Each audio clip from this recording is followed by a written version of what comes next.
to me, now step aside, you corny. Bye. You thought you was slick, but you slipping, yeah, yeah. Almost had me thinking you was different, yeah, yeah. Now I'm out here wildin' with my niggas.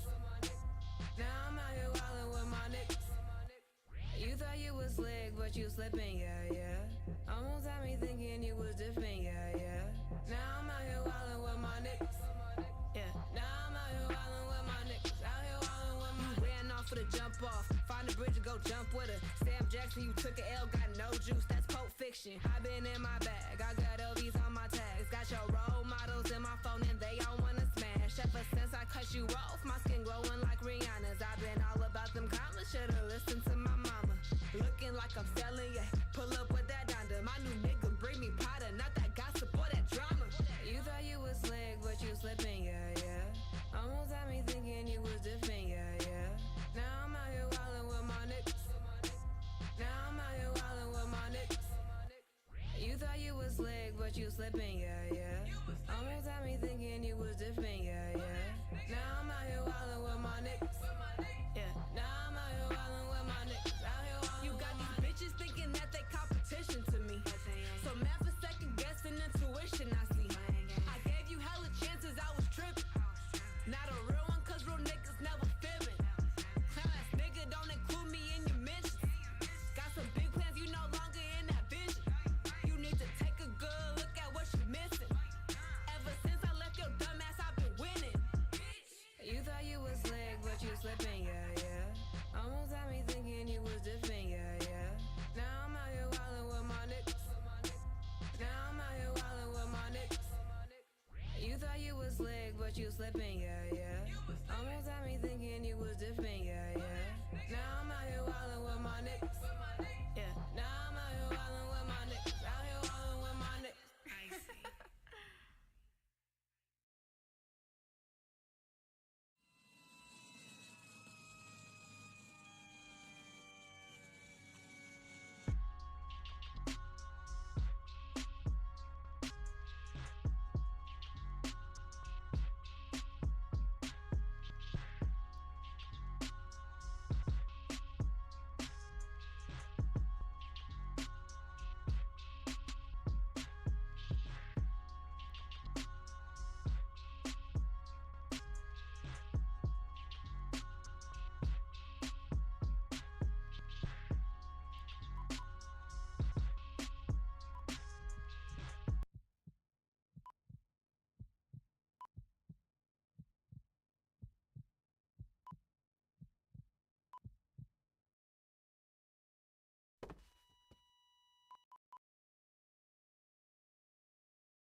Yeah. Look. Pockets looking tasty like these bummy bitches. Makeup it's room service. It's the game we wasted ticket. Wake up, see all I see is your makeup. My secretary say so if this was your job, then I'm taking you back to get up. Hey, cut, this is my lane. So fuck road rage, fuck your anger. I swear they wanna cuff this pretty young thing like us. They love us cause I'm cute and I be killing games since back when it was Sega. I be reppin' Texas, but I'm so Cali like a Laker. Yeah, I'm kinda cocky when it comes to what I'm made of. Cause we ain't the same and they don't want you from the waist up. You the cookie cutter type and they call me the baker. And all I see is numbers like a kill pager. I kill them and collect them, watch me murder glass cases. Swear you bout to feel where the fuck I'm coming from like a taser. Cause if she fuck with me, then not even the captain finna save her. These bitches thinking they beefin', fuck around and get fed later. Looking. I don't see no difference.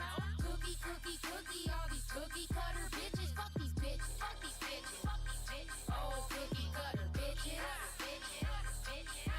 And I be looking. I don't see no difference. Cookie, all these cookie cutter bitches. Fuck these bitches. Oh, cookie cutter bitches. Look, Yeah, fuck me, yeah. I know. If it's not one thing, it's another.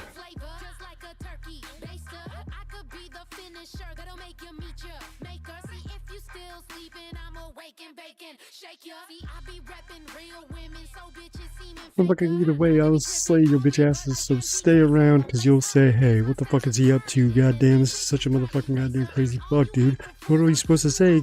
Besides, goddamn, this fool's pretty retarded today. Either way, he just keeps going. Either way, he just busts the flowing. Shut your bitch ass down, because either way, I just love to clown. And talk a lot of shit, but don't worry, I'm not a fucking goddamn bitch. I just sit here, it's all legit. I don't know. Some shit.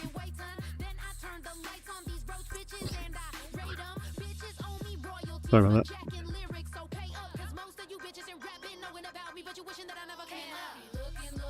Originally it was the fucking weird scuffle shit, and then from there fucking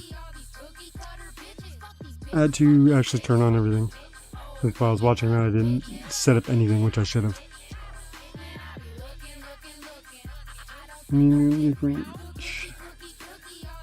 earlier, my phone is fucked. That's why it fucked up earlier.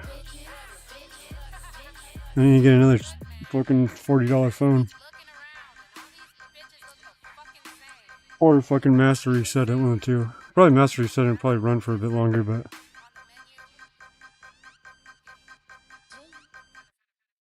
to where fucking, the OBS I was using fucking didn't even say it was live earlier. That's the funny part.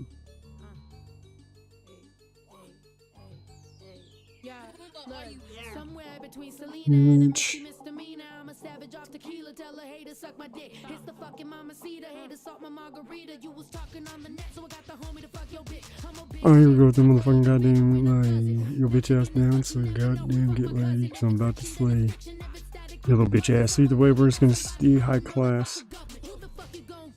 We know it's not true, because we all know I'm just a poor ass fucking dude. But either way, just let me say, I'm not gonna ever shoot up the school and start to spray.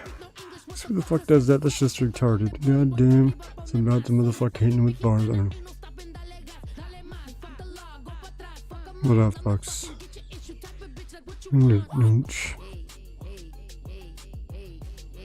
Hey, hey.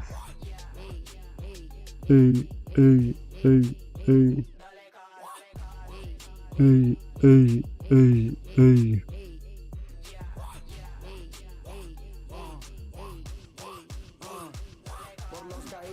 Or motherfucker, what am I supposed to do besides just try to motherfucking school your little bitch ass too? I could do the motherfucking rest, but either way, I ain't the best. I'm just trying to do what I have to survive fucking goddamn.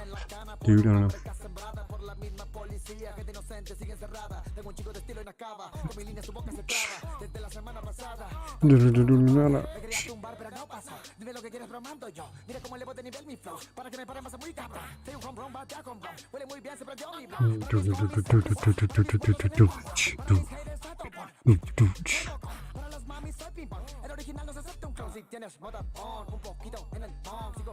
Oh, fatty ass joint.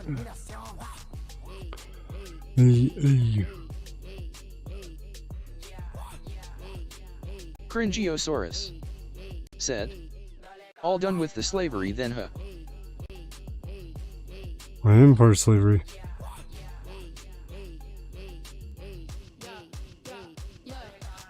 No, I still got... That's only one work. It's only one fucking harvest. Still got another. I got a break in between the two, but I still got to do work with it. So, the shit I'm hanging up, I gotta wait a week. A week is the time it takes for it to dry. But that's from fucking, me fucking, letting it slowly do it. Let it slowly dry for 10 days. And then after 10 days, I gotta let it ferment to 2 to 6 months. Well, fermenting is pretty much there's a couple different ways, but you're pretty much...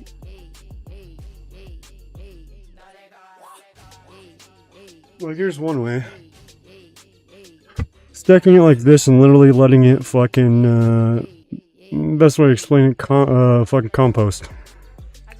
But instead of letting it actually break down, you're just trying to let it get hot and sweaty.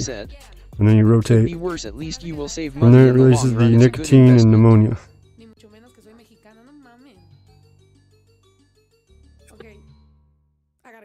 So I figured I'd test that out, because it says it's only technically for like fucking Say industrial. But I don't know, I'm pretty sure I can get to work. Oh shit, he's on piss. Is it back on the RV? You've heard of that girl? It's like Snow That Product or something. She tries to be, but she's not. Seen her hair? I've seen her hair. Wig. Look, just like how I'm dressed right now. Girl, you look exactly like her.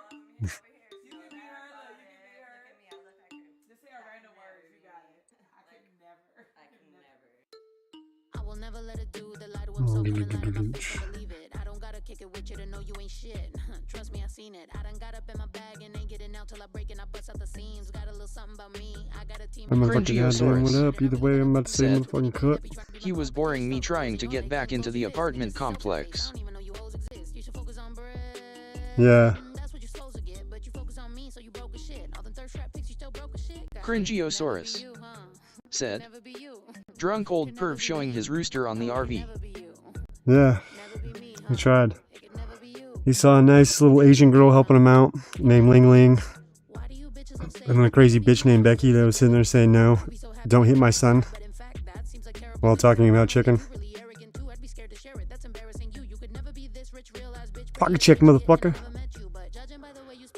Show me the bottom of those fucking pockets. Pocket check. That's when you have to go. And then from there you'd be like, alright bitch, hold on to that pocket. Prison rules.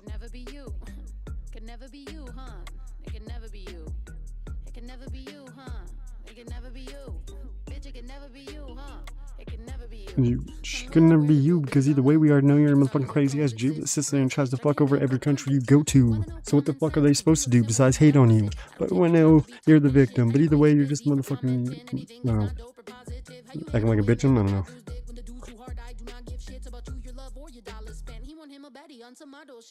Motherfucker, let's just go. Either way with the motherfucking flow.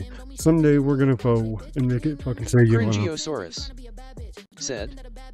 Blade probably ripped open a new diabetes hole tackling that elderly man. He doesn't even have real diabetes. He has stage 2. That's all diet.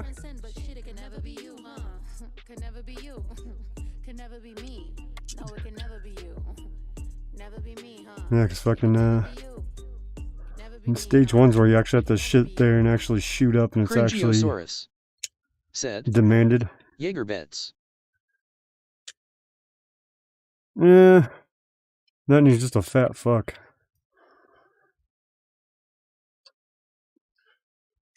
When I went to last time I actually scheduled a doctor's appointment, I went to this doctor's fucking office or whatever, and I'm at the fucking reception desk. And this bitch comes out and she's like, alright, I'm done with the diabetes test. Blah blah blah. And the chick's like, so have you checked this guy out? And I was sitting in the counter. She goes, no, but he doesn't look like he has it. He's not fucking what did she say? Big and fluffy. Hinting towards second degree diabetes by fucking BG's moldy being a filled fucking beer bigger. cans. Said. YTTV dash the song Eternal Life Without God. Ferrari and Kushner. Transhumanism / Beast Tech. Oh yeah, change that to Has been fucking added to the Benzi's beer can. YTTV said. I hate this chew. Cringiosaurus said. Yikes. Cringiosaurus said. I bet she was big and fluffy though, huh? Yeah, she was. She was a big fluffy nurse. Said. Why are most nurses obese? Because they have stage 2 diabetes.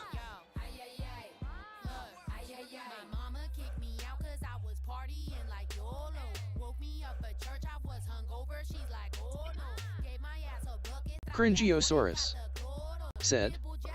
LMAO.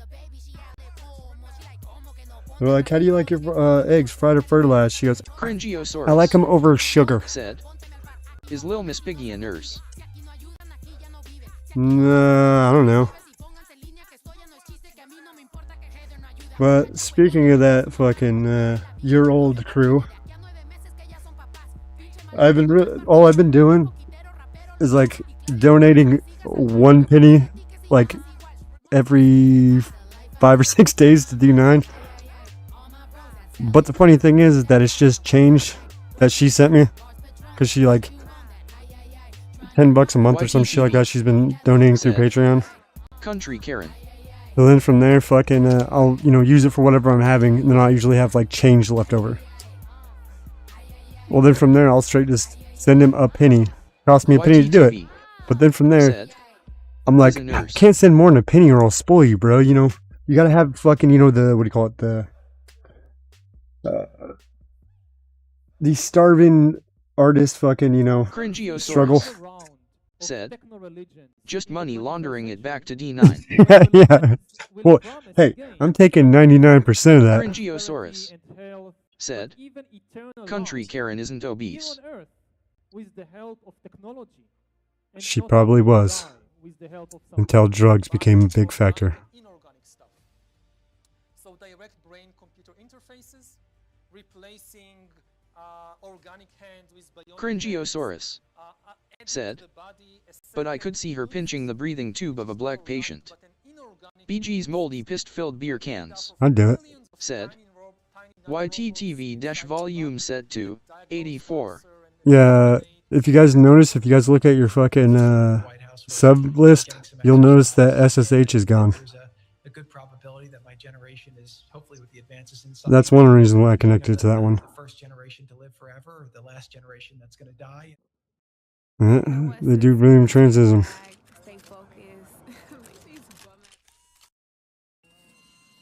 Let's see if I can change that out real quick. Almost had me thinking you was different. Now I'm out here wildin' with my niggas. Now I'm out here wildin' with my niggas. You thought you was slick, but you slipping, yeah, yeah. Almost had me thinking you was different, yeah, yeah. Now I'm out here wildin' with my niggas. Yeah, now I'm out here wildin' with my niggas. Out here wildin' with you full of shit. I don't have no time to check my wrist. Yeah, you lying on your dick, but it ain't big enough for this. I just left the dealership, another anthem for the whip. Yeah, pull up. So let me fucking click into it. YTTV said, Knickers. Shiggers? Snaggers? Ooh, we're sorry.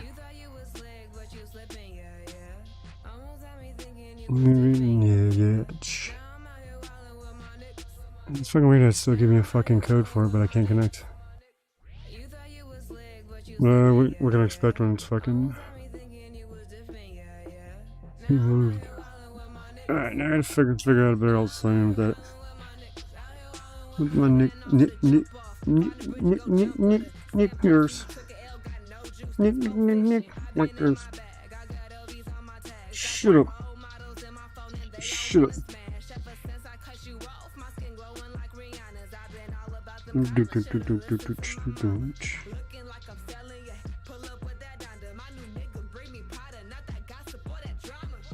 Come on, faggot. Load up.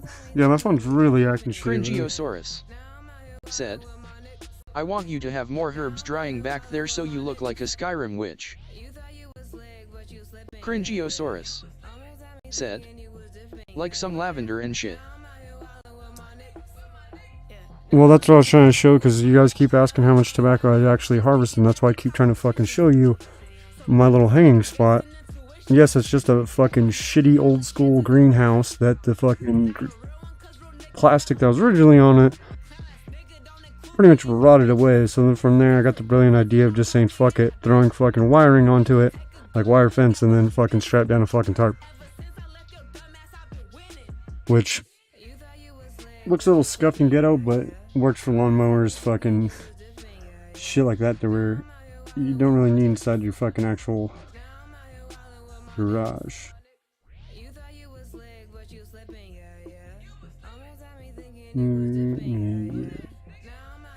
That won't work. Cringiosaurus That won't said, work. do you get wasps building nests and shit in there? They always build nests in my greenhouse. Yeah, but then from there, fucking somehow they always move out because it's not totally airtight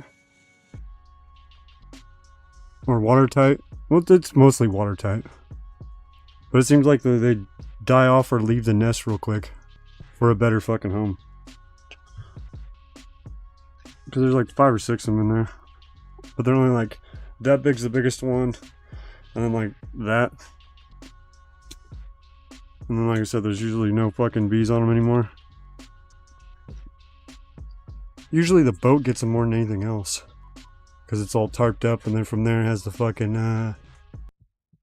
what do you call that shit? Fucking bilge pump fucking shit. Pretty much the bailing it out of the water if you start to sink fucking motor. To where it's just a hole off the side of your boat. Cringiosaurus said, I used to knock the nests down and feed the larvae to my chickens. Yeah, you want to do that at night though, because then from there you'll kill the whole nest off. Unless you're wanting to go exactly where you knocked that nest down, because they'll just remake the a new nest right where you knocked it down. Unless you pretty much wait until the middle of the night to where they're all in the nests. And then from there spraying them with like hairspray, shit like that, to where it'll actually put a layer over their whole skin to where they can't breathe, since that's how they do it. They breathe through their fucking pores.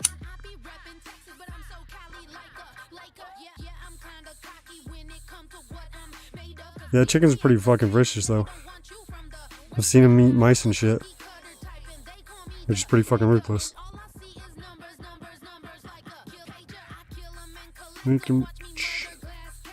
Cringiosaurus said, I had some weird herbal pesticide shit that smelled like rosemary dog shampoo. Yeah, all you just need is like hairspray, fucking anything that like say will fucking stiffen shit. Because that stiffening will just make it to where once you fucking spray it over them, like I was saying, they breathe through their pores. So all those pores will be sealed. Plus it'll actually stiffen the wings so they can't fly as well.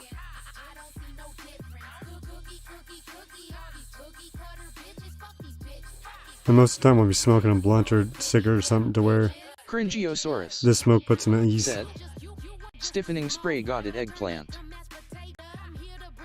Yeah.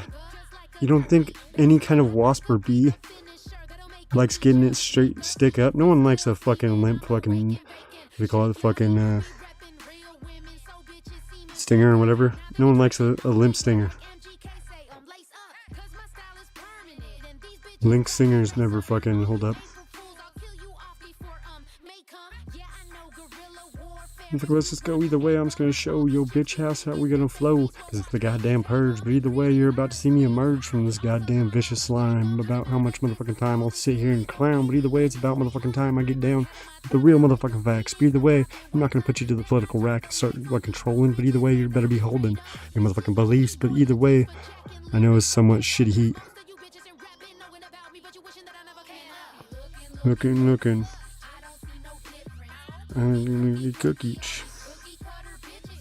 Yeah, I was looking up some weird shit today. How to make fucking pretty much essentially model rocket engines from stump remover and sugar.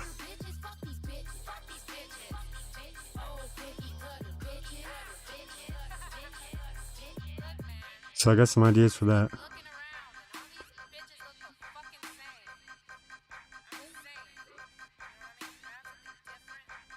Which should be pretty good at least. Cringiosaurus said, LOL. Cringiosaurus said, why though? Why? So you guys can go to space. Move around. You guys don't want to go to space? I was gonna shave you guys like fucking monkeys and shoot you off to the moon. Cringiosaurus. You don't like said, the song? This song, face with rolling eyes, face with rolling eyes, face with Ah, rolling nice. eyes, Now I know what to play. face nauseated, face nauseated, face nauseated, face. Stone cold. Please said, don't let movie me camera down. chicken for the content. Let me around. Well, it's the only thing that's happening. Fucking, they've been, you know, chilling. So, what do you expect?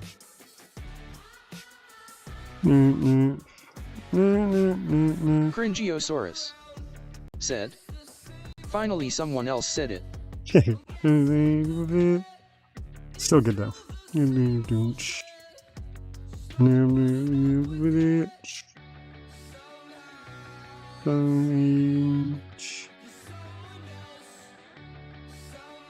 Let's see. Let me down. Please don't start to clown, 'cause I know I'm not down.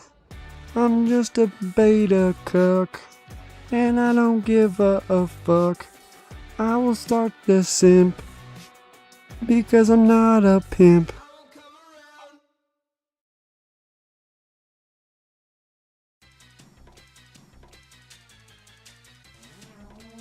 Whoa.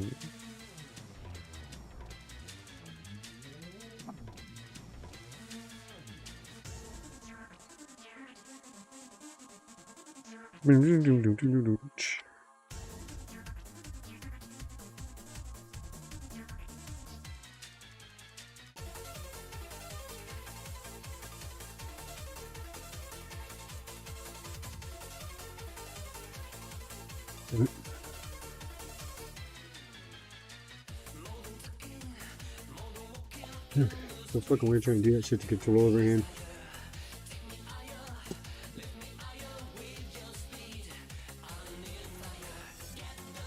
Fuck it. Let's just step up the game.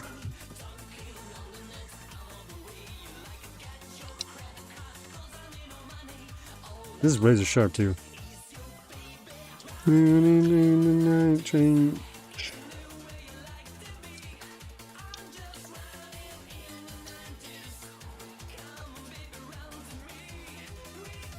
Running in the 90s. Hip folds.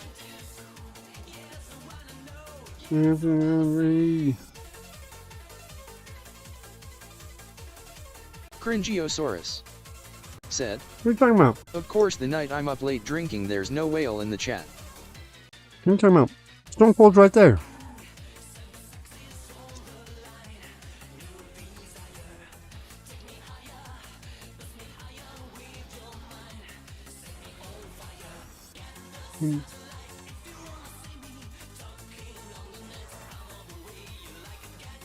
Cringiosaurus said, he's not a simp doesn't count. Oh, you have to be fat and a whale? Or a simp and a whale? Not just a whale? Okay. That's good to know. Running in the 90s. Running in the 90s. Ooh. I want to cut the shit out of me. Luckily, fucking I moved my finger. When did catch it? It was right here. So luckily I went like this and moved it so it had enough chance to rotate around, so I got it like that. When catching a knife, you don't want to keep your hand parallel, so when it starts to poke, you pretty much drop your hand. You can be a whale without even being fat. What just helps? Cringiosaurus said, I've been a simpy chat whale, I can admit it. What do you expect? You came from normie streams. Me. Running in the 90s. Running in the 90s. I'm gonna propose this rhyme over this goddamn European beat, but either way it has to have some fucking heat just to me goddamn go before I can even step up out of this motherfucking show and start to clown, because either way we already know I'm not fucking down. Cringiosaurus said, Hey, spouting whale money with wings money bag pig face pig. hey, don't emote me fucking goddamn simp manette fucking and fucking LD's fucking, you know, YTTV I call it. said, Walla Andy. Going to watch that boring S.S.H guy. See, I figured that one Said, better. YTTV the song Walla Remo de Souza Ishan Khan Siddharth Nigam Janat Zubair MK Blov music what has this been is. added to the queue. I don't know what it is. Walla. Cringiosaurus Oh, walla, said, walla. I don't talk shit about Minette anymore Walla. BTW, you know this. Yeah, Cringiosaurus. you call fucking him a Said, whale. We settled our baby beef.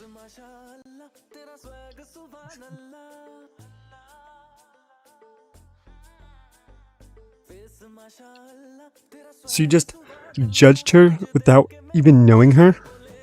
Oh my god, that is so messed up. Walla walla walla. You couldn't get to know the person before judging him? Just because you heard something that someone said? Cringiosaurus said, I didn't call him a whale, I specifically said there were no whales in the chat, you fuckface. What? What are you talking about? Cringiosaurus said, imagine reading. You said I didn't call him a whale, and there's no whales in chat. LD is not in chat, so I was saying that he's the pay whale, and she's just a simp whale.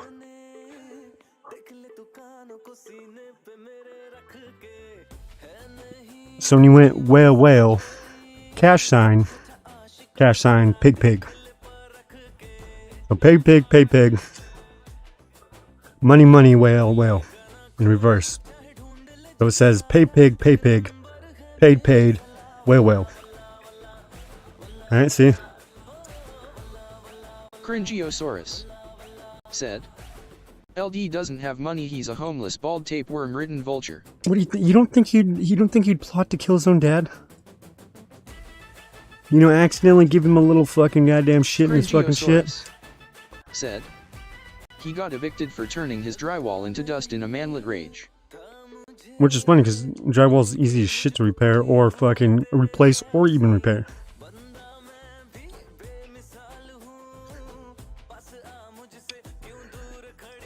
I'd rather replace drywall than replace an actual wall. Meaning, actual fucking, say, even this shit's hard, or fucking less hard to repair than fucking, or more harder to repair than fucking drywall. Cringiosaurus said, yeah, and then when he's going to pick up the inheritance, he has a seizure salad behind the wheel. Yeah. But then from there, the recipient would probably be Vegan Patriot, since, you know, she seems like she's dealing with him for that purpose, but then also cucking at the same time. Because she was fucking trying to fuck that one dude. Fucking forgot his name or whatever. But then from there, he's like, what about LD? She's just like, oh, he's just a roommate. Or he's staying with me or some shit like that. She pretty much just outed him.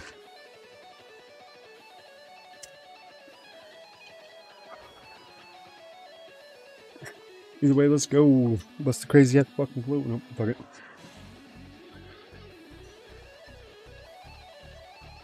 But yeah, next month I'll have a whole bunch of fucking other plants hanging behind me.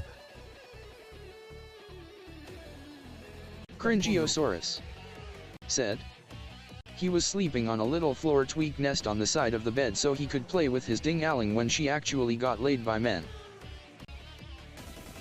No, she told him to go in the closet because he kept looking at fucking men and make him feel funny. You go in the closet, you're making him lose his erection. Oh my god, you're such an asshole. You ruined... Hold on. Benzi432 said, coop hold hours engaged. Shut up. Man, you're late to the conversation. You can't just come up in this bitch. Said, she caught him slipping the finger to the dude. Benzi432 No, she said this. Said, lower necking hours. Yeah, on fans only. Alright? It ain't easy pimping this e-dick, alright?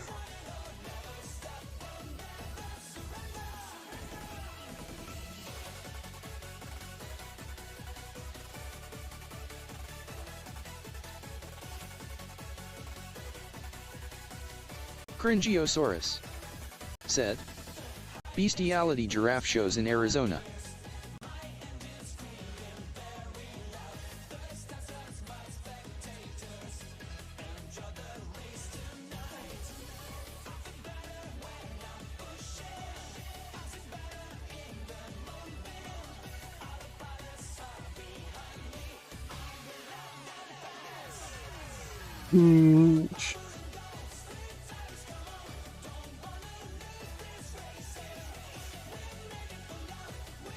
How the fuck is this shit? I've noticed a lot of fucking changes that have happened to this. I wonder why.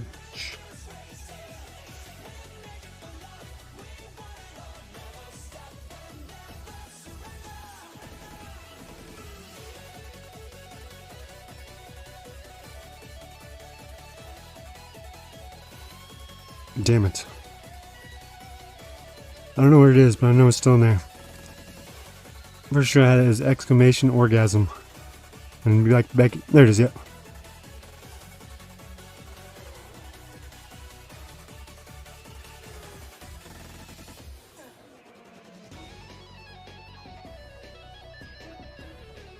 But when vegan, you know, when that happened, this is what she said. You ruined my orgasm. You ruined my orgasm.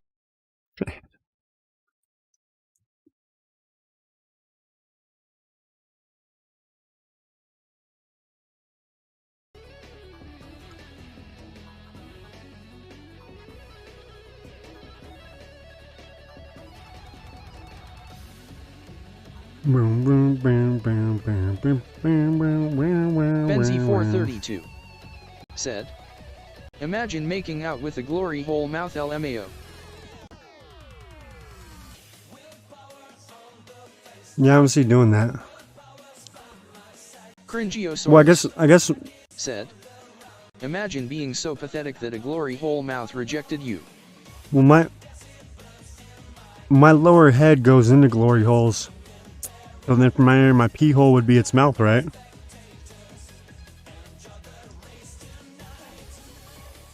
Benzi432 said, LMAO. Simple logic, bro.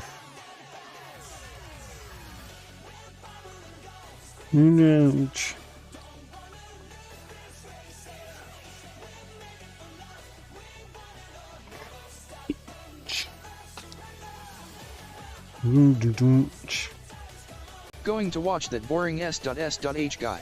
Yeah, that's what I'm saying. It's pretty boring. YTTV- the song Erica German marching song in Louis Theroux Forbidden Zig America Snail. documentary has been added to the queue. Zig Snail. Zig Cringiosaurus Snail Trail. said, she literally has PTSD from a shame gangbang, but she won't even bang you when you brag about your dad being worth 3 mil. Going to watch that boring S.S.H Well, you know guy. why? Said, YTTV- the song LD Live his seizure on live stream has been added to the queue. She's, you know, she's trying to fucking hurry up and get fucking banged out and have a kid. And she knows he can't do it. She knows that his dick don't work right because of his own choices. It's like a transgender. You know, they just choose to swipe their balls. Play racist or otherwise provocative music and messages on a speaker around his neck. Is this one of those German military marching songs? Cringiosaurus said, didn't prevent Bobby from spreading defect genetics and fucking it up even more by giving it half SpongeBob genetics. Yes, but then from there, he has no bearing on to be able to do it. Benzi432 said, ha ha ha, the real Squidward LOL. What just happened? Did he have a seizure? What the fuck was that? I think he just had a seizure. That's not what a seizure looks like. Trust me, I know someone that had. I know someone that had him. That was not normal, I can tell you that. I've never seen him do that before. What the fuck? Cringiosaurus said, He does have seizures as well, real doesn't he? fake Cadillac. Yeah, he does. And my little sister used to get seizures. So they don't really fucking make any noise. They just go. And then from there, fucking not even like, look how he goes like that. Literally, their eyes on the back of their fucking head. All you see is white. You don't see the fucking bottom of their eyeball like he was doing.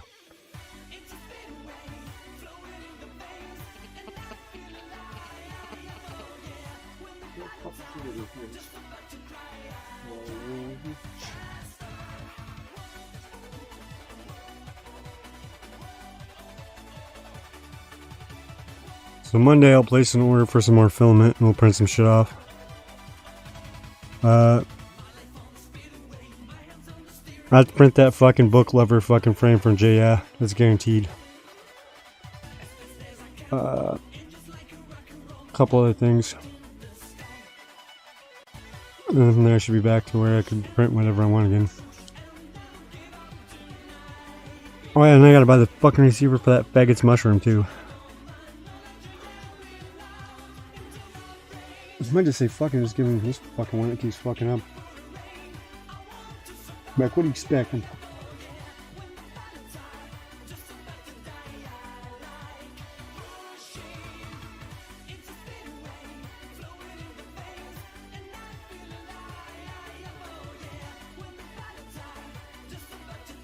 Cringiosaurus said. Receiver for the mushroom huh.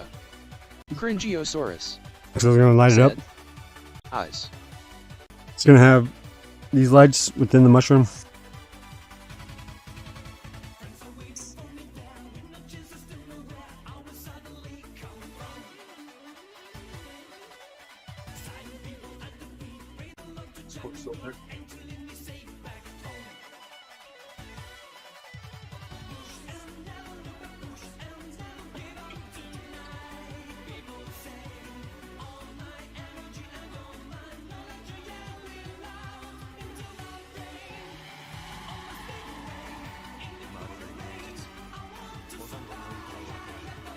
So originally, I printed them off one, but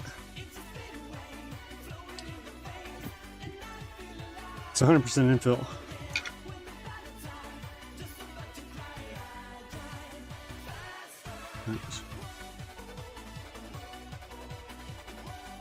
So that's the first one.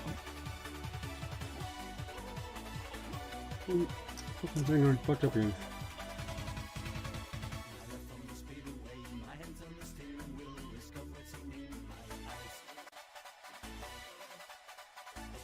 Here you can see how light doesn't transfer through too well. Like you can still see it light up, but not as much as this hollow one.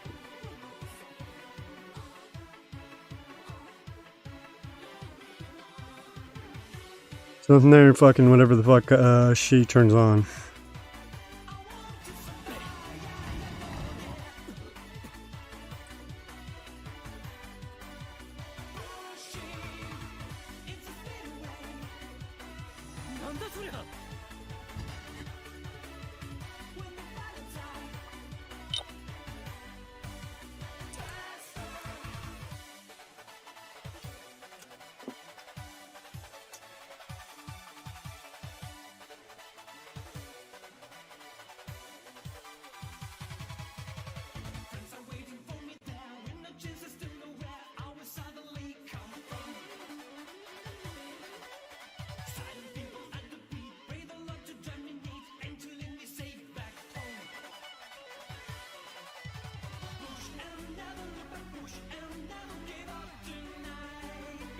Cringiosaurus said. Yeah, keep out the wastebasket with strobing lights.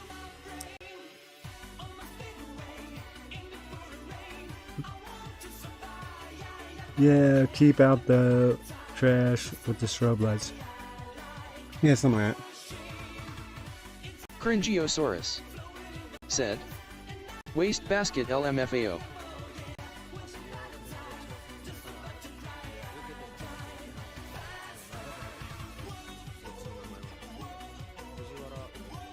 But no, so it's the microdoses or whatever.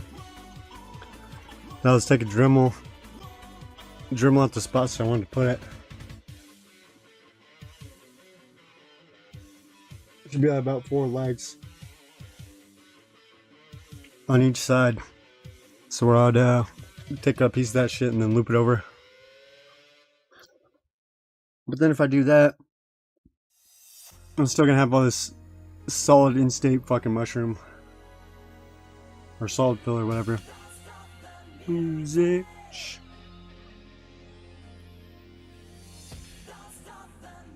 So originally I was gonna put that chicken or whatever on the cockfighting show for you.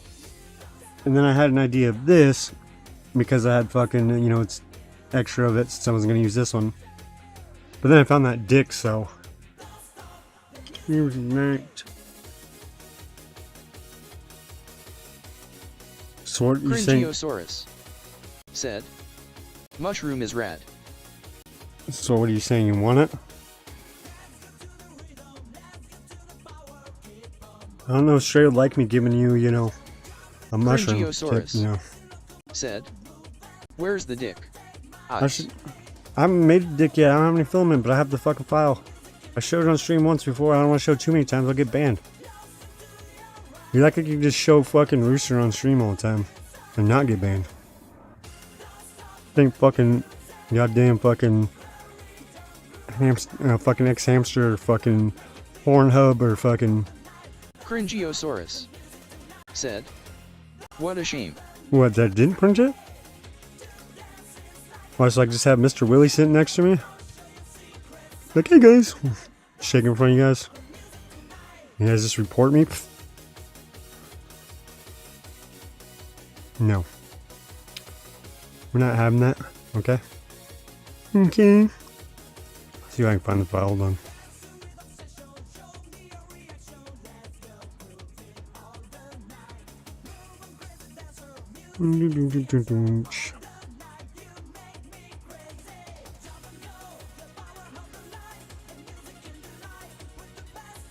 Cringiosaurus said, you make shaking a fake dick at the chat sound like a bad thing.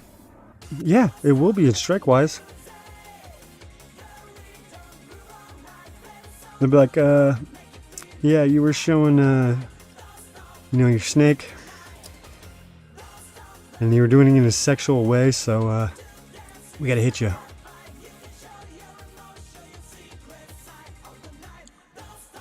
Tonight. Come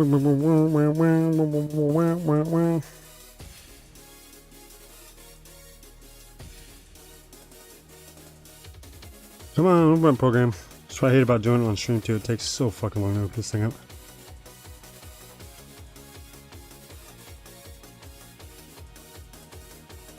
Cringiosaurus said, so that woman can give a BJ demonstration choking on a dark dildos, but you can't intimidate chat with it. Got it.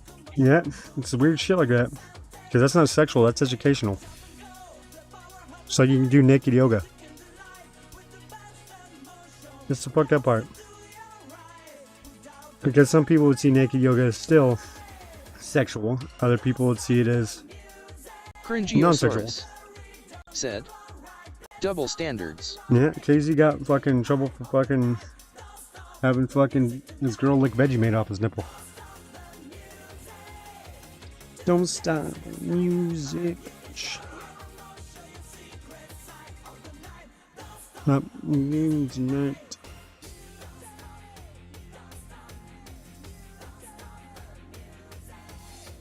Don't stop the music.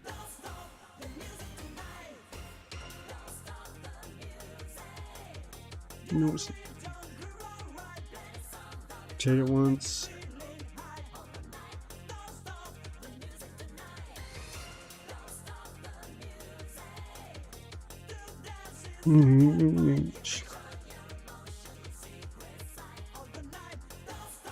See, it's even movable.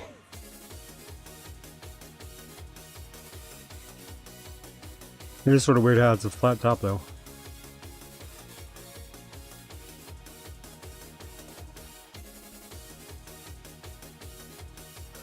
Or who knows, I might need that to rotate. Cringiosaurus said, LOL jointed like the snake. Yeah. So I was saying, it's flexible.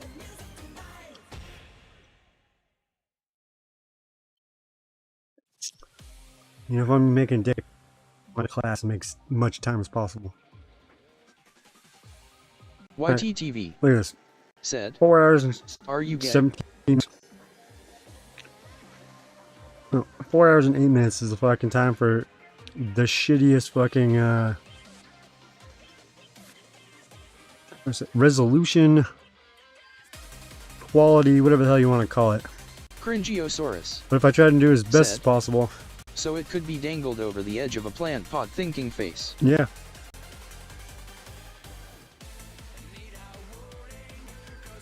Twice as much time.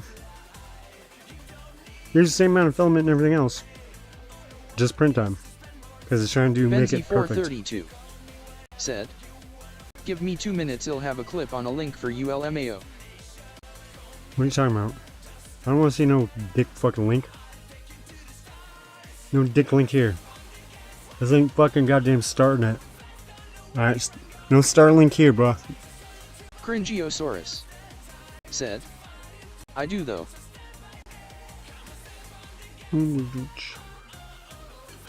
But yeah, so I figured we could do that for the cock one. Mushroom, chicken, whatever the hell the winner wants, I guess. And then from there we need to plan out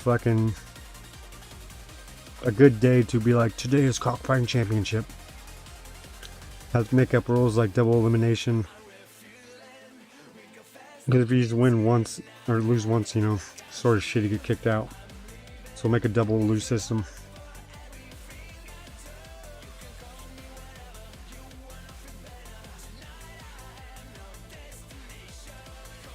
I'll have everyone that fucking comes in, and then I'll make the fucking fight offs.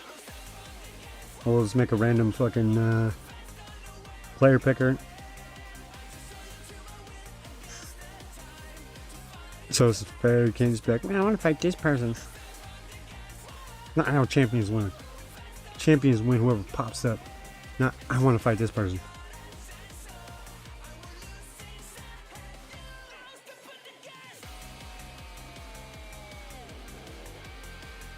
Oh yeah, that point.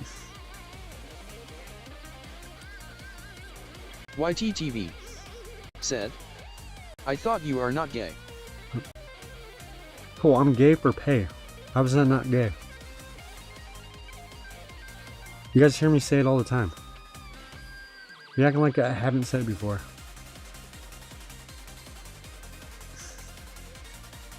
Best dick in 3 counties, bro. Cringiosaurus said, you think printing 3D dicks makes you gay?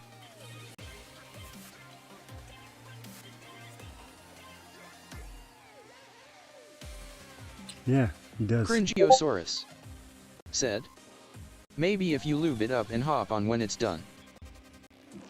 What the fuck did you send me, Benzie? You sick bastard.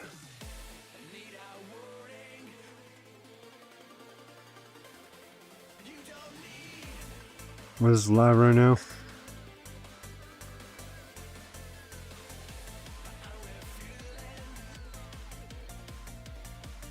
Benzie 432 said, the facts LOL. Cringiosaurus said, show dick video immediately. Benzie 432 said, no last night. Media said, working on this dick. Yeah, it's a long time project, you know. James half-ass it. Said, disappointed. What do you mean disappointed? I showed you the dick. How are you disappointed? All this time you have been asking to see fucking Rooster, and I finally show it to you, and you're disappointed. It really hurt my feelings. And now you understand why I don't always show my dick, alright?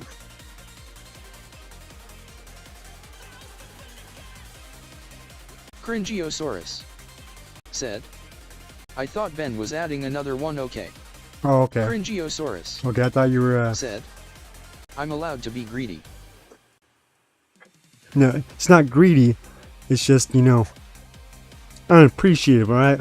I show you every one of my 2 inches, and Benzie 432 you just laughed at it. said, no, I'm good LMAO.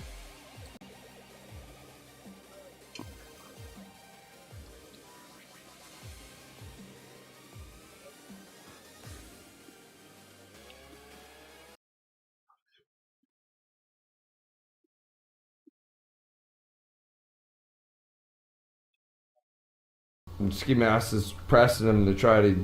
What do you think about the whole drama? See, I'm a little bit scared. I'm a little bit scared. No, hold on. Let me say something. Cause fucking LD's been talking about how he has all these guns and he has a big gun collection and shit. And Cringiosaurus. I got one too. Ski Mask is pressing. Why him is to try clumsy to in a mania? Piss him off and shit, dude. Fucking. You don't know that guy might snap, dude. If he's literally down on his luck and he's just miserable and he's got a bunch of guns in his trunk, you don't know what that motherfucker's gonna do. All right. Check this out though, good times. And I was about to say something about That's that. why you blast him before he blasts you. I seen Welcome to the hood. Benzie 432 Docs said, "Hold on, it's Vegan coming." Patriots location where they're at. No, I heard that happen. No, it's true. I was watching his stream. I was like, "What the fuck?" I hopped on in both their channels. Well, I'm glad he's actually like figuring it out finally. Time when I heard the stupid drama was going on, I didn't see her address doxed in her channel. I saw Ski Mask's address doxed a lot of times in her channel. Of course, but I mean, location he's at hasn't. But you know who Amber? The location is not doxing. Yes, that's literally what doxing is. Amber called the police on Ski Mask today. And now Ski Mask is thinking Amber is the one that's Amber, but shout out to her. Technically, that's my location. No, if Amber says she called the police on Ski Mask, and at the end of Ski Mask, last time I was watching Ski Mask, he thinks that Amber is the one that sent him Vegan's address. So this could just be like a giant mind fuck. If I'm stupid enough to show you that I'm at McDonald's behind me, then that's not really someone doxing you by putting, I'm at McDonald's. What do you think about that? But actually giving up someone's house address or some kind of address to a house. I mean, a lot of people that watch anybody's social IP, they like it because it's a non-public fucking place. It's like Jerry Springer on the fucking internet live or something. It's stupid. Oh, I already know. Now I'm gonna be honest with you. I'm gonna be honest with you. That's why I've been not hanging out as much. Cringiosaurus said, "Nah, they had that one chick on video who leaked her address. Vegan tried to go beat her ass and she's like 20 years old." Woo, it is hotter. And a $2 pistol out here, and I forgot my water. I wonder if Scott's down on the range. Let's give him a call real quick. Shit, Dark Wolf tried to start some shit. I'd go beat up Dark Wolf and he's fucking 20. This phone never works. Game, but now that's possible with Warpath's new 5.0 version.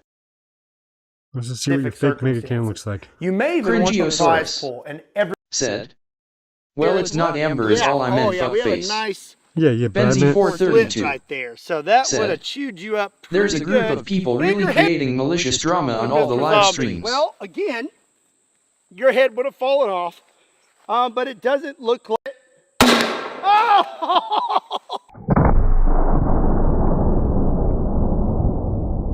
Fuck you up. Okay, let's go check out what happened to Mr. Zombie. Well, again. Remember, this is the guy that fucking shot that 50 cal BMG and fucking blew his shit. It really doesn't look like he took much. But why does a giraffe giant Amazonian need to rain down giant cokehead hammer hands on some 20-year-old LOL? Why would a fucking Skyrim giant that's fucking hanging fucking herbs have to beat some ass of a 20-year-old? Same reason. You gotta put those little bitches in their place. Okay, so this is something you requested in the last video. You need to shoot the zombie. No idea, LOL. It's like why we on Discord Dave's Fentonly Express, LOL. And I'm here to tell you Cringiosaurus that would be a really bad day. LOL. His skull looks like it is cracked. So, cannon point blank to the face. Because you gotta put them in their place or they're gonna run over you again. Said, "No more RV trips, it's now gonna be called the Fentonly Express." But not as sweet as subscribing to Kentucky Ballistics. Hit that subscribe fucking weird button. about that shit. Up next is a Monster energy drink. In a bigger, longer Okay, the idea came from ice, but ice did way more than fucking just RV. Okay, it exploded. All right, round Did more two, fucking, Monster energy drink. road Benzie rolls, 432 fear factor, boxing. Everyone get your We're not having a tinfoil whole and lot of tubes luck ready. with those Monster Energy Benzie drinks. I was actually 432 watching someone who worked in said, LOL. Come on. Going to watch that boring S.S.H guy. Said. Weather for Walla Walla, US. Smoke with a temperature of 15.5 C, 59.9 F. Wind is blowing from the south at 18.5 kilometers per hour, 11.5 miles per hour, and the humidity is 62%. He smells Cringiosaurus wonderful. And said, I'm sure here in about where an are my hour, drugs? he's going to be covered in beans. Benzie 432 Should I leave? said, He's going to fill this one. first one to overdose is a Monster pussy. Energy drink, Should I leave? point blank to the face. I hope this works. Here we go. Going to watch that boring S.S.H guy. Said. Weather for Miami, US. Overcast clouds with a temperature of 25.2 C, shut that fucker up. 77.3 F. It's not looking too good. Wind is blowing from the southeast at Shut up. 1.62 kilometers Shut per hour, Loaded with 1.01 miles per hour, and the humidity is very good 89%. zombie repellent. Bye bye, bitch. Mute So your up next, I ass. have something rather interesting. This is the X Products grappling hook. I guess you could use this for scaling trees or buildings. If you want to be Batman, whatever. I've got some paracord attached to it, and I'm not really going to use it to climb. I'm going to see what would happen if I hit a zombie with it. I've got some paracord to climb. Wrapped around your legs, that'd be a bad time. Oh! Probably pretty fucking straight. You probably could use it as a fucking actual grappling hook.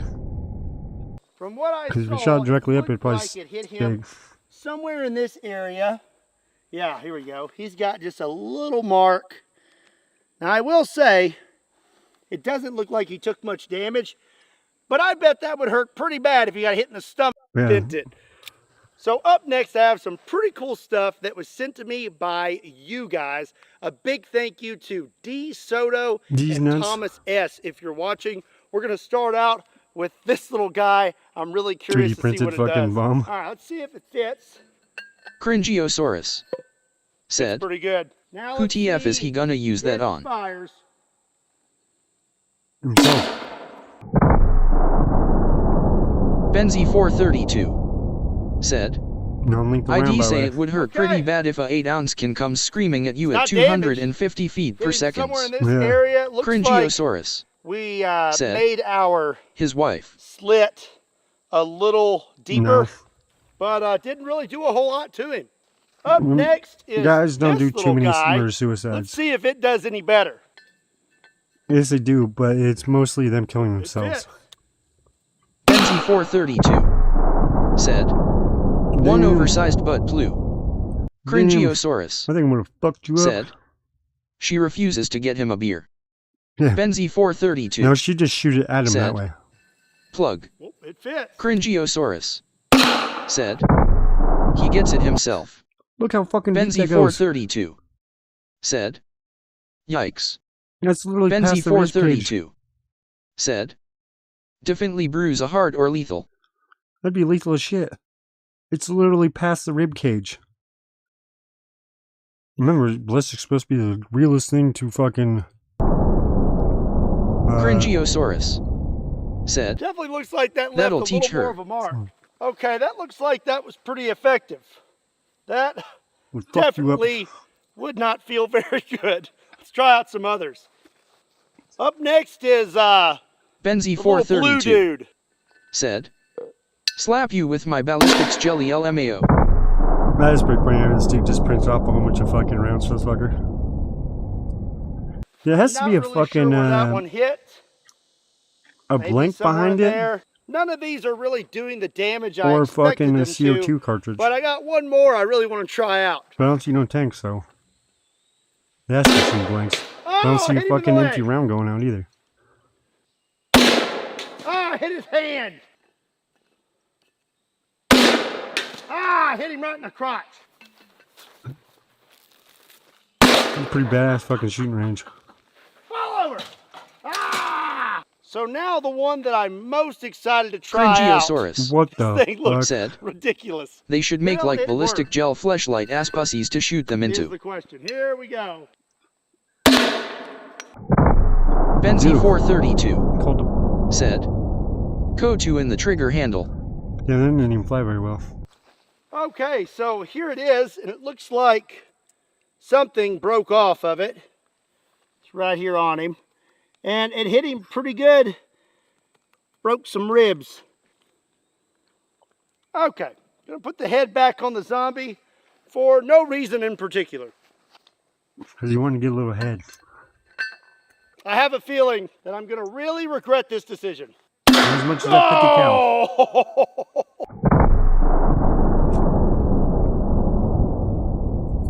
We almost died from a fucking shooting a 50 cal BMG or BLG or whatever. And then from there, fucking what happened is that the broken.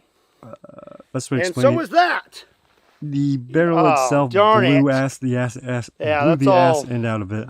Mushy. Cringiosaurus Go ahead and say that that said, is definitely That was pretty lethal. cool, TBH. I managed to fix my grappling hook. Yeah, see? Cringiosaurus said, way cooler than the lame chest.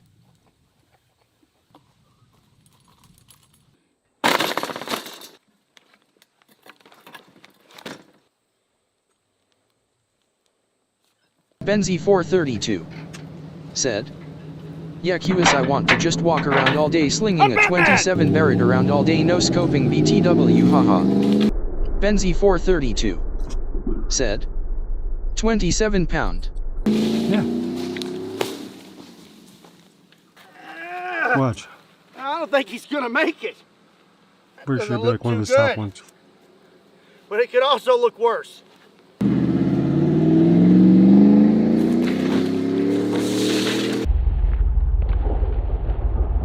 That's how you kill a zombie.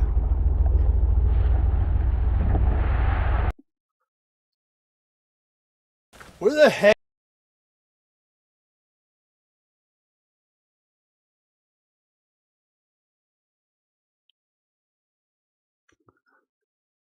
Cringiosaurus said, they just like dragging it around then. Well, that's what every man does with his wife, just drags her along. Cringiosaurus said, do they bang all the kinholes when the chem goes off? Yeah. Makes it to where fucking, you know, everyone has a hole. Everyone has a place to be. No one is left out. It's not like a fucking mama cat and their fucking kittens and, you know, one just not getting nip.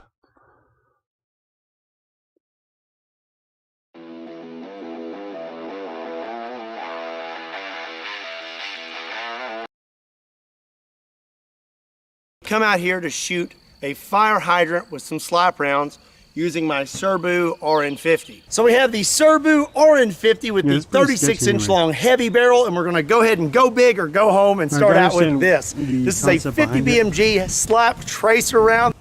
But shooting one of The slap rounds tend to go a little to the right, so I aimed a little to the left, but this one actually hit true to where I was aiming. We hit right here. And you can see that thing is smoking. And then we blew right through the back of this thing. Everything was going pretty smooth. We shot the fire hydrant several times, but the slap rounds were acting a little funny. One of the slap rounds hit like 1.5 feet low and to the right. I say we hit it with one more slap round, but this time aim for the thickest part of the fire hydrant and see what happens.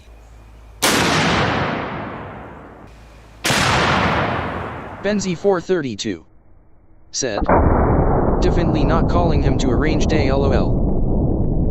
Well, no, it's because watch what he says about these rounds. These rounds aren't manufactured anymore. The gun was functioning normally, as it always has. I've been using this gun for a long time now, and I've never had any issues out of it. So before all this happened, we took one last shot, and it was actually really, really cool. The round was stuck out the back of the fire hydrant. This is a 50 BMG silver red tip armor piercing incendiary tracer. So we went through the top of the fire hydrant. Look at that. Oh my gosh. It's just stuck out the back. After that, I decided I was gonna take one last shot with a slap round and try to hit the thickest spot on the fire hydrant. So before I loaded my last slap round, I know that there was no barrel obstruction because I literally found the round in the fire hydrant. But this last round that I loaded into my Serbu RN50 was a very, very hot round, and I had no idea. 432 and there's really no way for said, me to have ever known all theses that fancy this round words, but was as daytime hot has as zero it was. effect. He should have done it at night. Yeah, Tracer, yeah. But then he probably would have died. So here you can see me taking the last shell casing out, Because and now I'm loading in the slap round. He knew exactly what happened. Because like I said, it literally goes through his jugular. I screw the cap on all the way. Let's see how he loaded it. How it's threaded. And the gun closes completely, and everything is functioning as normal. And one thing is something someone may mention is maybe I didn't screw the cap on all the way. Well, you can clearly see the cap is screwed on all the way, and this gun actually will not close if the cap is not screwed on all the way. So everything was functioning good on the gun. What I didn't know was the slap round that I put inside it was extra, extra hot, and I had no idea. And there's really no way for me to have ever known. These rounds are extremely rare, and they're very old. They're like $100 a piece. These aren't manufactured anymore, and really there's no way you can really know what's happened to them over time as they've passed hand to hand. I was under the gunpowder pulls water out of the air, so then from there your round actually will become less lethal longer the time it's in a shittier environment. But you can't fucking remove the moisture by putting it in sort of a hot room. Well, then from there, if you're doing that, it's going to go past the point that it originally was manufactured, so it'd actually be able to fire a lot hotter, let alone then probably adding more gunpowder. The impression that these were genuine military surplus rounds and hadn't been tampered. You would have known they're so written now down I'm in the gonna basic actually armory show handbook you LMAO. what happened. Cringiosaurus. It's not graphic. How would you know? All the graphic stuff happened. You'd have to weigh out after the fact, the and I'm going rounds. to tell you all about that. But I am going to show you Said, what happened, just so you. Making up bullshit like hot round in a cold gun. All these buzzwords. No. Because with that, how you're saying it's inside the fucking shit. Yeah, well, I could still make it the exact same, but if that gunpowder has been, like I was saying, with moisture into it to where it wouldn't fucking burn correctly. If it's actually more fucking shit to where it's, less or more dry in there, it's going to fire or burn a lot faster. Well, then from there, it could still say the same grain, same fucking everything else. Just of how they've been stored, the rounds themselves will change. So theoretically, yeah, you're right, Benzie, but there's always the real world conditions that will slightly tweak around. That's why with these rounds, since I'm in the basement and fucking it's already flooded down here a couple times, I got like 5 of these fucking gel packs. Or the fucking silicone gel packs, pretty much you find beef jerky, shit like that, to where it's removing the fucking water out of the air.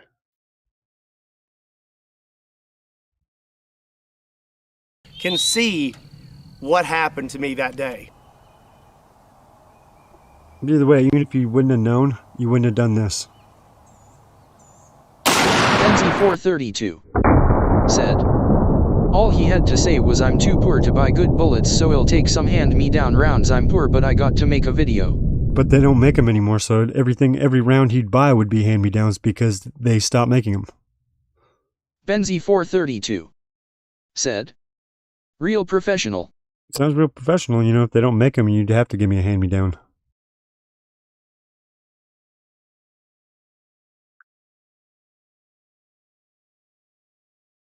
What are you saying now, Benzie? Huh? You got? No, I can still get them.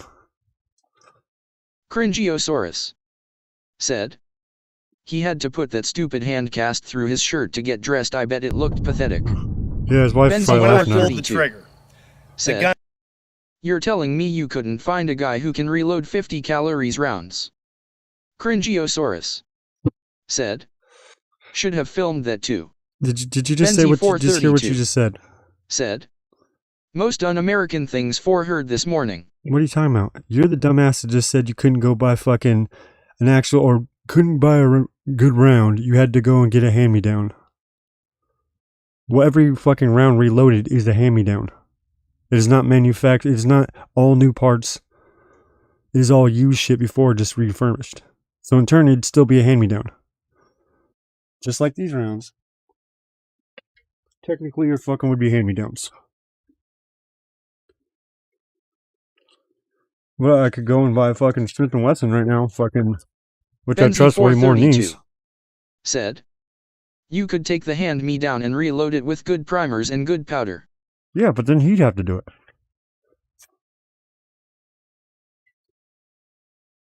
If you just want something where you can go and buy and fucking shoot real quick and you're trying to make a video. Said, majestic forest shot of me looking like a dickhead after I fucked up. Yeah. And exploded almost immediately. So the first thing that had to shove his thumb into his fucking throat. This cap. And this cap shot him. Is solid steel, and it is very, hit him right in the fucking face. If you look right here, 432 said, the threads 50 calories are rounds sheared up here off are of this 26 gun bucks around completely. now. I spoke with Mark Serbu, and he said that normal pressures are 55,000 how many PSI. 50 calibers are and fucking for around? Those threads you guys don't even have really pistols anymore. And this cap to have just blown off like that, we're looking at over 85,000 PSI. So the cap blows off. It's kind of hard to put these on because of my little nose brace. I'll explain. Said, but a 50 calories safety in Canada glasses are retails on. at 15K. And this cap, you can see this little crescent here. This cap hit me right there. I'm not really sure which way, probably more like this. Fucking rifles. But it struck me in the face. When this cap hit me in the face, after getting hit in the face, it broke my orbital bone in 3 spots, here, here, and here. Stitched. It also broke my nose, and that's why I have this on. I've had to have facial surgery to repair all just this. no ranges Here's here the long really enough to bad use part, though. On this lower, but it's a rifle. Normally, and it's an assault there's weapon. these 2 ears that stick up right here. Look at how it assaulted. And this is what prevents you from closing the gun when the cap's not on all the way. Why not? If the cap is on all the way, it will fit perfectly right here with those ears pushed up against it. When the cap blew off the gun, 38 it came straight back, take out a helicopter. shearing those ears that could take off out a the helicopter. lower. One just of these exploded in your face, then you is don't still need range. at the hospital, and this is the one we found. Yeah, you gotta watch out when you're this playing with, one meaty zipped guns. right past my head, went Sometimes inside my hat, quick comes, blew a hole through it, and took it off my head what appears 7 to 8 feet. Now the other one is what almost ended me. The other ear hit me right here in the throat. It proceeded to lacerate my jugular vein and then punctured a hole in my right lung. As for my hand, my best guess is this is what did it. In the video, you can see that the stock almost disappears instantly. That's why you got a second hand. I believe it came in a downward motion and hit my finger. You have your natural bend in your index finger. Well, this bone right here looked like a V. So my finger looked like a big W. So back to the lacerated jugular. I've now been hit in the throat, and I'm not really sure what happened because when this cap hit me in the face, I went blind in my right eye instantly. I have vision coming back now, and they say my eyes should make a full recovery. But in that moment, I went completely blind in this eye, and it was like I had been punched. And I went backwards, and I landed on all fours. A lot of you wonder who is behind the camera in my videos. This is my dad. His name is also Scott. If he had not been out here with me, that would have been it for me. He come running up, and he let me know of my injuries because I was still in a daze. I've just been punched in the face by a big metal cap. And he let me know real quick that there was a hole in my neck and I was losing a lot of blood really fast. My dad shoved his thumb into my neck and said, "Put your thumb there." Now that I'm aware of what's going on, I took my left thumb, I took my shirt, wrapped it in my shirt, and I shoved it as far into my neck as possible. I was not aware that my jugular was lacerated, but I did know this is really bad. I have a law enforcement background, and I've been trained in injuries and wounds and gunshots and things like that. And I know very well that if you get hit in the neck, it's not good because you can't tourniquet a neck. After I had plugged the hole, I applied extreme pressure pinched my Let me head just down walk into my Williams just real hand quick. and made a run for the truck. So the truck here was right near us. There's a trailer attached. I had to run around the front. I jumped in the passenger seat. Dad jumped in and we took off. And this all happened in a matter of seconds. I would say under a minute. We were in that truck and just hauling They knew how tail much into the fucking tail. Something I an forgot to ambulance mention, would this cost. upper They're like, weighs fuck like that. 25 pounds. Said. And you can see in the video Thank God it was that a it just Chevrolet gets LMAO. thrown off the table. So much pressure came out the back of this upper. It's funny, that he it goes and launched gets it off another the gun, table. that same gun. It's an insane amount of energy that was thrown into my body. So now we're driving very fast into town. I am applying constant pressure to my throat and I'm breathing very slowly, trying to control my heart rate, because the faster your heart rate, the faster you're going to bleed. My dad's driving, so I thought it would be nice of me to call the ambulance. My dad didn't agree with this, but I wanted to do it myself because I wanted to try and stay awake. like, I "Fuck needed no. to be Don't doing call them. something to keep myself You know how much conscious. it's gonna cost you? If you have an Where are you iPhone, going? there's this nifty little feature on the side here, Said. and if you hit that Very button fast, one no too shitter, many they're times, bleeding out, you limp dick pussy, haha. it'll call 911. Benzie 432. This Said. can be kind of annoying when you're Let's trying to do the shut off speed your limit alarm in the LMAO. morning. But when there's a lot of bodily fluids on your phone and you can't open it, it comes in really handy. I got on the phone with 911 and I let them know what had happened and that we were coming into town and they were going to send an ambulance to meet us halfway. There were several times where I thought I was going to pass out. And I knew if I passed out that that was going to be it, because my dad's driving. If I pass out, who's going to keep applying pressure to my neck to keep me from bleeding out? Times like this, you really need something to focus on, and I focused When on you my duct kids. tape your hand to it. I had their faces in my brain, and I just focused on them, and I fought as hard as I could. I stayed conscious the My wife's gonna entire be time. pissed leaving We met the leaving ambulance kids with them halfway. earlier. They got me loaded up, Cringiosaurus. and we took off towards the hospital. And Fuck your like I said, I ambulance ride, know my that life isn't I worth was in a bad 3K. spot, and I don't know if you know this, Cringiosaurus. but if your jugular is Said. completely severed, Throw me you in the have 30 wastebasket. seconds. I Benzie knew that being hit in 432. the throat, I may not Said. have much time, but the Right, closer we LOL. got to the hospital, Benzie the more my 432. confidence built, and I thought, hey, Said. maybe I'm going to be all right. Racking When I up was in the the Americare ambulance, I bill. asked them to cut my shirt off because I was Motherfucker. having trouble breathing, and I thought maybe yours I'd they'd be been like, hit yeah, in the you're gonna chest have as to well. wait 2 months for the They ambulance cut to my even go shirt out. off. There wasn't We got- anything we there, got but when I more got to the calls before hospital, you they even, you know. x-rayed me, and they said Your my money right doesn't lung just had say, collapsed okay, because it you're filled with first. blood, and that was from this little guy here puncturing my lung as well. So from there, they had to intubate me while I was wide awake, and I tell you, that is not fun. Take this long metal rod with a point on it, and they stick it through your rib cage, and it wasn't fun. After that, I was feeling a little better. I could breathe a little better. Cringiosaurus. And then they wanted me to Said. take my thumb out of my neck, and I $5,000 4 bag just fucking we're not squeeze taking my my neck thumb hole out so of my I die neck. I'm- faster. You just wrap it up Benzie with some tape and 432. stay there. Said. But they told me I had to take my I need thumb out of my medical neck. So attention they- today in they had a Canada, bunch but of let's wait gauze 3 weeks to fit you in and, packing. As soon as I pulled BTW. it out, they Yeah, packed I my know how throat. your fucking shit works. When I pulled my thumb out, that's when That's I why they're saw like, my finger. you might want to go to a private and one. they said that I you know, audibly you get said, help "Oh, that's faster." not good," because my finger looked like a big W. They informed me after that they were going to have to life flight me to Vanderbilt Hospital in Nashville, Tennessee. Very, very good hospital with very, very good doctors. Obviously, I'm here making this Benzie video. 432. Big shout out to Vanderbilt Said. Hospital.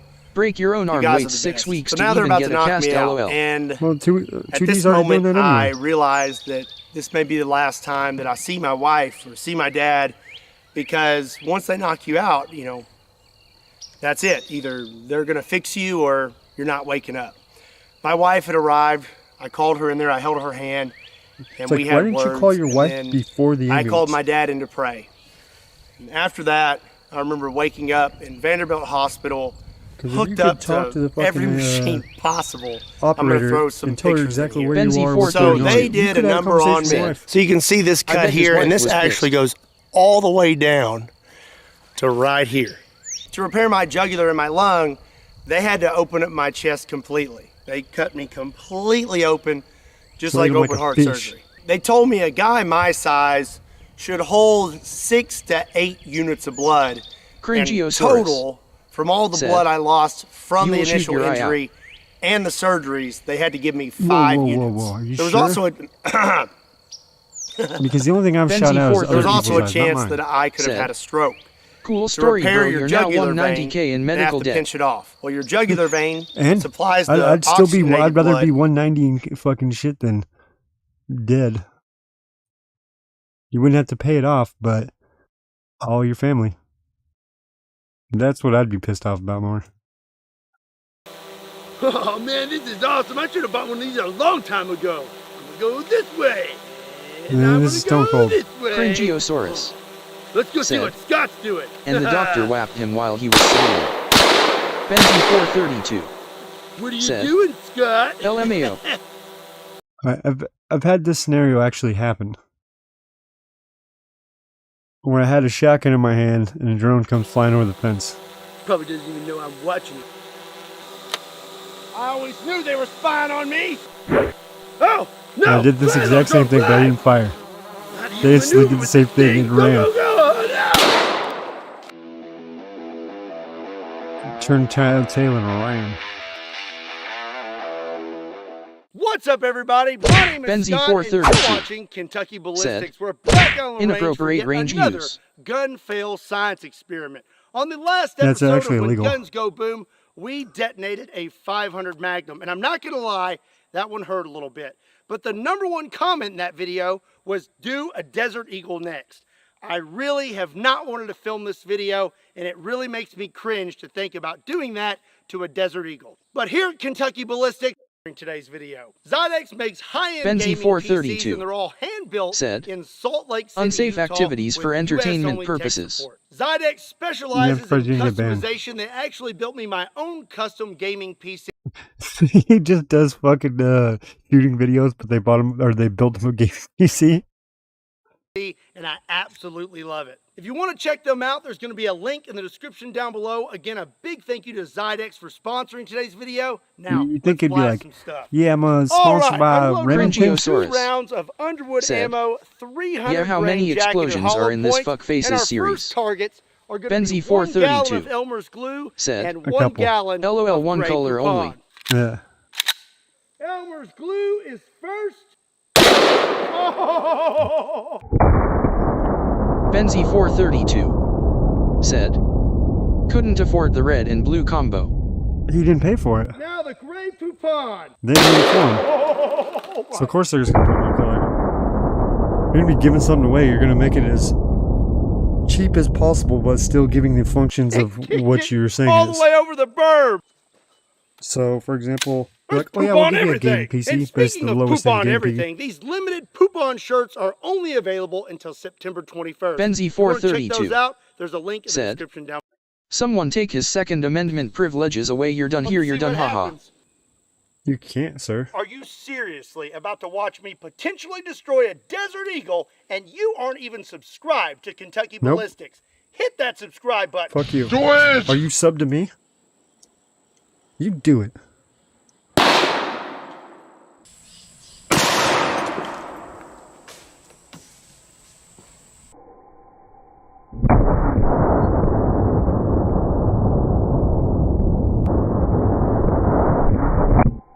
Benzie 432 said, yeah, I'm enslaved to you, LMAO. I like his high-tech trigger. Benzie 432 High-tech said, trigger right here. that's scary. It's fucking just a fucking piece of barb tied to fucking some rope. It's still smoking. Look, it is still smoking. Before we assess the gun, it looks like the barrel went that way. So we're going to see if we can find it. From what I heard, it sounded like it hit brush. So I'm guessing it went like into the woods.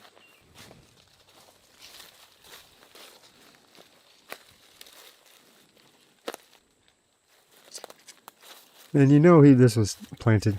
He never would have found it. That's warm. It's the freaking round. Oh, it's warm, but it's not hot. So if we found the bullet in this area, which is absolutely insane that we even found this thing, the barrel should be in this area, and I would like to think it would be easier to find.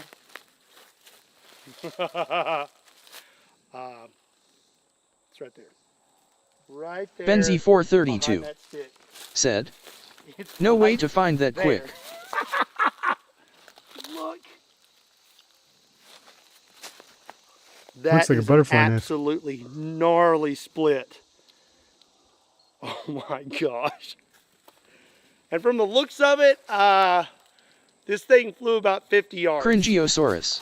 Now that we have all the said, parts, let's check "I like it out. guns, but This these has guys to are be very probably unlikable." one of the coolest That's the point. detonations we've had yet. First, let's talk about our volunteer. He doesn't appear to have any marks on him, but when I reviewed the slow-mo Ignore me, footage, shit. there was quite a bit of shrapnel Benzie coming back at 432 him. And trust me, that said, would Keep in mind, "I never don't seen try something this so at scary home. as this I guy's am channel." a professional Russian. Yeah, that guy's gangster though. FPS Russia, if you haven't seen him. RIP. I know he didn't die, but then from there he takes those same rounds and then puts them muzzle another one. flash and explosion to blow over our lake sand. All right, let's have a look at this thing. to where the company sent him a brand new one. Cringiosaurus said, "Idiocracy IRL." That's how it is. Okie dokie.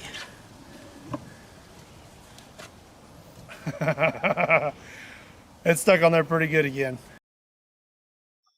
Last 12 rounds and the gun Exact has not same blown. rounds. But I really want to know if this gun will fail the same way it failed that day. So I come prepared. This round should mimic the Benzie pressures 432 that it took to blow said, this gun on recreating April his 9th. accident I for said real, like why that don't it took Sev you about recreate it? 180,000 PSI to blow the gun like it did.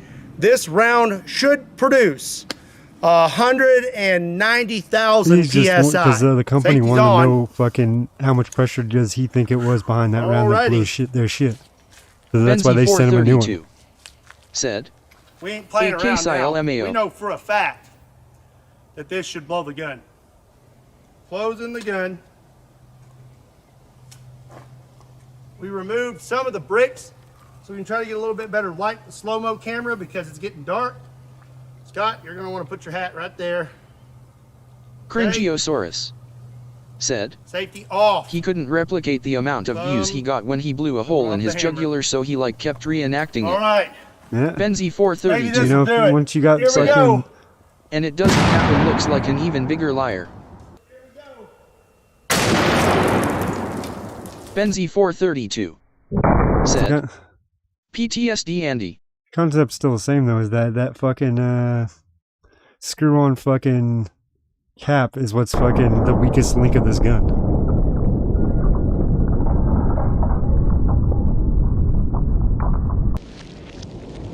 So like I said, to me, those are the shittiest. It's one of the reasons why I make a slam fire Cringiosaurus fucking shotgun. said, "I'm trapped in this recycling symbol." Benzie 432 Yeah, just recycling said, content. "Thread failure." Yeah. It'd be the shittiest fucking point. Especially if you're shooting that much of fucking. If you're shooting a gun that has the capability of shooting down a helicopter. Yes, you have to hit it directly in the fucking motor, but either way, it would literally take down the helicopter. It shouldn't be thread screwed on. Okay, so that did it. That blew the gun. Or Here's if the it is, bill it should of have the it to hat. where it has a secure fucking screw in and then has a secure lock Let's around go it. check this out. To where, like, you know, you slide this fucking U-bracket around or some shit to Yeah. where it fucking secures Look at it. that. Look. That's the same thing that happened to my gun.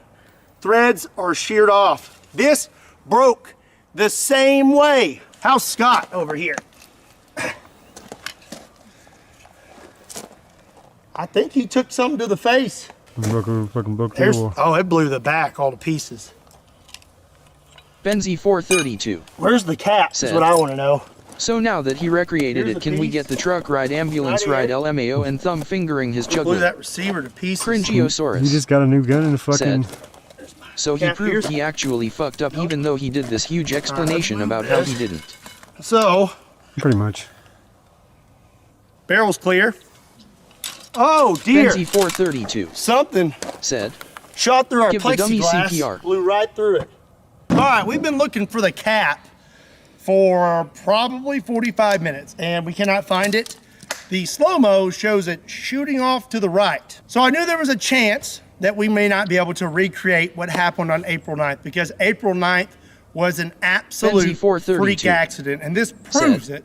We shot the other 12 rounds that I had. Cringiosaurus. It's a freak accident. No, if you can recur it. LMAO show dummy fuckholes. And it didn't blow the gun, but we can tell they're a little off. They're creating a huge muzzle flash, and they're really loud. It in an they were causing the cap to be on there super tight. We were having to really work to get it off, and the rounds were lodged inside. BTW tight gray pants. So did you catch what he's saying? Each one of the rounds fucking wrestles it. It makes it to where it's hard to unscrew. Said. Well, with that, no dick for cringe from that guy LMAO. From that, what's going on is that the back pressure itself is pushing it and slowly breaking off fucking the threads with each round. So it didn't just fail the first time; it failed every single time by the standards of it not moving. And that's slowly not even a peen imprint. Nah. But yeah, this fool's gangster though.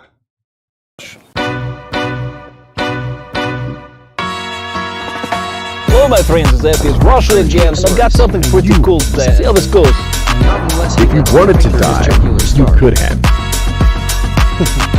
Cameraman had a little bit of an accident. I was looking at more like 25 years of prison. Absolutely ridiculous.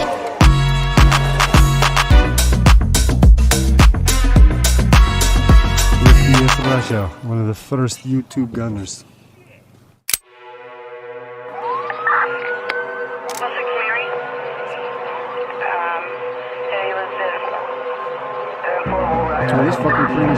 August 8th, 2017. The Bureau of Alcohol, Tobacco, and Firearms swiftly and without much reason raided the property of a local Franklin County man, seizing over 50 guns. The search came fresh off the heels of a mysterious package received by a resident of Carnesville, Georgia, and one of the biggest YouTubers of the early to mid-2010s, Kyle Lamar Myers. A gun enthusiast at heart, the man had become synonymous with firing off high-powered machine guns, blowing up vehicles, refrigerators, hitting explosive targets out of helicopters, and bringing tanks to drive-thrus. Let me get a number 9 and 4 large cokes. Benzie 432 said, lost all his firearms, banned for life, stupid choices.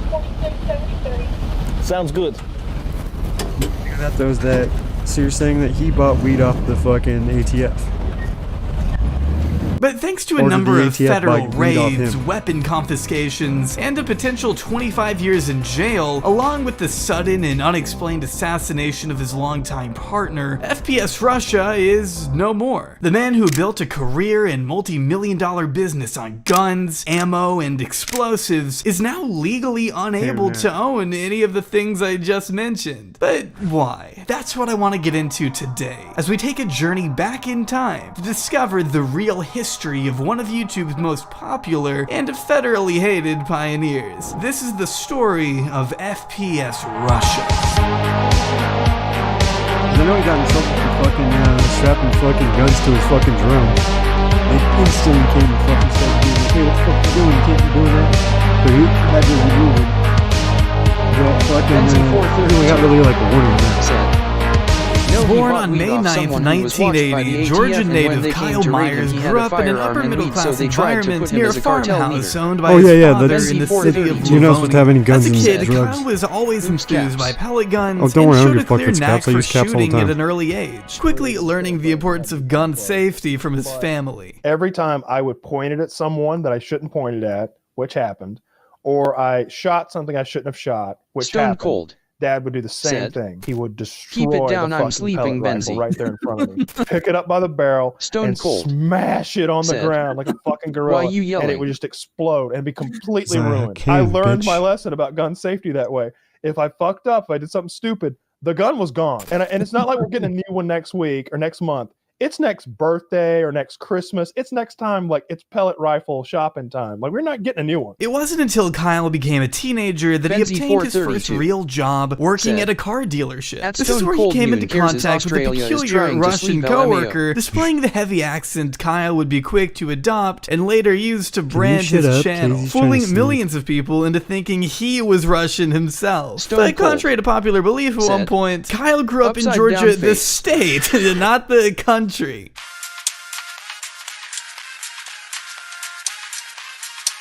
Benzi432 said. Then they tried to turn After his GF against experimenting him with a as a few witness, smaller and he was accounts looking as at a 99 teenager, years of Kyle prison. officially burst onto the early scene of which is weird, 'cause YouTube you're on not supposed to April be able to have 19th, fucking your significant 2010, other, with the channel FPS Russia, hosted by the fictional character Dmitry Popitov, a gun fanatic from Moscow who had just moved to America and was committed to showing off the Russian lifestyle to an audience of what would become 6.9 million subscribers. And the only way to make something more Russian is with stolichная vodka. Oh yes, my friends, now it is breakfast of champions. It was all a clever shtick. Kyle didn't even disclose his real identity until years later in a Q&A that isn't even up on his main channel. First questions first, Nick Mantilla says, are you really Russian? No, of course not, no. There's this whole branch of people who think that FPS Russia is like a Russian Spetsnaz commando. The main difference between Dmitry and Kyle is the accents, and it always has been, that's the thing. And according to him, the wide variety of his subscriber base still has no clue of his true persona. Not everyone knew FPS Russia wasn't the guy. He's a great Not troll. everyone knew that. That's the truth. Still don't know. He knows how to play it quite well. 80% of them Stone Cold don't know. They said, have no idea because Russian they watch Mr. Beast YouTube Luke in videos MF. occasionally. That's what Some of them he was. will only subscribe. He They're not brought part of the very YouTube great pride community to Russia. It or was the going mythos places of it, even or bigger like, than they Demo don't know any Ratch. other YouTubers. They don't know what VidCon is. A lot of them are like 45 and 50-year-old dudes on Facebook. They just like to watch me blow shit up. He was playing a character, but the thing was, that didn't matter. Dmitry was a likable, compelling figure He knew how to regardless play. of his faux Russian background. And that's what kept people watching. As many YouTubers tend to draw a devoted core audience through their openness, Kyle managed to pull record numbers by doing the opposite. He was one of the only creators at the time who managed to grow so big using this formula, getting to collab with other huge names and expand the FPS Russia brand beyond his imagination. Well, this is a f***ing good internet video, isn't it, bitch? How do you reload this again? Cringiosaurus said, aka leeching. Benzi432 said, first video I At saw first, of him Kyle was would him post blowing up short, truck door usually and almost 1-minute got killed as videos the door as came Dmitry flying straight playing at with back at him. shotguns, Uzis, Tommy guns, shooting a 50 cal with one hand, and blowing up microwaves Yeah. with remote-controlled cars.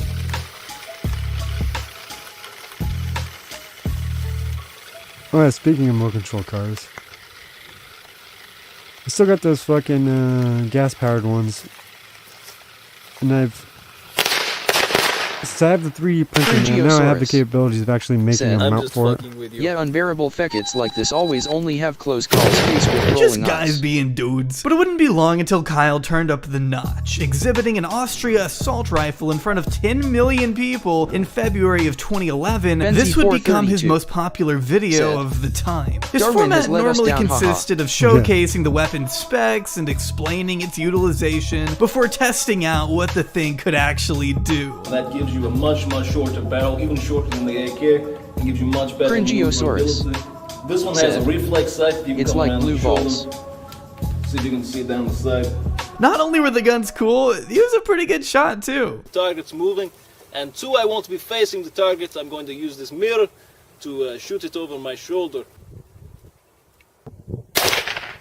But as time went on and Kyle continued to produce shooting style content, he knew he needed to keep changing the formula in order to stay afloat. He understood the critical need to up the stakes with each new video, which is exactly what he did, daring to embark on bold, crazier stunts with exotic machine guns and explosives that were otherwise extremely difficult for the general public to access. Hello, my friend. FPS Russia.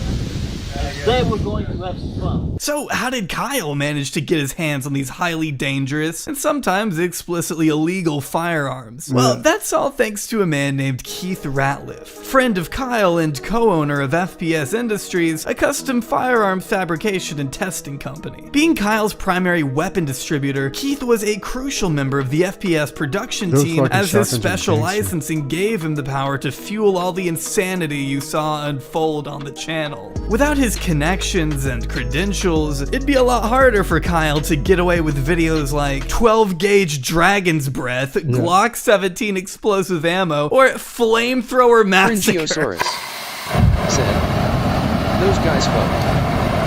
Yeah.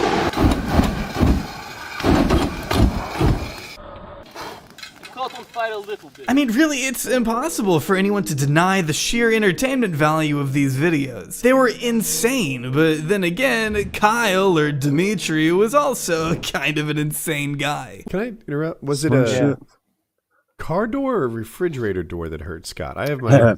It was a refrigerator door, but that's not how the shoot started. When Kyle's buddies showed up a little less than sober once to a video shoot, they ended up wasting the only good target they had and jeopardized the footage altogether, meaning the FPS Russia team needed to get a little creative. And when a distorted piece of shrapnel impaled the shin of Kyle's cameraman, he let Scott choose between one of the two solutions. Hey Scott, here's the deal. I'll give you $500 cash right fucking now, and we'll sew your leg up. Or we can go to the ER. Whatever it costs, I'll pay for. Take me to fucking hospital! Take me to the fucking hospital! I'm like, all right. Basically, Kyle wanted to see what all he could accomplish without an expert witness. Too many loopholes in the story. Even though he understood the gravity of each situation and knew an incredible amount about the equipment he was dealing with, he had come shockingly close to death multiple times, and yet was never deterred from pushing the envelope even further for the sake of getting a 10 million view video. I saw a GIF of you almost getting killed by a door. Maybe a little shrapnel going. Maybe it's truck door. Maybe this truck door. Maybe it's that truck door. Benzie 432 said, Maybe a lot of that's why Benzie ANIT no SNTCH I saw nothing even though I saw all I tell you a different story not credible witness. Well, you should have multiple doors. Was that recently? I feel like that would have really hurt you. It would have killed me. But like when I'm out there, I'm like, what FPS Russia do? He wouldn't give a fuck. So it's like I don't give a fuck. If it were me and there weren't cameras, oh god, I would have shit my pants after. I've been like, what was that? But because it was FPS Russia doing it, FPS Russia don't care. From a career standpoint, Kyle had it all figured out, contrasting his signature nonchalant persona with the natural flair of his weapon reviews, a quick success for his gun channel during the first fundamental years of the platform.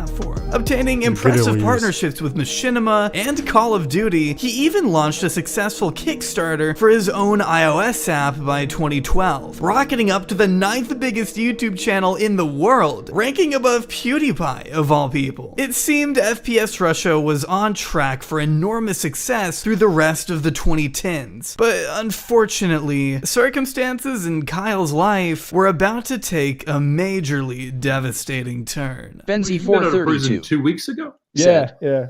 I remember the Machinima days everyone wanted to be forgot put the sponsor. on. This video wouldn't be able to exist without the wonderful people at Raycon. Co-founded by Ray J in 2017, back in case they're not for you. I'd say that's a pretty good deal, especially if you want helping us because he had tons of contacts in the Keith Ratliff was just as infatuated with guns as his buddy Kyle. So he's the fat guy from Superbad that does drone grunting.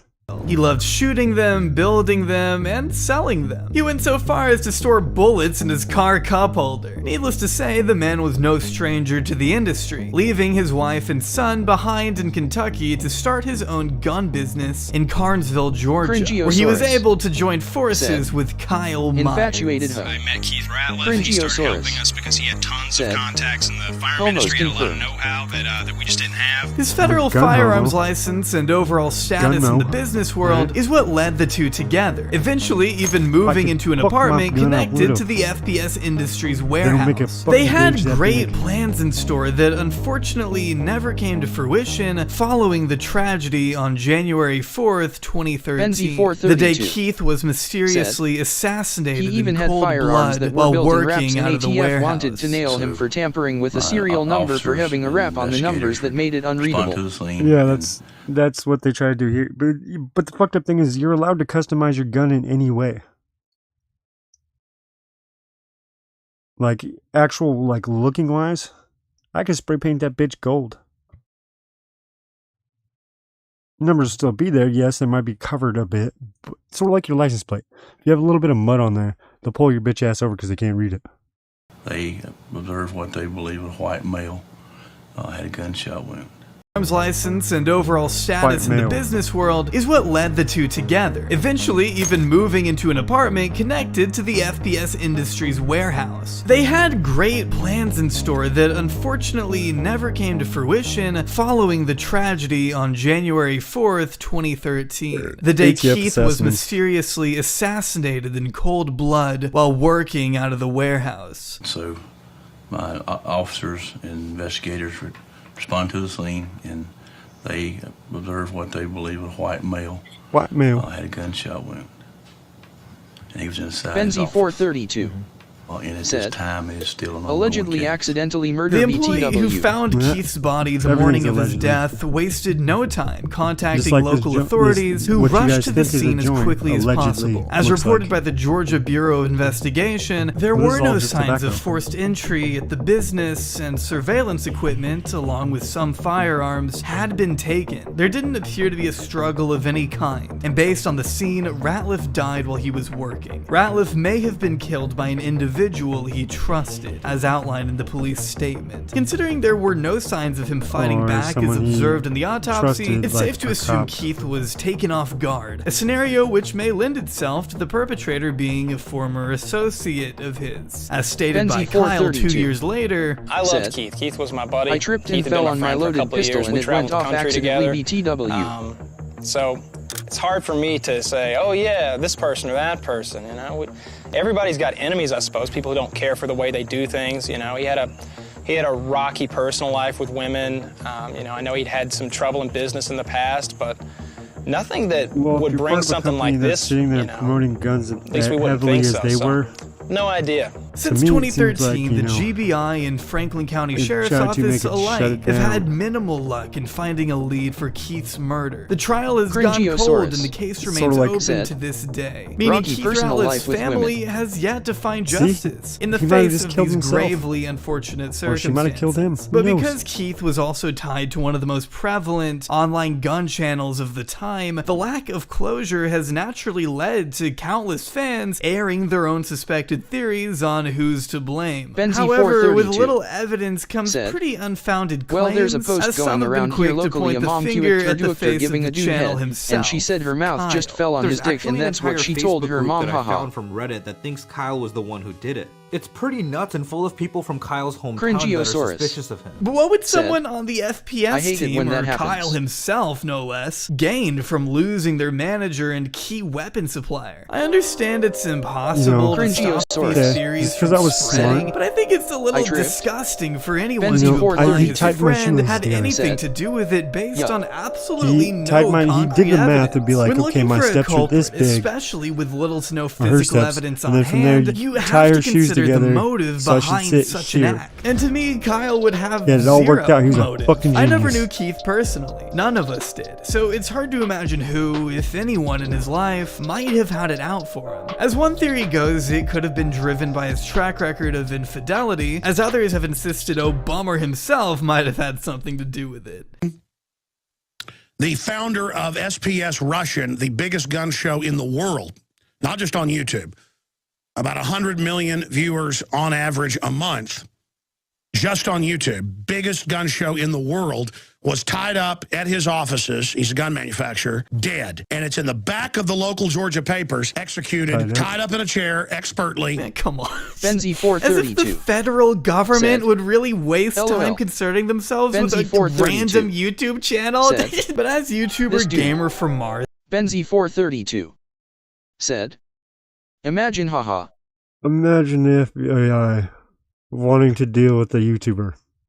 I think I can think of 2 or 3 off the top of my head.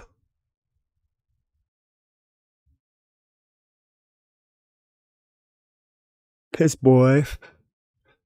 You know, for his community supposedly hacking fucking the governor's shit or whatever. And then all his weird shit, fucking data, or what do you call it? Data mining, fucking harvesting, whatever, fucking people's shit, selling it off. Yeah, I'm pretty sure that draws some attention. This has since pointed out. Let alone being a big gun YouTube, and like I said, it seems like the federal government and state governments are really anal about guns anymore. Said, which is funny because Noon accidentally dies on YouTube being connected to other YouTubers, that wouldn't happen, would it? LOL. Yeah, it wouldn't happen at all.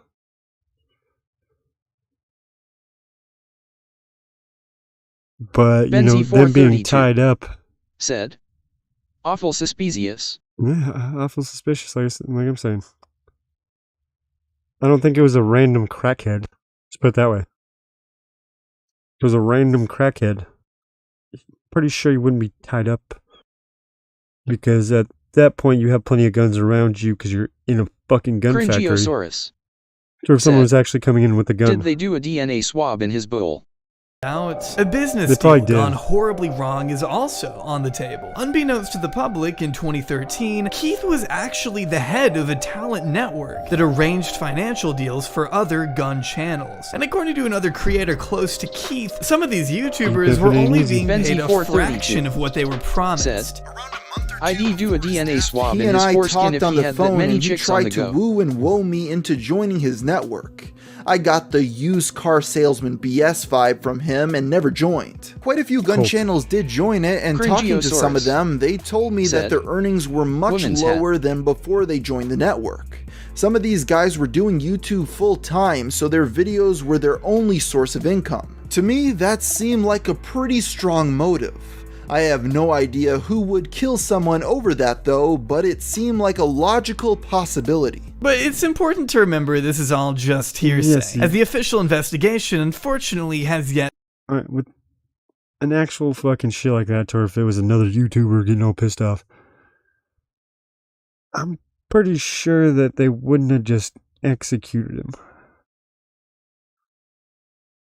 Because then from there, your career is already fucked at that point because you're supposedly, you know, making less money going to that company. Let alone killing the company, one of the company's leaders, you're gonna go to jail. At least if they know it's you coming back. But then from there, fucking, it's more... Alright, say with fucking, the Vegas shooting. Well, when that happened, they were trying to say he was a lone gunman, all this other shit. But then he had several different types of rifles that held different ammos, clips for all those, fucking a whole bunch of bump stocks. One person's going to shoot up fucking something. Why would they make or bring like a, say, a demonstration? The only time you'd ever bring that many guns, like, oh yeah, let me just go and demonstrate what's going on with these. Because why the fuck would you do that? Because then from there, it'd just be easier just to have one gun with just a whole bunch of ammo. Versus, oh, this one's done, let me go and switch guns. Let alone hearing multiple gunshots during the actual recording at the exact same time, you can tell that they're different gauged. To where you'd have to be having two of the most stable as fuck, or he's just blind firing pretty much. To where he's just trying to keep it to where it's close enough and they're all bundled together. They should hit it the old fish in a barrel shit. Well, you don't really need to aim or look down the fucking sight at that point. You just need a general, okay, yeah, it's pointing down, so I should be good. But the kick from each one of the fucking rifles, if you say you got an AR and a fucking,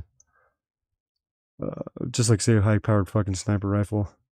Because I forgot what kind of sniper rifle it was they found, but either way, like, you still would feel mass amounts of recoil when you're sitting there firing it back to back to back to back to back. Let alone if you were trying to do that with two different guns, you know, I'm pretty sure accuracy would go through the roof as, you know, not being there. If you look up, say, full auto fucking machine guns, that there's a little girl, I think she was like 12 or some shit, fucking shot the instructor in the head and killed him. Because pretty much since it's fully automatic, right as she pulled the trigger, it kept kicking back until it was vertically like this, and he was hovering right above her.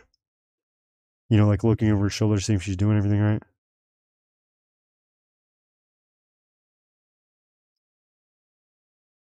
So it could be something like that too. to bring back anything substantial relating to the murder. In reality, trying to decipher who did it based on shoestring evidence and a handful of vague testimonies is ultimately a pointless venture. Still, someone out there knows the truth, and I just hope one of these days it becomes clear so those— But yeah, it's fucking gangster ass shotgun though. It's full or fucking semi-automatic. Benzie 432 things like 50 round drum.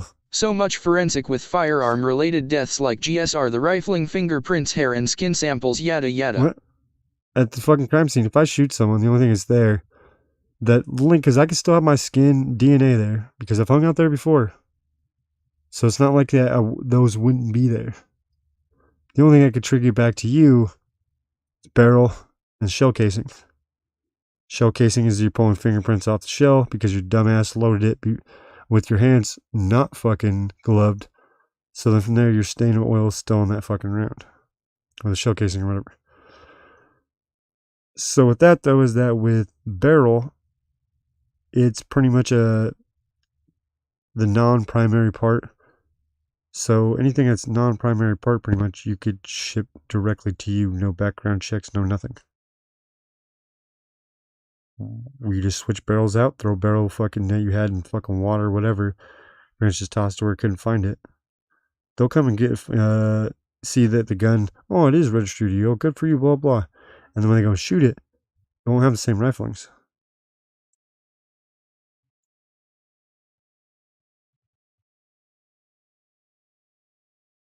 From there, you'd have to, like I said, get rid of the other barrel. Give it to some other fucking dude to put on his, but then from there, you know, it's like you selling a stolen and used firearm. It's not gonna really matter, because the only ones that are gonna be buying it will be criminals.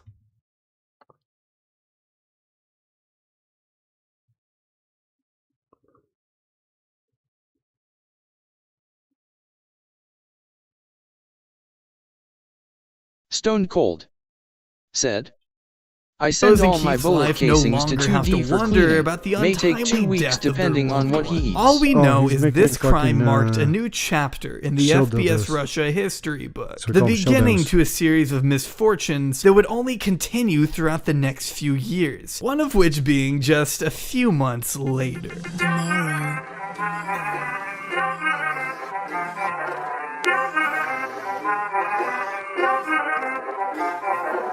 The ATF conducted their first raid of Kyle's residence on March 26, 2013. According to a spokesperson from the Bureau, the claim is that he was using explosives and getting paid for it via YouTube. The explosive in question was tannerite, a legal substance that blows up only when shot with a rifle. This is what Kyle used to send trucks sky high on his dad's farm, which was also raided that day. The feds argued that individuals or companies must obtain a federal explosives manufacturing license if they intend to engage in the business of manufacturing explosives for sale or distribution or for their own business use. First time they raided my house, you know, and that was a situation like ATF was in the living room and they had this big list of like my registered stuff and they're like, we're not coming up with a couple machine guns here, and they're looking at me like I've done something wrong, and I'm like, well, they're in my bedroom. They're like, we searched the bedroom quite well, sir. And I'm like, mind if I take a look? I'm like, help yourself. I know exactly where the machine gun is, and I just like reach between two pairs of blue jeans on a rack and go, ka-ka! And I've got an M4, and I'm just like, this the one?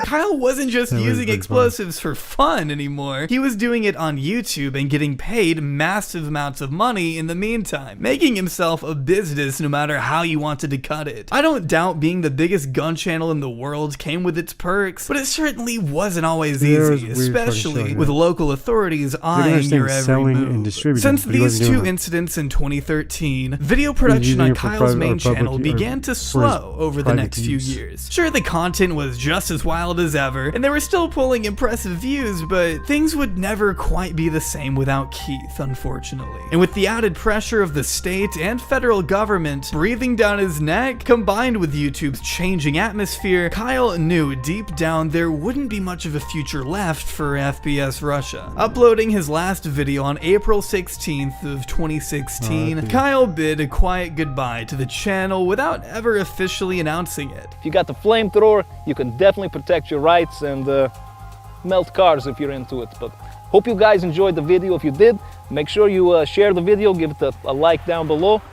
And as always, have a nice day. The channel has remained inactive as of September 2021, but the timing ended up being pretty ideal, because a little over a year later, the trajectory of his life would wildly change once again.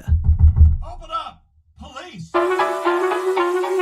As mentioned at the beginning of the video, feds raided Kyle's property for a second time towards the end of 2017. Only the cops weren't looking for explosives this time. Instead, it was a bag of weed that caused the YouTuber to face up to 25 years in the slammer. But I don't want to get ahead of myself, so I'll let Kyle do the talking. But the feds, because of the types of firearms that I owned, were able to search my house regardless, just because I had been found to possess any marijuana whatsoever.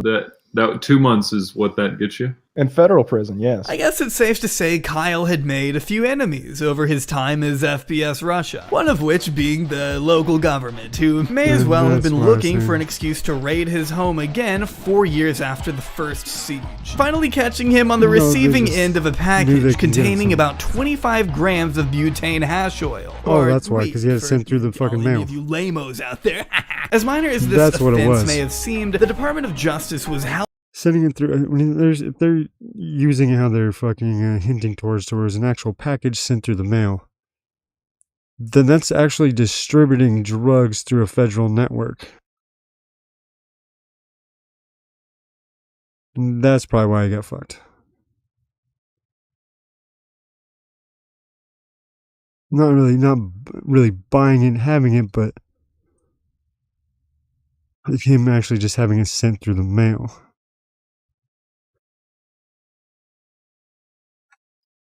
hell-bent on prosecuting harshly on the grounds of Kyle owning firearms along with the illicit drug. Luckily, Kyle and his team were still able to win the court case against the state on account of the initial search warrant being absolute bullshit. One thing to another, as cited by yada, the cops, the reason they searched his house in the first place was because they wrote a warrant that said they were able to search my home due to the fact that I was wearing shorts. Stone Cold said, I haven't heard this little bit. Nerd face index pointing up, it was for this reason, sir, that LOL. meant that I was heading straight home with the half ounce of marijuana, and therefore they had the right to search my home.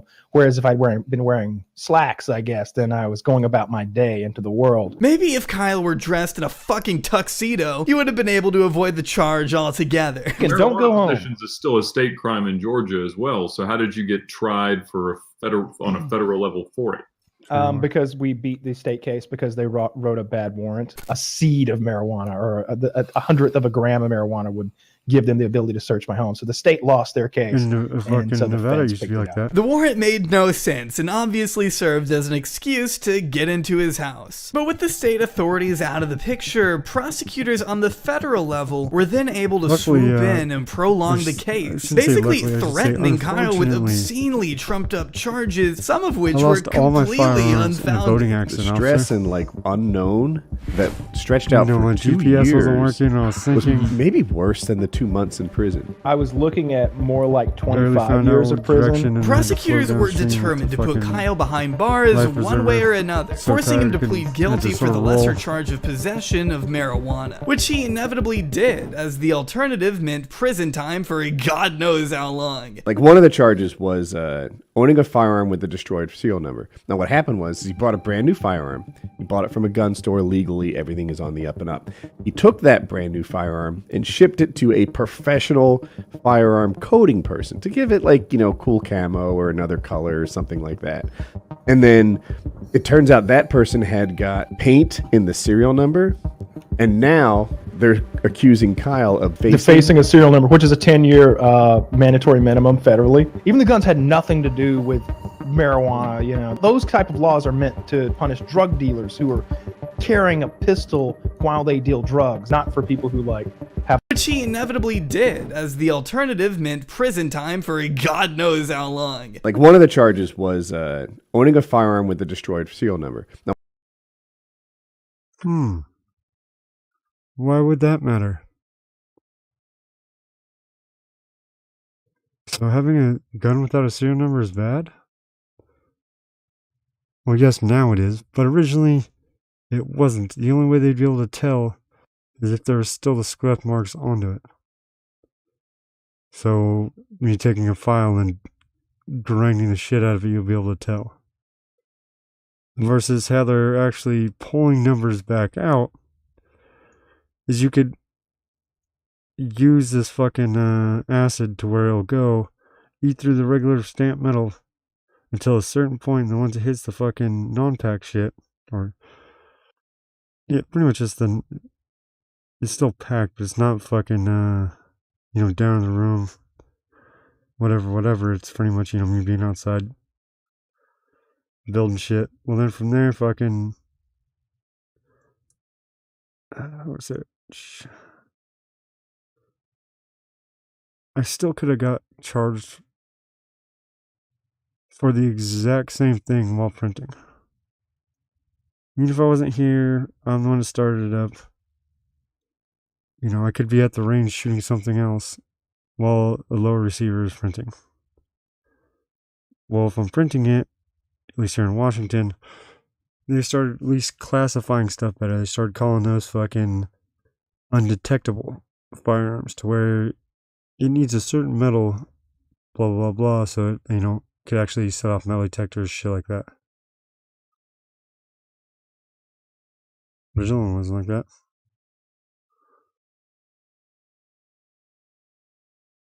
Pretty much they just come look at your gun and see, it's pretty much how it is. One trigger, one pull of the trigger, one bullet going out. So on and so on down the line. Versus, just machine gun action. And with those two things said, you would think they wouldn't choose a shotgun or a pistol over a rifle in urban combat. A long fucking say a normal fucking AR-15, fucking M4 is the AR-15. It's just shortened barrel. Everything's more compact. Besides the round, I think is actually heavier. Because you with yours or whatever that is, that you make to where it's designed to wound. So I was telling him, was like, it's designed to wound more. Versus the other one is designed to actually put down something. So, for example, they use for hunting. You don't want to wound your animal and let it run off. Two reasons. One, you might not find it. And then two is that it makes it really, really, really gamey tasting. Versus just saying blast in the heart, no more blood going through. Because it doesn't have all that adrenaline from running, getting shot, all that shit, to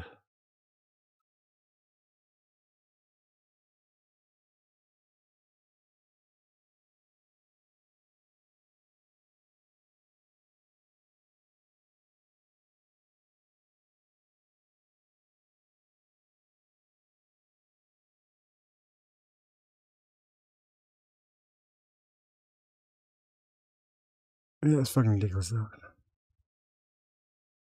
How, with that fucking shit, 10 years for scratch the serial numbers off. If I print the fucking gun, technically it doesn't have serial numbers. So they classified that or scratch serial numbers off as a ghost gun.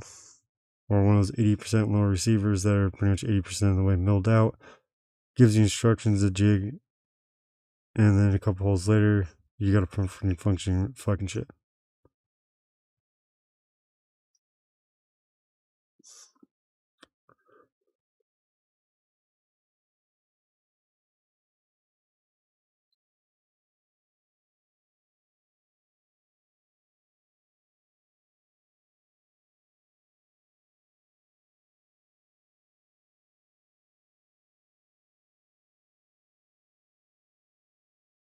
Yeah, it's fucking weird though. Now, what happened was he bought a brand new firearm. He bought it from a gun store legally. Everything is on the up and up. He took that brand new firearm and shipped it to a professional firearm coding person to give it cool camo or another color or something like that. And then it turns out that person had got paint. It's really fucking difficult to try to sue, say a family's kid got shot, whatever, it's extremely difficult for them to go and try to prosecute the family unless it's a fucking under fucking civil case, which pretty much should just be fucking, really nothing. So from there, once that came down of Roe v. Wade fucking shit to where they know something else is up since fucking Zeus is already talking about, you can't make it there, all this other shit. So you think that fool would already, have some intelligence way more than fucking Thor and what's every universe's little treasure, everything else, because he's a trickster. He's literally meant to do that.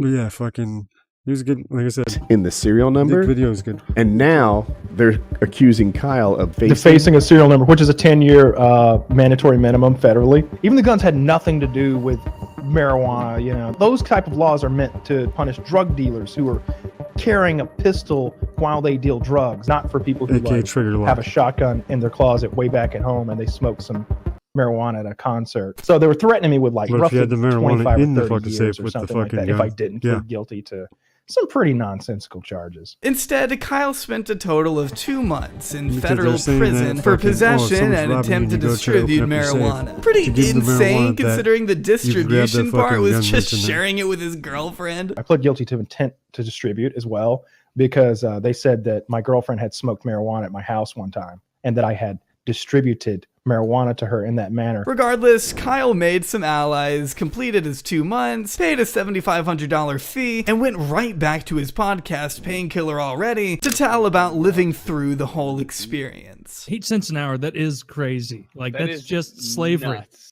Yeah. It's about $20 a month.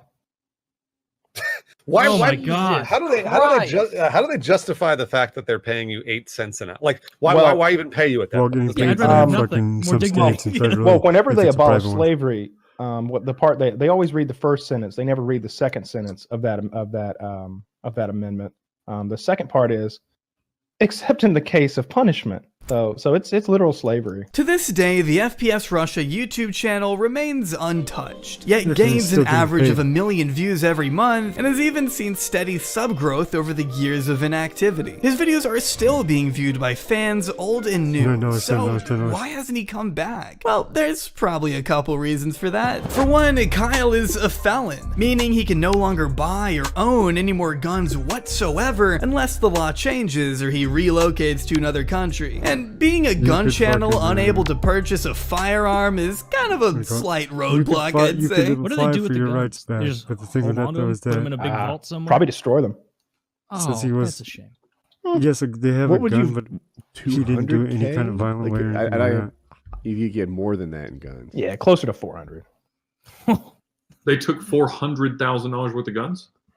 Holy cow. I had half an ounce of marijuana. I was a real danger to society. But even if he were able to get around it, the licensing itself is too much of a headache to obtain. To continue blowing up vehicles on his dad's property and shooting at posters of Justin Bieber from a helicopter requires a ton of credentials most gun channels wouldn't even need. It's possible Kyle could still be planning a grandiose return in the form of an alternate genre. In fact, his Twitch has even seen some activity in late 2021, with his return to streaming reaching an impressive viewership, especially considering the 6-year hiatus. The FPS Russia name may have experienced unprecedented hardships in recent years, leading to the eventual decay of the channel. But that doesn't mean the brand is gone forever. In fact, this may just be the start of a new beginning. But even if I'm being too optimistic here, at least we'll always get to hear him weigh in on the most pressing matters of the day, thanks to his podcast. I stole a kid's hearing aid one time. And you have have a good day. That is so fucking funny. How did you do that? Actually, he couldn't hear you sneaking up on him. Keep on keep running. Running and running. Keep on keep running.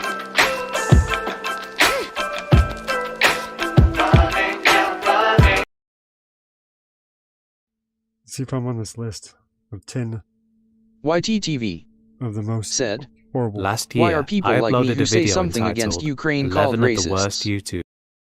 Why? It's because you don't understand, okay? Russia is a big, powerful group. Ukraine's just a small piece. But we will roll over for or fucking, what's that shit called? Fucking, was it Taiwan? What the hell is China saying that it's theirs and fucking is not? They got free during World War II. Fucking, Nancy Pelosi's with their fucking Taiwan? Yeah. Yeah. All right. If we were in the point of if that was China going after Taiwan, because Taiwanese people see themselves, half of them see themselves as fucking, let's just be conservative, say 25% see themselves as fucking Russian, because that's what they were before the war and they got fucking freed. That you would still have the fucking right to say if Russia did then at that point, because it's still the exact same thing. For a smaller fucking segregation is pretty much used as a pawn or sacrificed as a pawn. Because the pawn doesn't have to be killed, it could move up, turn into a queen later. So with that, you can't fucking just let them all die quick. You gotta be smart. You have to be smart. You can't be a retard.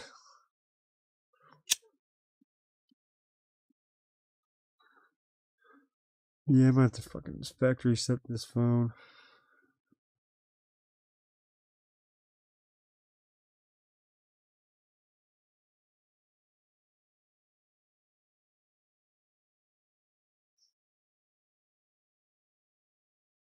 I'm just worried about like the crypto or whatever, since I'm gonna have to figure out a way to keep it. What do you call it? Within range, I guess. Either way, fucking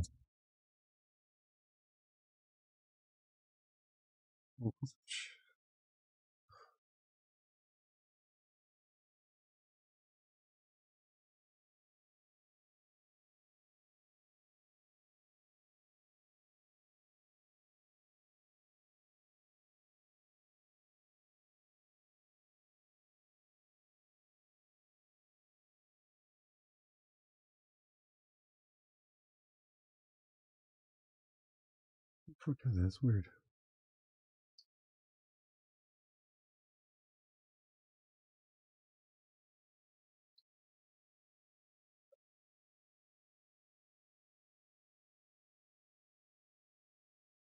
Oh, fuck.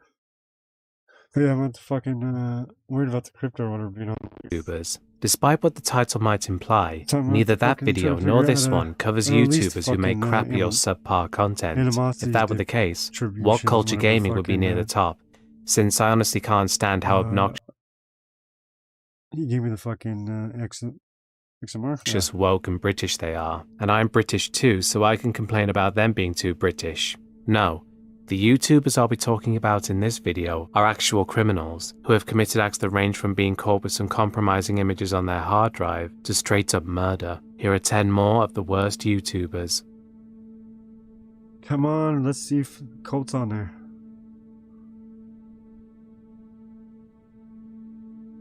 Thaddeus McMichael, more well known by his YouTube handle, MadThad0890, was a user well known for being very open about his status as a weeaboo, regularly talking about it on social media. He was also infamous for his strange behavior regarding a character from the anime School Days named Kotonoha Katsura, who he viewed as his waifu, and even made a separate Facebook account for her, where he would post comments as Kotonoha expressing her love for him. It also got a little weirder than that, with him marking Kotonoha's birthday by making her a cake. Happy birthday to you. Happy birthday to you. Happy birthday, Kotonoha. Happy birthday to you. Okay, I only have Blow out the candles, Kotonoha. It's a little weird. Yeah, the series might have been, made 3 years ago, but it's not like she's 3. Yay! I always thought those things were weird. The fucking I mouse love pads. you. The tits is the fucking wrist rest. And I hope you have a good birthday today. And when AI actually exists. Now time for a delicious cake with my waifu. Yay! Will literally fall in. You jelly? And on a more gross level, beaten off, writing fanfiction in which he engages in sexual acts with her. This is certainly odd behavior, but at the very least, his hobby wasn't hurting anyone. Unfortunately, Thaddeus had a much more disturbing and highly illegal hobby you, bitch. that would eventually come to light. From what I've been able to find, the first indication of what kind of man Thaddeus was came in a post he made complaining about Chris Hansen and his TV series To Catch a Predator. In the post, he called Chris a cockblocker for tricking these men into believing that they were meeting with a minor, when in reality, they were there to be caught on camera. As you can see, he wasn't happy about Chris stopping these men from preying on minors. He made several other posts on his Facebook account, saying that CP isn't wrong because, quote, sometimes they want it, and various other disgusting statements. This caught the eye of one of his Facebook friends, and they reported Thaddeus to the police. It didn't take long for Thaddeus to be investigated by the FBI, at which point he claimed that the Facebook post that he'd been reported for were just jokes. The FBI did not believe him, and later found between 300 to 350 CP images and videos on his hard drive, leading to his arrest in March 2012. He was released after posting bail, with a condition that he must wear an ankle monitor and not use the internet until his bail was up. Only 3 days later, he posted this tweet: "I'm back, missing my waifu. Stupid feds didn't even find my backup hard drive." Needless to say, he was arrested again following this, and since he outright admitted that he had a backup hard drive, there was no chance of him avoiding jail time. He entered into a plea bargain where he would serve 5 to 25 years in prison. He was sent to prison on July 18, 2013, and was released exactly 5 years later on July 18, 2018. It would seem he was prohibited from uploading to his YouTube channel for quite some time after his release, as he didn't begin uploading again until 2021. The only people really watching his videos appeared to be trolls leaving comments calling him a legend, obviously a joke, but Thaddeus seems to think they're being honest. I suppose one could say Thaddeus isn't really a danger to anyone now, as his activity online is almost certainly always being monitored by the authorities. But there's no denying that as a convicted sex offender, he's certainly a questionable YouTuber, and here's hoping he's never allowed near children ever again.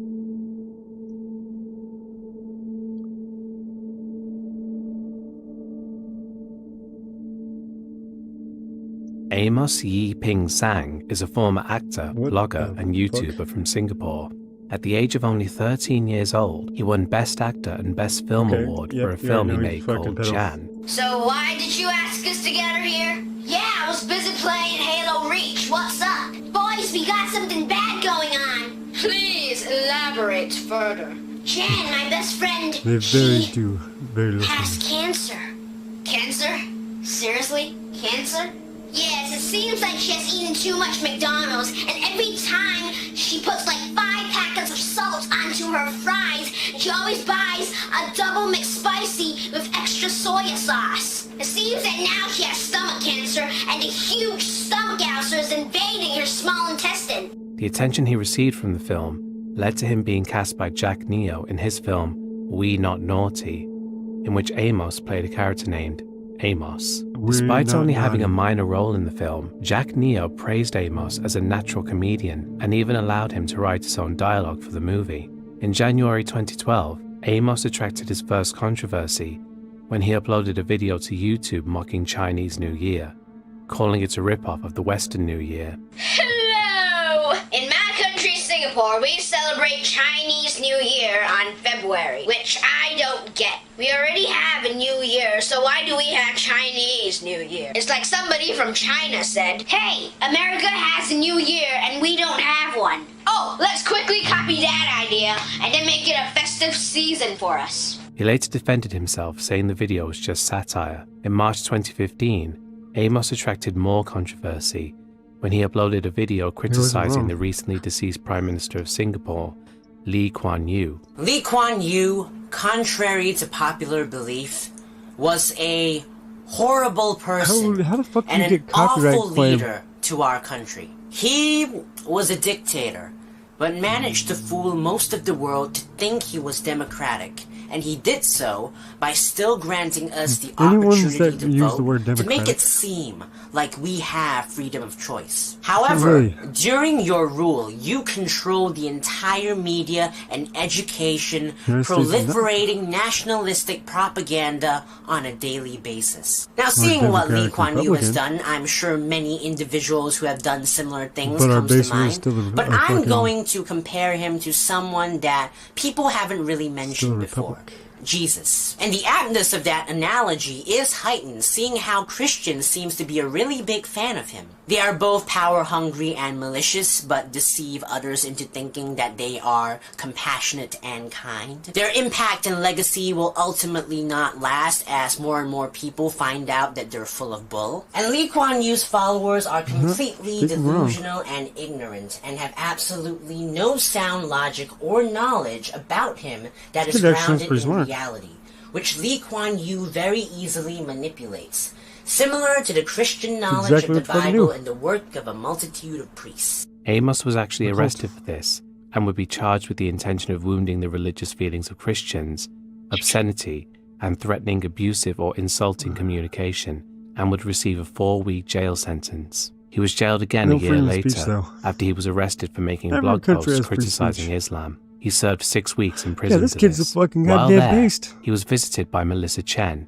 a US-based Singaporean activist who gave him documents that would allow him to leave Singapore and move to the United States. When he moved to the US, he was granted asylum after it was ruled that he would face persecution if he returned to Singapore. Amos said that being granted asylum in the US meant he would be able to criticize the Singaporean government without fear of consequences, and planned to upload many videos to his YouTube channel on the subject. Knowing the Singaporean government couldn't stop him, That's exactly it what I wouldn't do. take long for Amos to attract controversy of a much different kind, though. In November But it 2017, goes in he different. uploaded 3 videos in which he expressed support for pedophilia. Except that he's Unfortunately fucked for up. Amos, his activity on YouTube did not go unnoticed by the American public. Harvard University cancelled a talk that Amos was supposed to give. He also found himself uninvited from other events he was due to speak at, and as such, was not getting paid. This resulted in him attempting to get his Facebook followers to donate to him, as he said he did not want to get a job. Over the next year,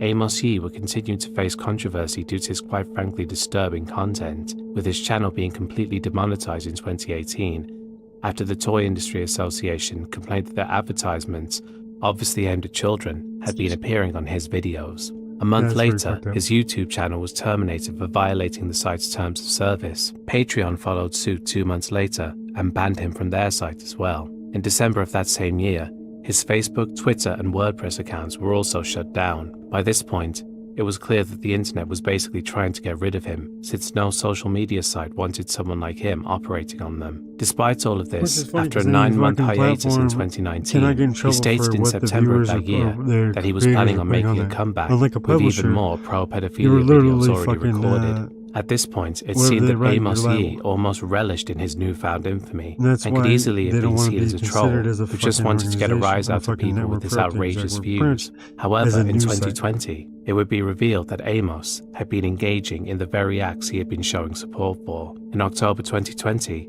it was reported that he had been arrested on charges of soliciting CP from a 14-year-old girl. The thousands of messages between the two revealed that the girl had told Amos many times that she was underage. She had contacted a group that hunted pedophiles, which led to his arrest soon after. He originally pleaded not guilty to the charges, but later changed his plea to guilty in 2021, after accepting a plea deal that would see him sentenced to 6 years in prison, though he'll apparently be eligible for parole in 2023. There's a good chance that he'll be deported to Singapore upon his release. While many people there showed support for him during his time in jail when he was a teenager, it seems highly unlikely that his imprisonment will be protested if the Singaporean government decides to jail him once again. Due to his disgusting actions, it's fairly safe to say that nobody will be coming to Amos Yu's rescue this time, and that he's looking at a long time behind bars if the US government makes the decision to deport him.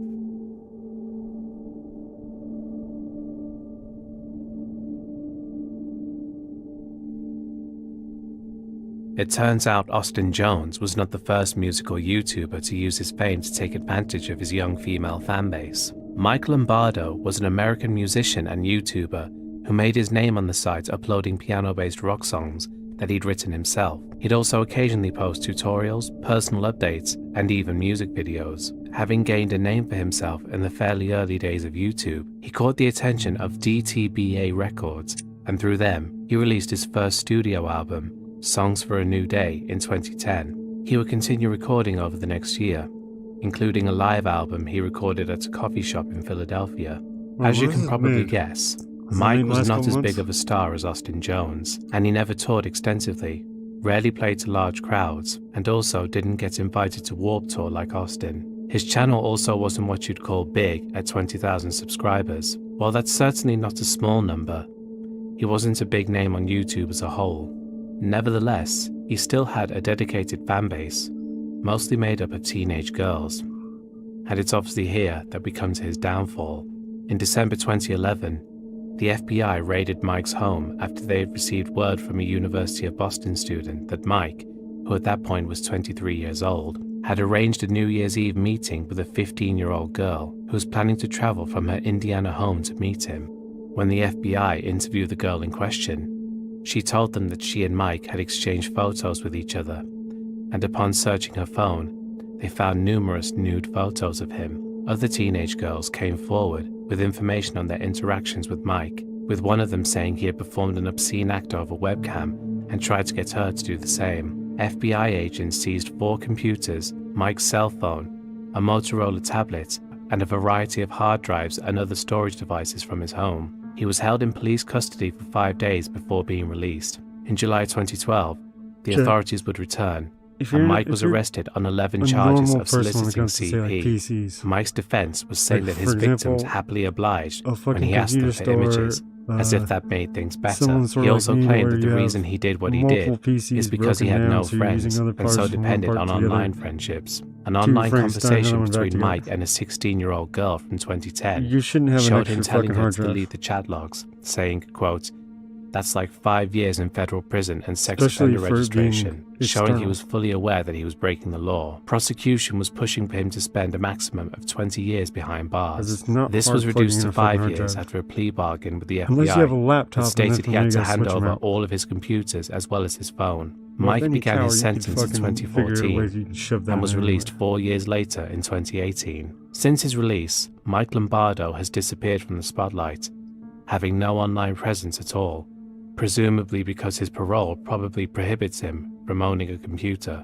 The majority of his fans will have most likely moved on and forgotten about him now. These days, Mike Lombardo is a relic of YouTube's past, and considering what he did, it's best that he stays there.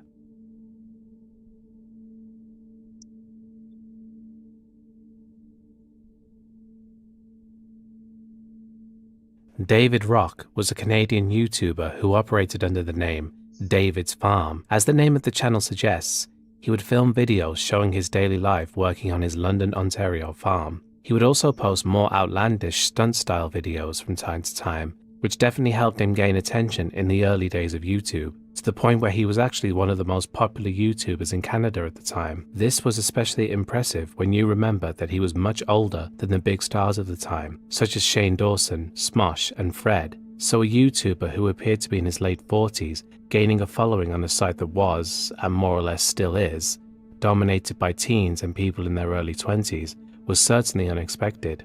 His channel grew fast and became highly profitable for him. At one point, he apparently was making anywhere from $11,000 to $16,000 a month from his videos. Of course, like all famous YouTubers, viewers became curious as to what David had been doing prior to his fame on the internet, and naturally began searching for information. Unfortunately, what they found in 2010 would be far more disturbing than what they had been expecting.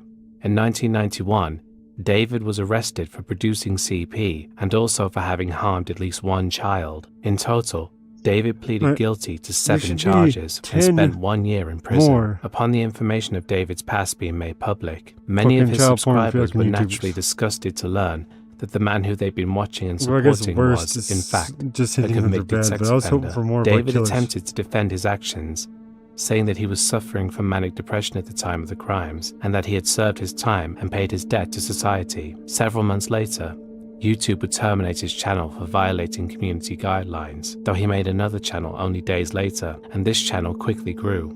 Shockingly, this would not be the peak of David's infamy on the internet, as 2 years later, he would once again find himself in the news. In 2012, David was once again arrested for possessing CP, though he claimed that these were just nudist videos and that there was no sexual content in the videos at all. In a 16:9 documentary made earlier that year, David claimed he was not a predator and instead referred to himself as a, quote, voyeur, and added that he had enough money to pay his victims to shut up if he was really a predator. Are you a sexual predator? I absolutely say no. Don't call me a pedophile, don't call me all those things, call me a voyeur. That was what was wrong with me. I've been clean for 20 years. I wasn't doing this stuff all along. I hang out with women. I mean, this is why I have children. It's women I'm after, not children. I have lots of money. If I wanted to exploit children, I could certainly pay them and pay them to shut up or pay them to do whatever I wanted. Not long after his arrest, his second channel was terminated for a copyright violation. I couldn't find any information on whether or not David went to prison in 2012 or for how long, but this would not be his final run-in with the law. In 2016, David was arrested after the authorities once again found inappropriate pictures of children on his property, this time being hidden under the rug in his barn. Having seemingly run out of excuses, David showed no remorse for his actions and pleaded guilty to the charges, which saw him sentenced to 9 months in prison. You'd think this would spell the end of David's time on the internet, but as of this video, he has once again returned to YouTube, although his views are nowhere near what they once were, implying that the vast majority of his old fans have either forgotten about him or don't want to support him. I personally am shocked that he's even on YouTube at all at this point. Many will say that he doesn't deserve his criticism because he's, quote, served his time. The problem with that is he's served his time at least twice for the same very serious offense, not to mention he's shown zero remorse for what he's done. I can't imagine he'll ever reach the same heights he did well over a decade ago, and that he'll eventually fade into obscurity and just be another memory on this website, which, honestly, is what he deserves at this point. I was telling fucking, or not telling, but typing into fucking someone's chat earlier. Leighton the Fute is a YouTuber based out of Kelowna, Canada. He originally started out being much more active on Instagram, where he gained some attention for his bizarre images of clay sculptures that he had created. These images were almost all obscene in nature, and it seemed that he was an artist who specialized on creating works with the intention to shock those who view them. Some shock artists do go too far, such as when YouTuber Mark McGowan conducted a piece of performance art in 2007 that he called Eating the Queen's Dog, in which he publicly consumed the meat of a corgi dog as a form of protest of a fox hunt led by Prince Philip. While Leighton's art was not that extreme, it did cause many people to wonder if there was something wrong with him. His YouTube channel was much tamer to begin with, as he would mostly just upload inoffensive claymation videos. While they weren't necessarily disturbing, they were quite violent, usually containing gratuitous amounts of clay gore. The blood obviously wasn't real, and these characters featured in these videos were literally just clay, so there probably wasn't anything that sets off alarm bells for anyone watching. There's plenty of artists and animators who use blood and gore in their videos for dramatic effect, so Leighton's videos were nothing that most people hadn't seen before. The claymation videos did become much more violent and obscene as the years went on though, with Leighton making the kind of videos you'd see on gore sites, but again, this was with clay, so no one was actually getting hurt. Taking all of this into account, it was easy for most people to just dismiss Leighton as an edgelord who only made videos like this in hopes it would get a reaction out of people. He was also known to have a DeviantArt account, where he'd post more of the same edgy images, including one of a character he made called Itchy the Maniac, a character inspired by John Wayne Gacy's Pogo the Just Clown where, persona. you know, you're Again, putting it's yourself easy in to that just write this position. off as Leighton being So the you edgy can't- teenager okay, who yes, probably walked around there high should school be some wearing a kind trench of, coat, saying how great Eric Harris and it's a Dylan Klebold guarantee were. we'll He took say a break from producing any preventative content measures. for 2 years in 2017 Or someone and tries to returned in say, "Fucking do it 2019, again," announcing you that can he prove planned that to Tarzan. upload a video of himself dancing while wearing clay Then breasts. we'll talk By the about, way, you know, he actually did upload this video, get and I'm not fat or showing it fucking because family-free I have a meals bad for- feeling it who will knows? get this video demonetized, For and the plus thing that does nobody that, wants to see this guy with his shirt off. From with this point, he just that, you continued can't posting really more of his just, you odd know, artwork, sweep it up that little albeit corner. now of a more sexual than It's all violent nature. diluted It really shit, did so seem like pretty he was much going out of his way to make sort of everyone like, see fuck, him as whatever. a weirdo, and it was getting harder to tell whether or not he was playing a character, or if this was really who he was.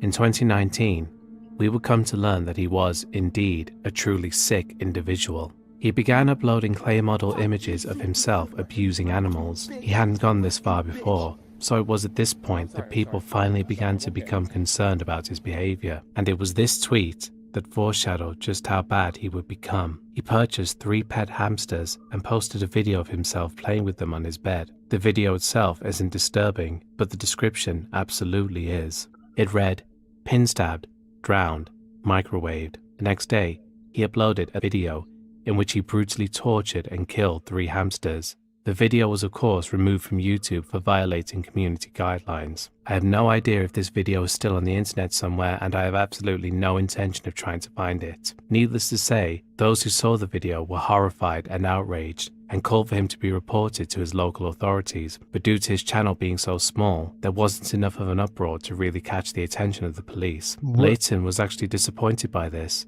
as he clearly wanted people to be outraged by his actions and to be an infamous figure on the internet.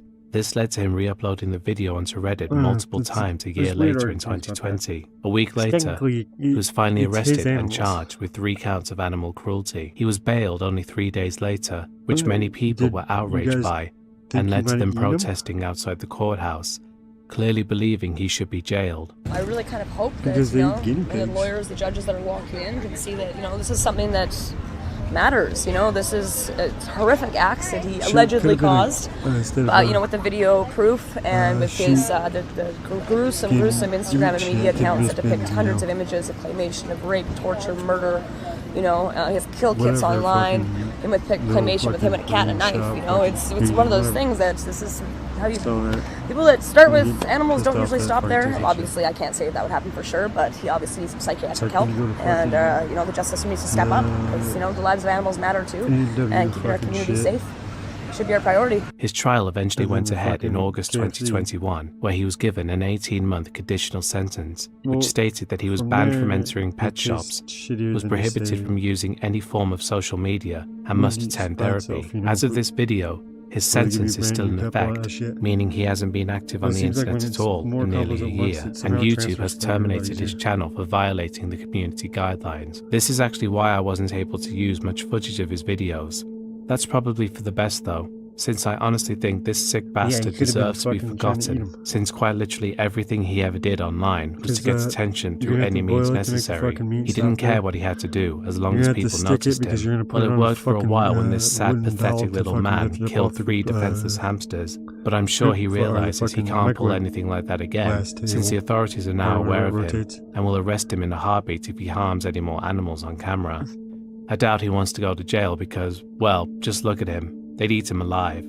Leighton, if you're watching this, do everyone a favor and stay off the internet forever, and get rid of that goofy-ass haircut, you cringy edgelord loser. Yeah, right. That's it. Hey, that hairstyle.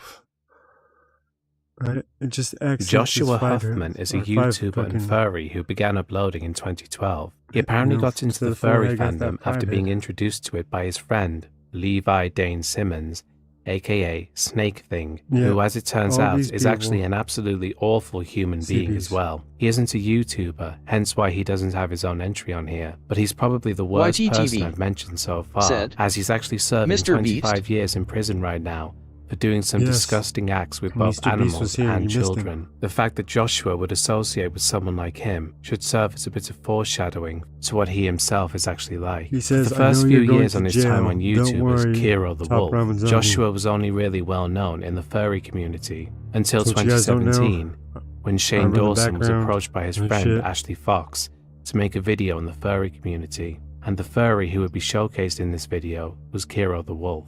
Okay, here is my plan. I want to talk to Kiro because I have a lot of questions, but also I'm just genuinely interested in this whole world, and I know a lot of you guys are probably judging this. I mean, it is weird, but I feel like maybe once we know more about it, then maybe we'll understand it more. Shane even interviewed Joshua in the video, and one of the questions he asked was whether there was a sexual side of being a furry. Joshua confirmed that there is, but denied that he himself found any sexual gratification from being a furry. You know, there's a big myth or stereotype, I guess, of furries, which is that it's a solely sexual thing. And a lot of you guys say it's not, right? It's not. Honestly, the age variation in furries, it can go anywhere from a person to be 12 years old to like 60 years old. There's a huge range of ages in here. So most of the furry fandom is not a fetish. There is a sexual side to it, but it's not that large. Right. Most of us do it for like a hobby or a lifestyle. Needless to say, Joshua appearing on Shane's channel led to a huge amount of exposure for him,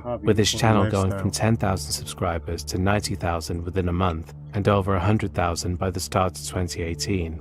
People praised Joshua for shining a positive light on the furry community with his kind words and upbeat personality. Unfortunately, it would later be revealed that Joshua was a fraud, and certainly not the good person he made himself out. What did I tell you guys? If I'm overly nice to you, you know what's up. To be. In September 2018, chat logs began making the rounds on Twitter, exposing a zoodonist, necrophiliac, and also pedophilic group of furries who were operating on the encrypted messenger app Telegram. One of the furries exposed in these chat logs was none other than Kiro the Wolf. Many of these screenshots show him chatting with Snake Thing, talking about engaging in obscene acts with dead animals. Joshua seemed to enjoy talking about engaging in disgusting acts with roadkill, talking about cub porn, and most disturbing of all, sharing videos of animal snuff films. Naturally, Joshua denied that it was really him in these screenshots, and claimed he was hacked, and showed a screenshot that apparently showed that his Telegram had been accessed by someone in Iran. However, people quickly figured out that he was lying, as the Kiro the Wolf account seen in the Telegram chat logs displayed far too many similarities to the Kiro being accused for it to be a coincidence. They displayed the same fetishes, lived in the same state, and bragged about how Shane Dawson's video had helped his channel grow.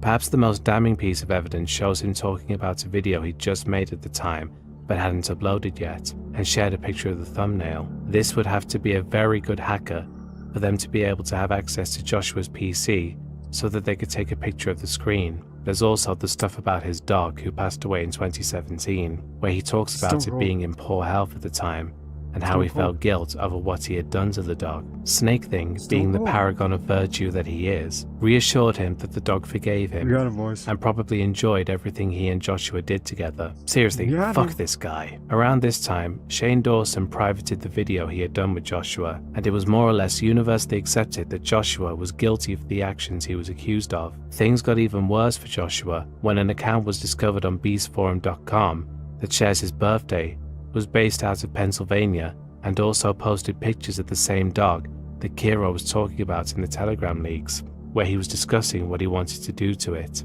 One of the pictures of the dog was also posted to Joshua's Fur Affinity account. He deleted the photos from this account, but by this point, he had already been caught out. With this, Joshua had no way of denying the allegations against him anymore. His associates that were actually exposed with him in these leaks were actually even worse than him. There's the aforementioned Snake Thing, who of course is in prison where he belongs now. But there was also Woof, a Cuban zoophile who pleaded with Kiwi Farms not to dox him after they found out who he was. But once the farms discovers who a criminal is, they will dox them. Which is exactly what they did to Woof, leading to thousands of people in Cuba calling for his imprisonment. Though as far as we know, he's still free today. But considering how many people know exactly who he is and where he lives, they're most likely keeping a close eye on him. Zoophile who pleaded with Kiwi Farms not to dox him after the Telegram leaks. where he was discussing what he wanted to do to it. One of the pictures of the dog was also posted to Joshua's Fur Affinity account. He deleted the photos from this account, but by this point, he had already been caught out. With this, Joshua had no way of denying the allegations against him anymore. His associates that were actually exposed with him in these leaks were actually even worse than him. There's the aforementioned Snake Thing, who of course is in prison where he belongs now.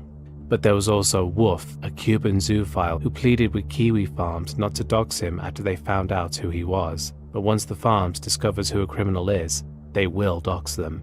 Which is exactly what they did to Woof, leading to thousands of people in Cuba calling for his imprisonment. Though as far as we know, he's still free today. But considering how many people know exactly who he is and where he lives, they're most likely keeping a close eye on him. By far the worst person exposed in these leaks was Tim Nguyen, a 61-year-old man who has been making animal snuff films for over 30 years, taking an immense amount of joy in what he does. These are the people Joshua enjoyed hanging out with. These were his friends. I wish I could finish this segment and say that Joshua was reported to the police and was sent to prison where he still remains to this day. Unfortunately, that's not the case. While all the evidence was sent to the authorities, including a video from 2014, where Joshua filmed himself abusing his dog, the statute of limitations of bestiality in the state of New York, where he is currently living, is 2 years, and by the time the evidence was given to the authorities, it had already been 4 years since Joshua committed the acts he was exposed for. As of today, Joshua has returned to YouTube and is semi-active, though his channel doesn't get anywhere near the views he was once getting in his prime. And he seems to remove all comments criticizing him, since all of the comments on his videos are positive, including this lengthy comment made by a channel called Protector of Furries, Shiro, who is most likely just Joshua on an alt account. It really is infuriating that Joshua and almost all of his accomplices have seemingly escaped any consequences for their disgusting actions, with Snake Thing being the only exception. For all we know, Joshua, Woof, and Tim Nguyen are still out there, abusing animals for their own sick pleasures. I just can't wrap my head around how zoophiles can take a look at something like a puppy and want to do such horrible things to it. Dogs are called man's best friend for a reason. They're loyal animals who just want to make their owners happy and to be looked after in return. Dogs should be seen as friends and even members of the family, not objects to be used for some sick freak's depraved fantasies. The bottom line is, zoophiles should absolutely not be allowed on YouTube promoting their disgusting interests. If they've acted on their urges, they should be in prison, and if they haven't acted on them, they need some serious mental help. In Kiro the Wolf's case, he should absolutely be in prison right now.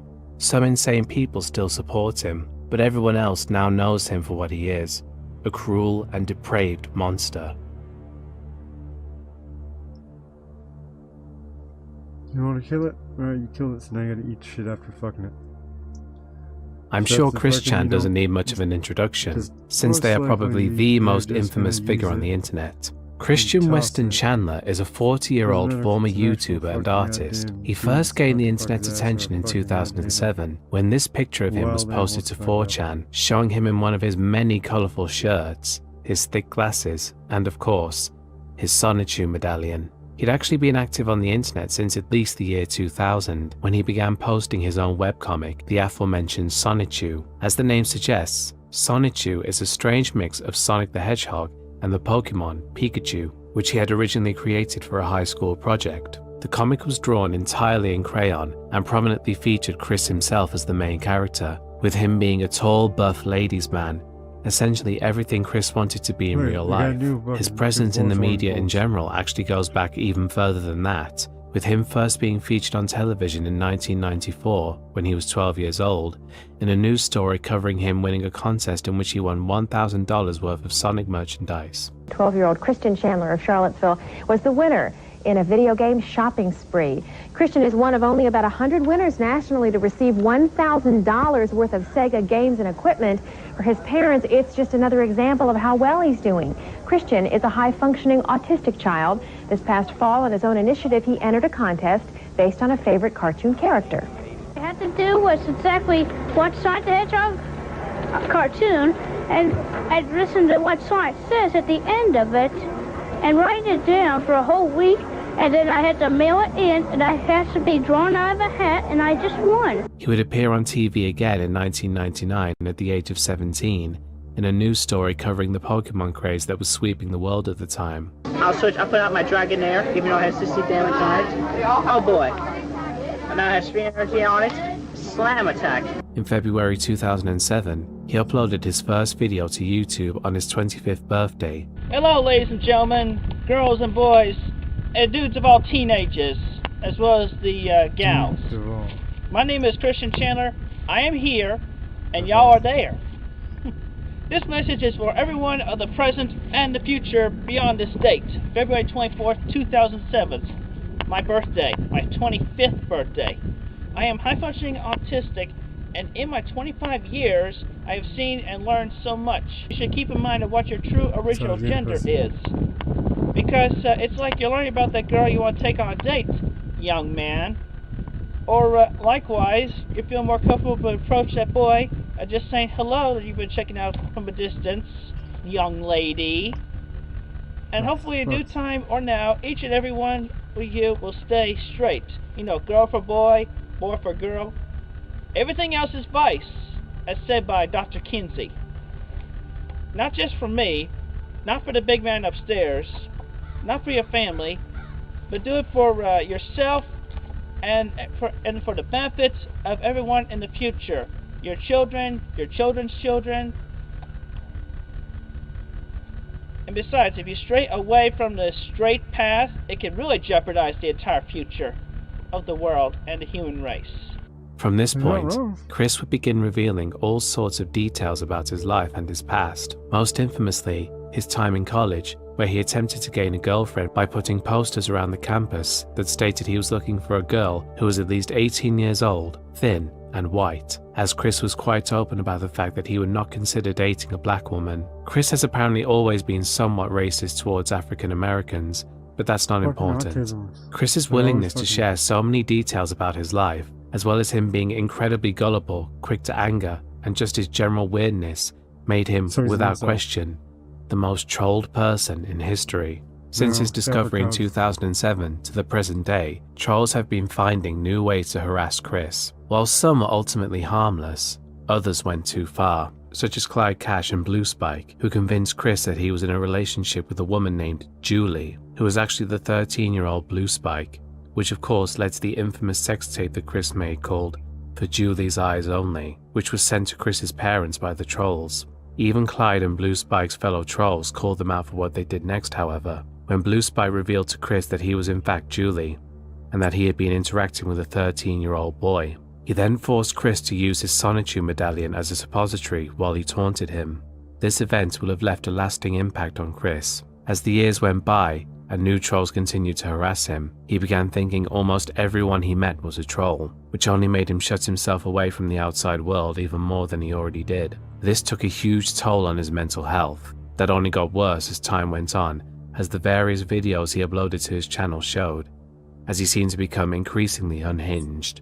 One thing I can't avoid talking about when it comes to Chris is their transition.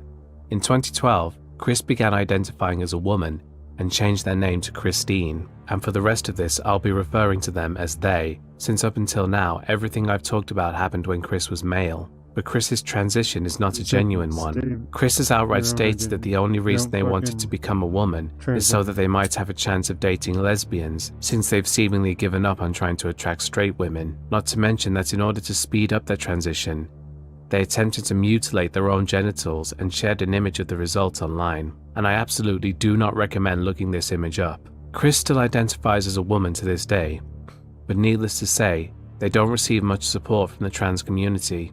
Not just because most of them know that Chris is attempting to transition for all the wrong reasons, but also for what they did in 2021, which we'll get to. Before we get into why Chris is such a terrible person, I should note that they have a long history of run-ins with the law. From as early as 2005, Chris has repeatedly found himself in court for various reasons. The most extreme came in 2011, when Chris and his mother Barbara were charged with a hit and run after Chris reversed into Michael Schneider, the manager of the game place. Chris managed to avoid jail time, as Michael Schneider said he didn't want Chris to have a felony on their record. and instead insisted that they pay the bills for his medical treatment. The second time Chris found themselves in serious trouble was after an altercation that took place at a GameStop in December 2014, when Chris, angered by the redesign of Sonic the Hedgehog in which his arms were changed to blue, was going around trying to recolor his arms on the cover of the newest game at the time, Sonic Boom. Chris was asked to leave as a result, leading them to use pepper spray on one of the employees trying to escort them out.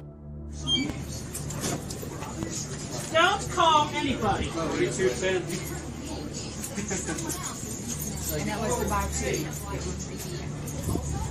Chris was arrested for this and briefly spent time in jail as a result. After a series of court hearings over the preceding 10 months, Chris was eventually ordered to pay a $500 fine after being found guilty of assault. This, of course, would not be Chris's final run-in with the law, but in 2021, they committed a crime that no one could have foreseen, as nobody will have thought that Chris was capable of doing something so horrifying and disgusting. For their entire life, Chris lived with their parents, Bob and Barbara Chandler, until the former's death in 2011. Following this, Chris would use their mother to beg for donations in their videos, as they obviously felt that people would be more willing to help an elderly woman.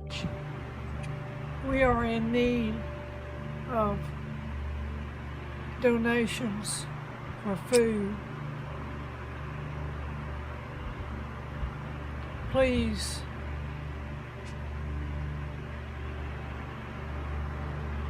consider us.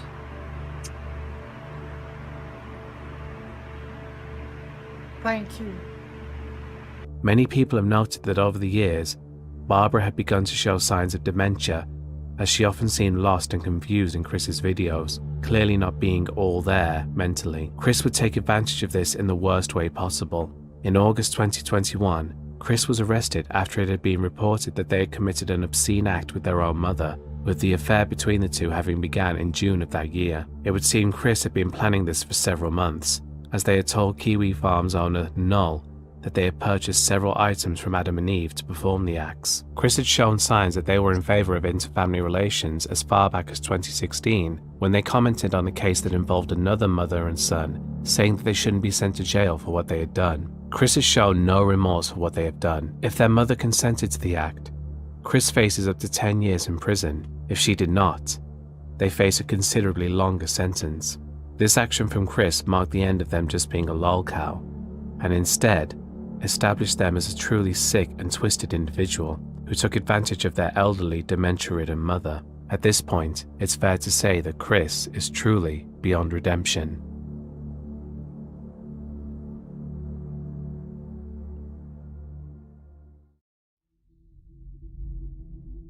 Stanislav Reshetnik, better known by his online handle Stars Replay, was a Russian streamer who operated on Twitch and YouTube, where he would record himself gaming and playing in online casinos. He was also what is known as a trash streamer, someone who would perform various acts depending on how much someone paid him. He lived with his girlfriend Valentina Grigorieva, who would often appear in his streams with him. The two did not have a good relationship, as Replay would often abuse her on camera when paid to do so by his viewers.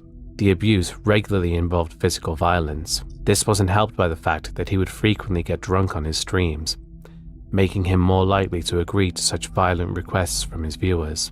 For whatever reason, Valentina continued living with him, despite the fact that Replay was clearly a very dangerous and unstable man, as she was not his only victim, with several of his friends also enduring his abuse live on stream. Replay would continue abusing his girlfriend and the rest of his other friends until December 22nd, 2020, when he finally went too far and performed a truly unforgivable act. During a live stream, a viewer paid Replay $1,000 to hit Valentina. He did so several times before forcing her onto the balcony outside their apartment. Keep in mind, this was in the extreme cold of a Russian winter, and Valentina was dressed only in her underwear. He claimed he locked her outside because she had, quote, an intestinal problem and would have made the apartment stink had she stayed indoors. She frantically banged on the door to be let back in, to which he ignored her. After 15 minutes, the banging outside had stopped, and Replay went outside. He came back into the view of the camera carrying Valentina, who had stopped breathing and had no heartbeat.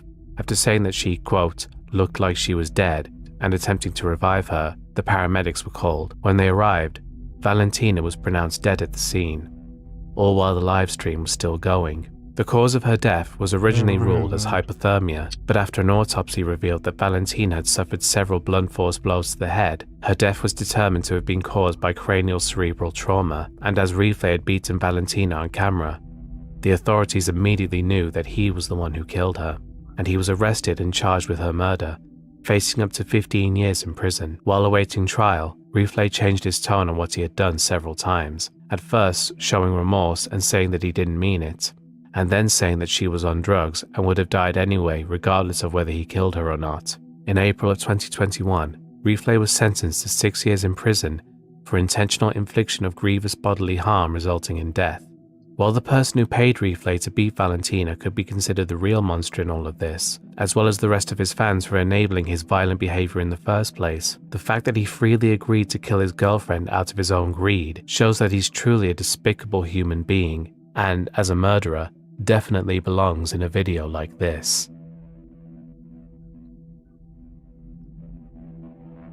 So, like, I don't understand. No, he shouldn't have been part of the fucking Jared thing, Lee 'cause he had Loughner's pedophilia time all on the very YouTube beginning. was fairly short, but nonetheless significant as Some he of them used raped the his own site mom. to upload videos that would foreshadow what kind of person he was. A native of Tucson, Arizona, Jared dropped out of high school in his senior year in 2006, at which point those who knew him noticed a change in his behavior, whereby he became incredibly distant and spent a lot of time on his own. He also began taking illegal substances, which obviously made his behavior much more volatile and unpredictable, to the point that his parents disabled his car to stop him from driving, in fears that he'd hurt himself or other people. He did actually attend college during this time, studying at Pima Community College, but he would frequently find himself in trouble with the campus police, having to deal with numerous complaints concerning his behavior in classrooms and the library. It was during his time at college that he would film his first YouTube video in September 2010, which was shot from his perspective as he wandered around the campus criticizing it, saying that the college itself was illegal according to the United States Constitution,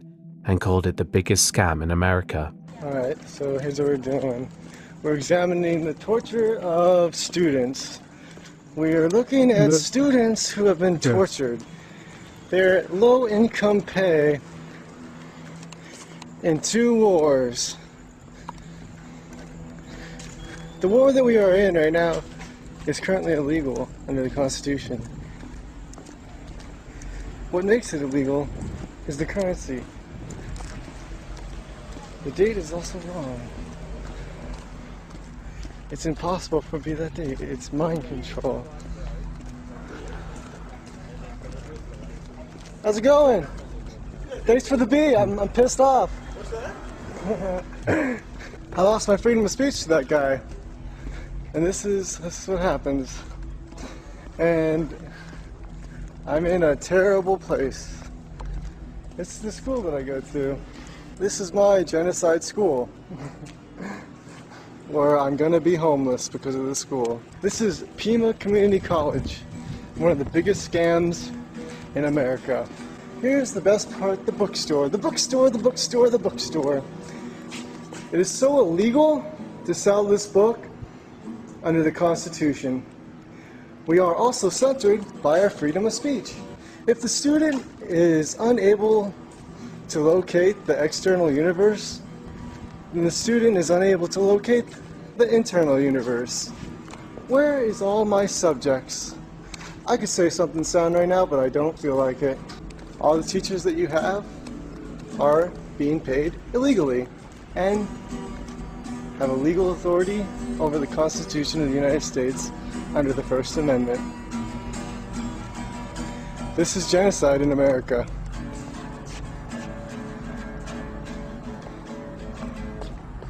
Thank you.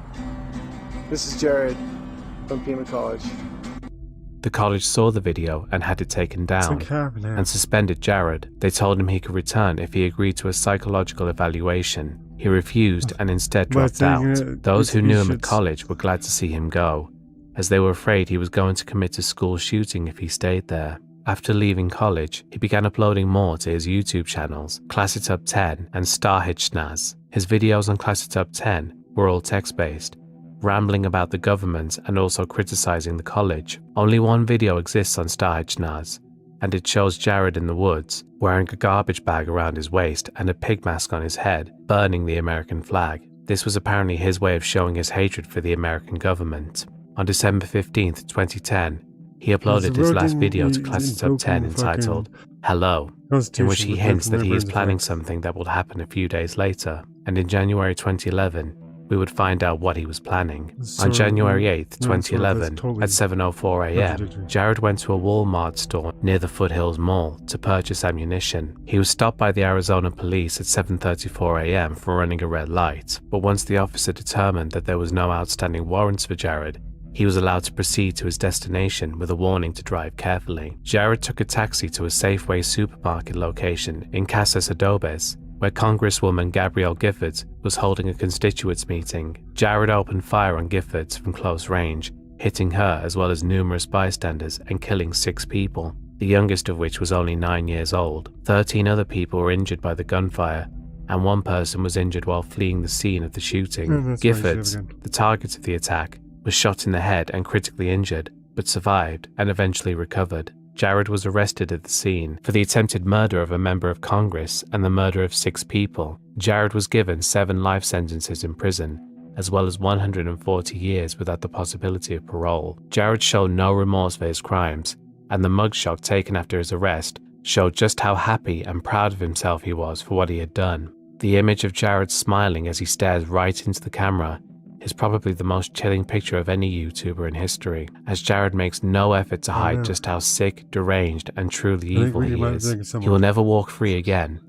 but his actions will forever leave a dark stain on Tucson, Arizona, and the videos showing his descent into madness are still on YouTube to this day.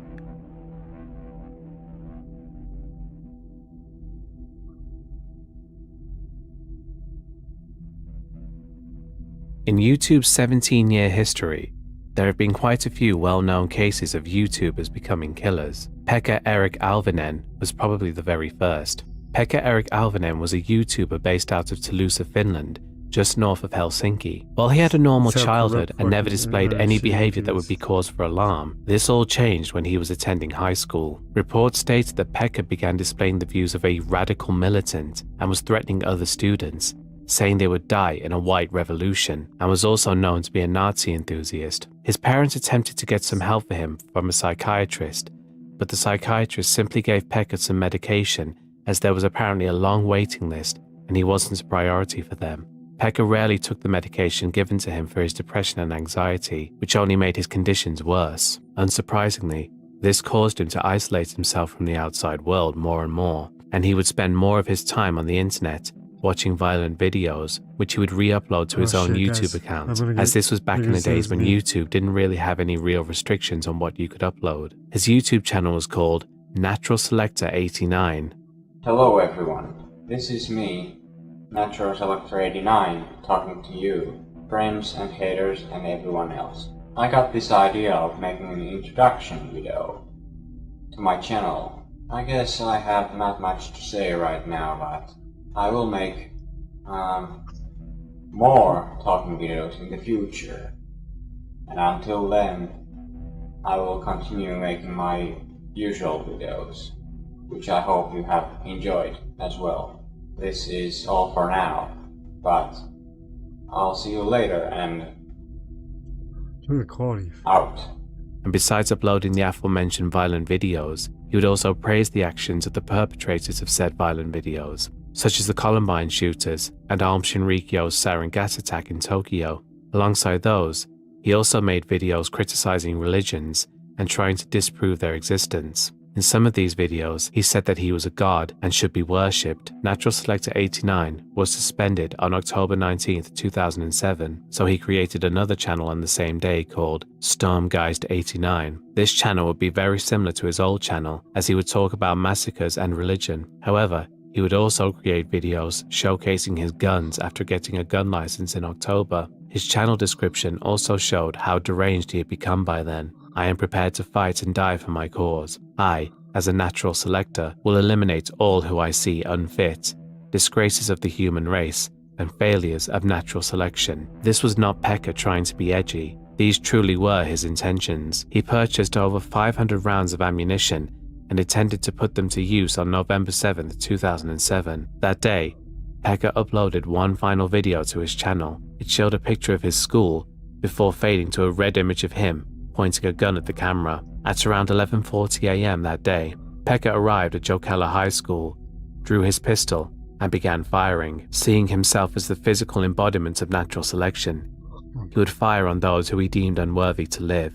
In the space of only 4 minutes, he killed 4 of his fellow students, as well as a school nurse. Those who crossed his path but were spared were obviously those who he considered to be worthy. Pekka actually called for his fellow students to join him in what he called his revolution. He didn't kill those who refused, instead firing into their classrooms and destroying the televisions inside. After making his way to the school's 2nd floor, he shot 1 more student, as well as the school's principal. Eventually, the police arrived. Pekka fired several shots at them before fleeing to a bathroom and turning his gun on himself. The attack lasted just half an hour and left 8 people dead. Before the attack had happened, the Amazing Atheist had warned that something like this would happen after he had previously spotlighted Pekka's YouTube channel in one of his videos.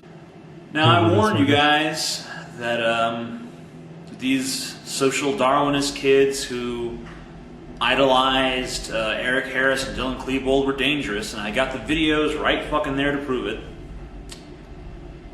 I warned you. I went specifically head-to-head with this very kid who committed this act.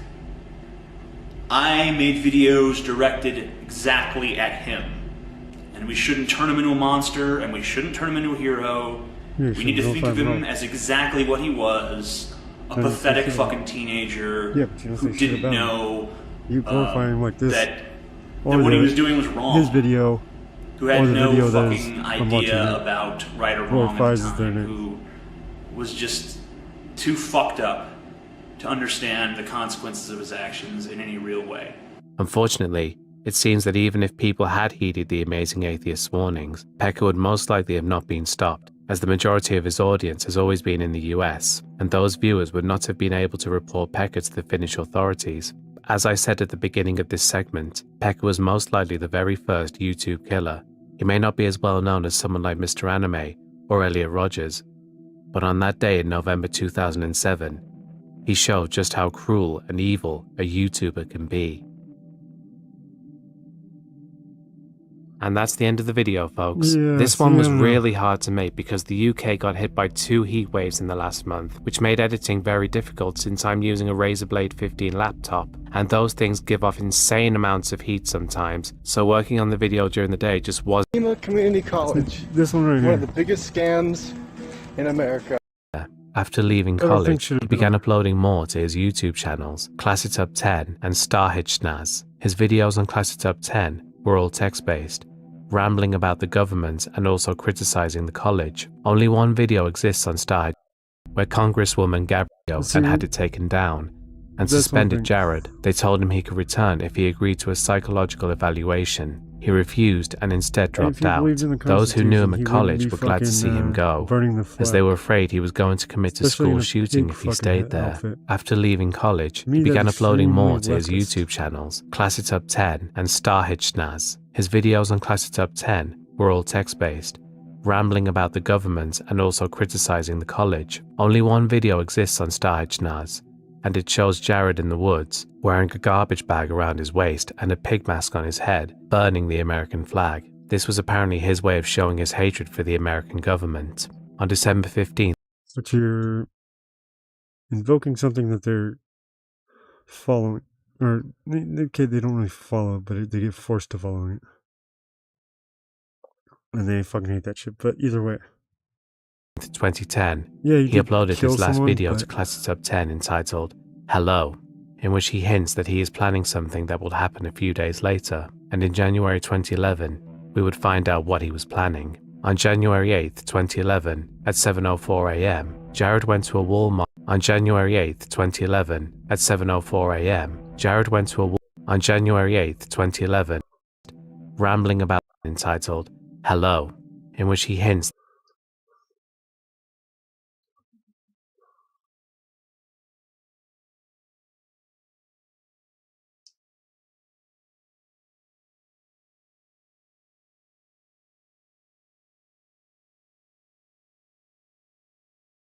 that he is planning something that will happen a few days later, and in January 2011, we would find out what he was planning. On January 8, 2011, at 7:04 a.m., Jared went to a Walmart store near the Foothills Mall to purchase ammunition. He was stopped by the Arizona police at 7:34 a.m. for running a red light, but once the officer determined that there was no outstanding warrant killing 6 people, the youngest of which was only 9 years old, 13 other people were injured by the gunfire, and 1 person was injured while fleeing the scene of the shooting. Giffords, the target of the attack, was shot in the head and critically injured, but survived and eventually recovered. Jared was arrested at the scene for the attempted murder of a member of Congress and the murder of 6 people. Jared was given 7 life sentences in prison, as well as 140 years without the possibility of parole. Jared showed no remorse for his crimes, and the mugshot taken after his arrest showed just how happy and proud of himself he was for what he had done. The image of Jared smiling as he stares right into the camera is probably the most chilling picture of any YouTuber in history, as Jared makes no effort to hide just how sick, deranged, and truly evil he is. He will never walk free again, but his actions will forever leave a dark stain on Tucson, Arizona, and the videos showing his descent into madness are still on YouTube to this day. You touch the family, you're dead. Go kill the guy. Go kill the husband, whatever. You know, it's code. In YouTube's 17-year history, there have been quite a few well-known cases of YouTubers becoming killers. Pekka Erik Alvinen was probably the very first. Pekka Erik Alvinen was a YouTuber based out of Toulouse, Finland, just north of Helsinki. While he had a normal childhood and never displayed any behavior that would be cause for alarm, this all changed when he was attending high school.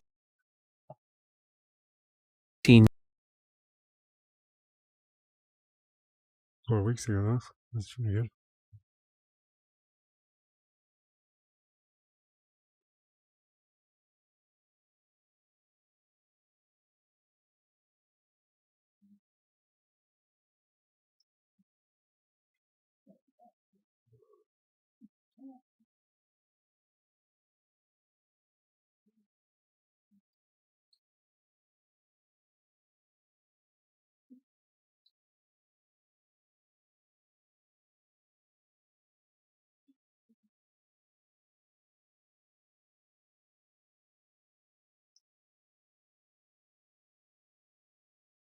Icebergs.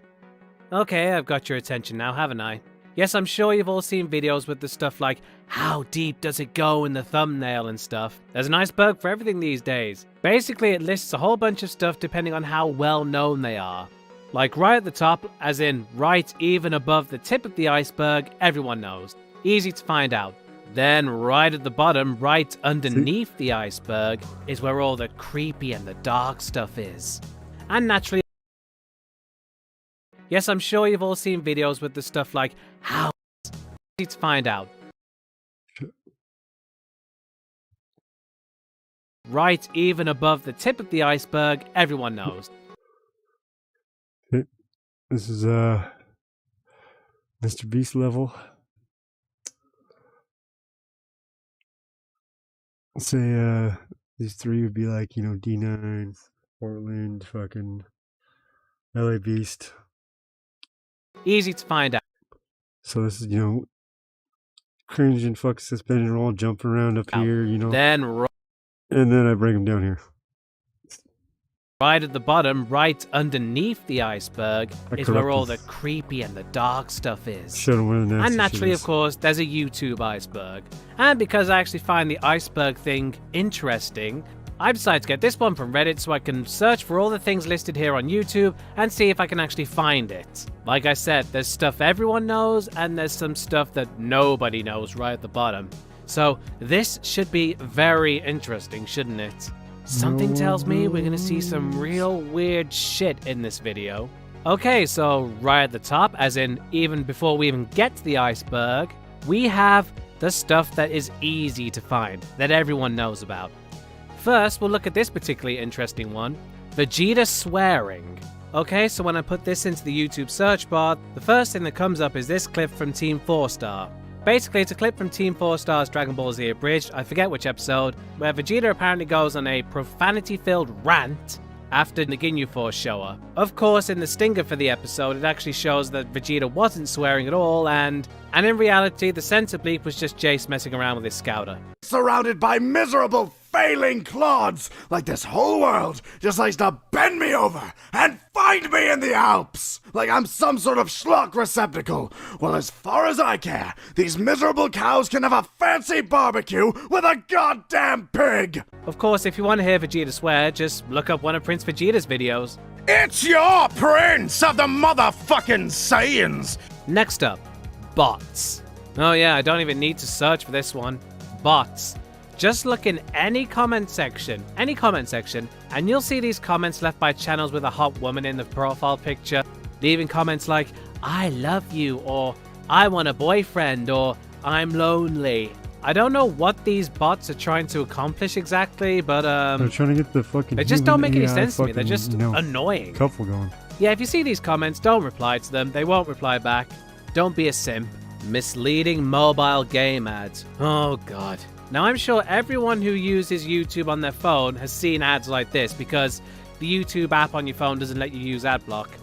Basically, it's a bunch of crappy ads for crappy mobile games that bear absolutely no resemblance to the game itself. The one I think of first is the Mafia City ads, because the ads make it look like it's going to be some kind of cool game where you get to walk around with a gang and raising hell and stuff. No.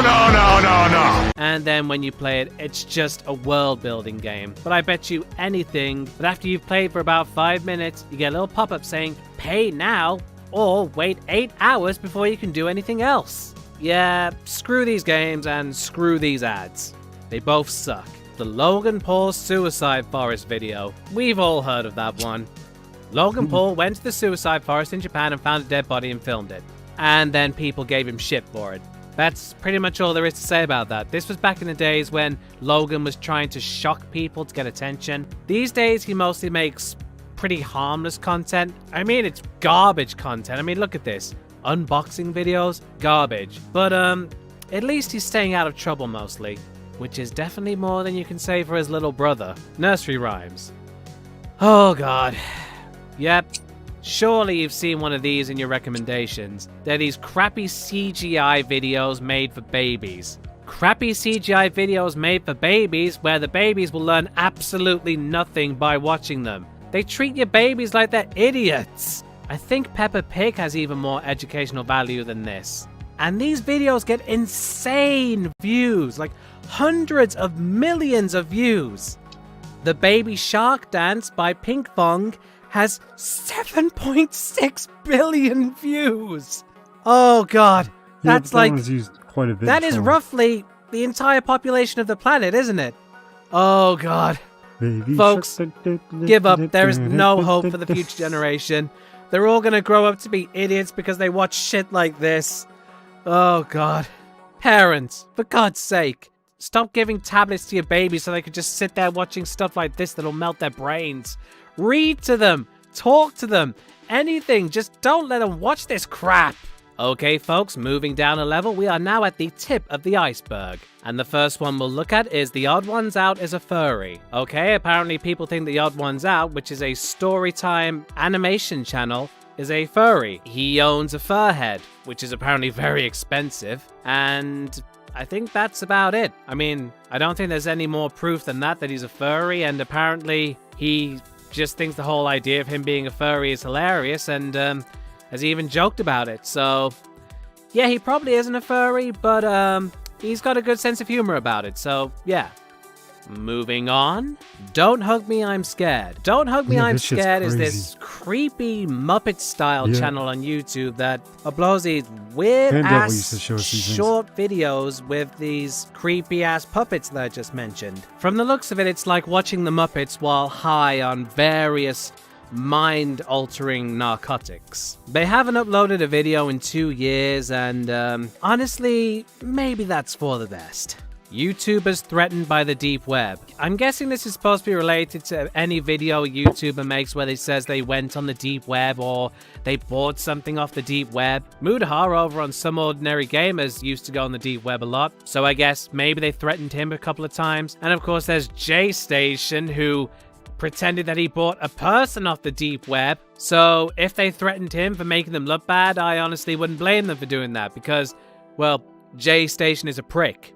So yeah, he kind of deserves it. Fake sweepstakes. Is this supposed to be related to how people used to do those free gift card giveaways on their YouTube channels? I distinctly remember a few years back there was this kid called Derv who in every single video he'd say, "Wanna join my free gift card giveaway?" And you know, the whole thing was just a trick to get his engagement rates up so the YouTube would promote his videos more. And eventually that would get him in trouble because people would report him to YouTube for not making good on his whole giveaway thing. And it got his channel taken down and he's never really recovered from that. And I think he's pretty much quit YouTube now. But yeah, that's what I think of when I think fake sweepstakes.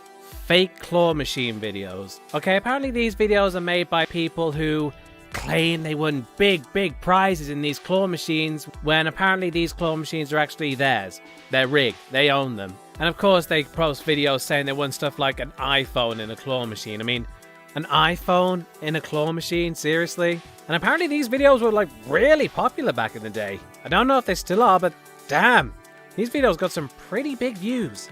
Okay guys, we're going down yet another level and the guy on the right there is starting to look a bit disheveled, isn't he? Because now we're going beneath the surface of the ocean into some more obscure stuff. Okay. Soup.avi. Okay, so I typed this into YouTube and the first thing that comes up is this video called blackroomsoup.avi. It's uploaded by a channel called Creepy Paste, so it should be a dead giveaway that this is obviously just some creepy pasta type shit. Honestly, I guess it's supposed to be creepy, but it's kind of sad. The guy eating the soup just starts crying. But at least these two guys here in the weird-ass costumes are there to, you know, try and make him feel better. But yeah, this is a video that tries to creep people out, but honestly, it failed. Like most creepypasta videos do. Just to drive home how not creepy the whole thing is, these characters here are called Ray Ray, and they were made by a guy called Raymond S. Percy, who was apparently quite a successful animator. Yes, he was doing a live show with these two costumes and apparently someone stole them. And these costumes, would you believe it, are the ones in this video. And apparently they sent this video to him as a fan letter. I'm sure Raymond was like, "Yeah, thanks a lot, guys. You stole my suits to make this weird shit. YTTV. Thanks a lot." Petscop. Petscop is apparently a web series released on YouTube that's supposed to be like a Let's Play. The game is supposed to be a long-lost PS1 game, and the guy narrating it is called Paul. And apparently as the series goes on, Paul discovers that the game is apparently linked to his own past. Yeah, basically it's all just weird, creepypasta shit again. But apparently it got attention. Like from The New Yorker and Kotaku, and apparently Pyrocynical and the Game Theorists have looked at it as well. So while the whole thing is basically just another silly creepypasta, it was successful, so hats off to him, I guess. User666. Ah, here we go. A true classic of YouTube. The actual video itself is called Username666, and yeah, obviously it's another creepypasta thing, but the story is, if you type www.youtube.com/666, nothing will happen. But if you press refresh about 15 to 20 times, eventually this cursed YouTube channel will show up. And if you keep pressing refresh over and over and over again, it becomes more and more horrific. Apparently the user 666 did exist at some point, because if you put the URL into the Wayback Machine and you go all the way back to 2011 and you click on the earliest known version of it, which is March 29th, it'll say that the account was terminated for copyright violations. So yeah, at some point 666 did exist. Though if you try putting the URL in now, it will just show that picture of the monkey and say that the channel doesn't exist. The video itself is actually kind of creepy when you watch it for the first time. But overall, it's just a harmless creepypasta type thing. Russian YouTubers killed by the government. I couldn't really find anything about this. I tried putting it into Google and, well, the closest thing I could get was the death of Keith Ratcliffe, who was a friend of FPS Russia, who isn't even Russian. And I don't know, maybe some conspiracy theorists think that he was killed by the Georgia Bureau of Investigations, since Keith was apparently able to get all these firearms for FPS Russia. So I don't know, maybe the GBI thought he was dangerous and, you know, killed him off. And the only other thing that came up was this video about a Russian YouTuber who accidentally locked his girlfriend outside in the cold and she died.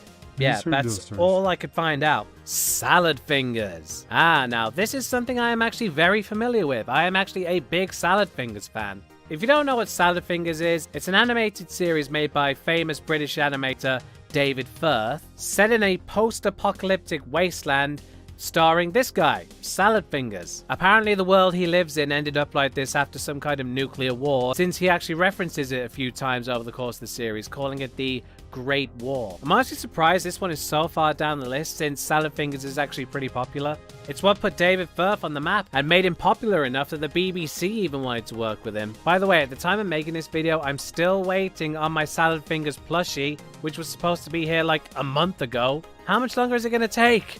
Suicide Mouse. This is basically just another version of Squidward's Suicide. The video in question is just Mickey Mouse walking through a town, and as the video goes on, it gets more and more distorted, and Mickey gets more and more of a creepy look on his face, and eventually you hear a woman screaming in the background. The video is nearly 10 minutes long, and after a while it just gets boring. You just sit there waiting for something to happen and nothing does, and it just ends with Mickey Mouse smiling at you and then some Russian writing. Yeah, honestly, it's not worth watching, and it just shows why these creepypasta videos just sort of fell out of favor, because they're boring, and really, once you find out they're not real, it just stopped being interesting.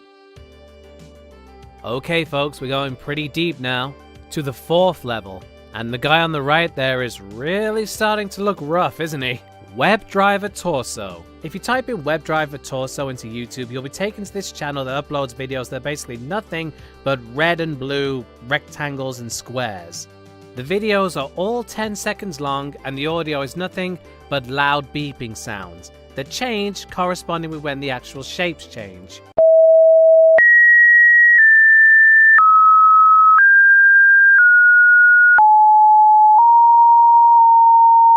Naturally, at first, people thought there was some kind of deep meaning behind all these videos. But basically what it is this is a channel owned by Google itself, used to upload videos that apparently tests the algorithm or something. I can't remember exactly what it's for. I just remember reading up that this channel is owned by Google itself. So yeah, sorry, there's no creepy story behind it or anything. It's just Google having a channel to do shit like this. Mr. Anime. Mr. Anime was an anime reviewer on YouTube years ago. He ran a channel called LensCap Productions where, naturally, he posted videos of anime reviews. Nothing seemed out of the ordinary for a while, until eventually he started uploading videos of him holding guns. And the last video he ever uploaded was called Mr. Anime is Planning Something. We later found out what that something was. He planned to murder his family, and then he was going to go and shoot up a high school. He did shoot everyone in his family, but he did not go ahead with shooting up the high school. Not long after killing his family, eventually he was arrested by the police, and naturally is now in prison where he'll be until the day he dies. Considering how popular anime YouTubers are now, I can't help but think that if he hadn't gone crazy, he would have been really popular now. I mean, Giguk, the biggest anime YouTuber out there, cited him as an influence years back. But now, because he went ahead and did such a heinous act, this is all he's ever going to be remembered for. That's it. He'll always be remembered as the monster who killed his family. 00390. If you type this into YouTube, and remember, it's 2 letter O's, 39 and then a 0, not 00390, you'll be taken to this channel, which is basically just another one of those creepypasta ARG channels. But this one is Italian apparently, and if you go to his About Me section it says, "Do not subscribe, you bother me." Okay, asshole, I won't subscribe to you. Do not offer me money for affiliation or visualization or other. I am not interested. At best, offer me some typical food of your country. You know what? Because you're so goddamn rude, no, I will not offer you typical food of my country. But yeah, if you look at the videos, it's just your run-of-the-mill creepypasta type stuff. Again, these channels stop being interesting because once you've seen one, you've seen them all, and you know, they just get boring. I don't know why people are so interested in these. I mean, they exist purely for people to make theories about. But yeah, I personally am not interested in channels like this. If you are, hey, more power to you. Ash Vlogs. It's another ARG series. This one was apparently made to promote a TV series. It's this chick posting vlogs that start off all normal and get more and more creepy as the time goes on. Apparently she's being stalked. Again, this type of content just gets boring. because everyone knows it's fake. But yeah, I remember other channels making videos about this a few years back. The videos people made about this was more interesting than the actual Ash vlogs itself. That should tell you how interesting this whole thing is. Autopsy. Well, there's two things that I got from this. Obviously, first, there's videos of dead bodies being cut up, which, for obvious reasons, I can't show here. And the other result I got was a Korean YouTube channel called Autopsy the Horror Radio, which, as the title says, is a YouTube channel that posts all these Korean videos about horror. The thumbnails are creepier than the actual videos themselves, which are just this lady talking over some creepy music. That's it. All in all, not very interesting. Redbook. Redbook appears to be some kind of Russian YouTube channel, which I don't know how to describe it. It seems to focus on music and these weird vlogs. Honestly, I'd be able to tell you a lot more if I could actually speak Russian, but as it is, I had no idea what they're going on about in these videos. Judging by the last video they uploaded, Teaser Invisible, they seem to be going for a horror theme now. So something tells me this is going to turn into another ARG type channel. Yay. Period. I typed a period into YouTube and this is what I got.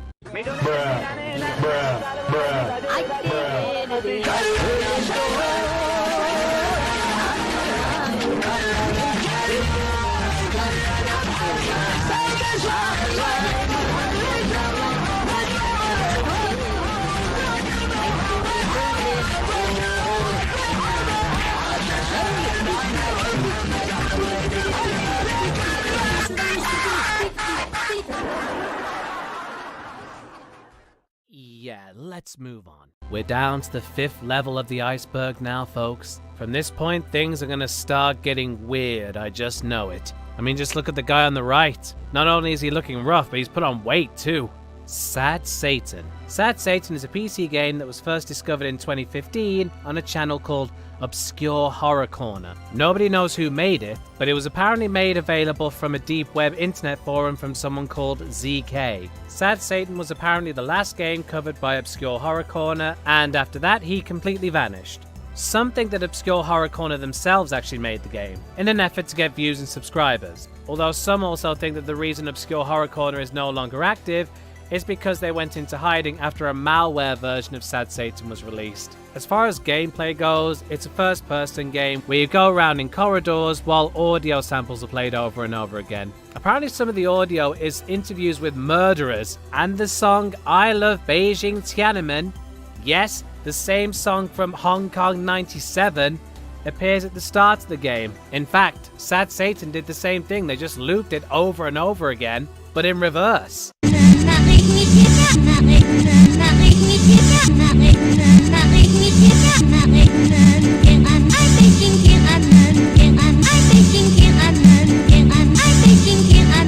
Oh, and the game also includes pictures of Jimmy Savile and Rolf Harris. Yay, that's nice. Pictures of sex pests. Great. Oh god, I think I said all I can about this one. Let's move on. Floresita Dreams. Care to take a guess what kind of channel Floresita Dreams is? Yep, it's another one of those creepypasta style channels that posts all these weird videos full of effects and distortions and loud audio and such. Apparently it's related to a TV station in Mexico called Canal 5. And Canal 5 apparently posts videos like this on Twitter late at night to try and see if people are still paying attention to them apparently. I guess I can kind of see what they were going for. They post these videos that seem normal when you see the thumbnails and stuff, and then as time goes on they get more and more weird. It's like it's their way of saying, are you paying attention now? But yeah, all in all, it's just another one of those creepypasta channels. Not scary, but if you're looking for something to make you feel like you're on drugs, check it out. Chris Chan. Oh boy, we get to talk about Chris Chan. I mean, I don't know why he's so far down. He is literally one of the most well-known people on the internet. How well-known is he? Well, let me put it this way. We know almost every single detail about his life. Originally, he was just known for creating Sonichu, which is one of the worst comics ever made. But over time, he's become far more well-known for being, well, the ultimate lolcow. He's given out his name, address, and phone number God knows how many times, which has made it so trolls can literally stalk him. So now, if you go to the Quickie, yes, the Quickie, he has his own wiki, you'll be able to see literally every single detail about his life for as long as we've known about his existence. Because he just keeps telling everyone. Trolls have been there when he was in court. They were in the audience. Gino Samuel has made a series documenting his life, which is currently at over 40 videos. Trust me, every single detail about this man's life, well, woman's life, well, person's life, will be documented until the day they die.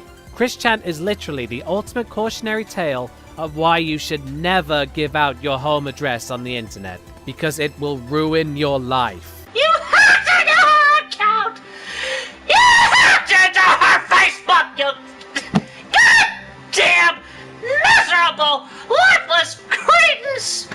Just to destroy your relationship! You...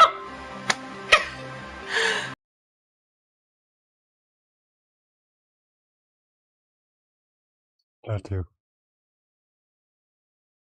Let's see actually where I was at in time. Yeah, my god, no, 10 minutes, like 4 hours. All I wanted to know was my peace of mind and happiness. I thought y'all wanted that from me too. Now, obviously, I was suffocating wrong. You really blew it this time.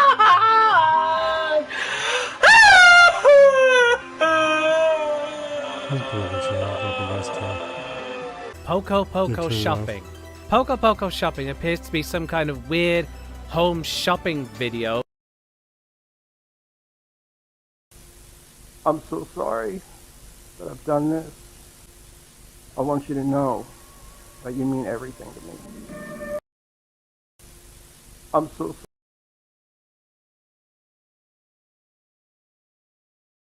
sorry that I've done this. I want you to know that you mean everything to me. A major break in the shooting of a... See how mild and good tasting a cigarette can be. Do you want to know what it's like? Harley, if you hear or read this, please come home. Hey guys, what's up? It is Harley Dilly. Our first channel, like many others we've discussed before, doesn't look like much at a glance. It's an account run by a young boy named Harley Dilly, which served as an outlet for him to post videos about his life, his favorite video games, and even the occasional live stream.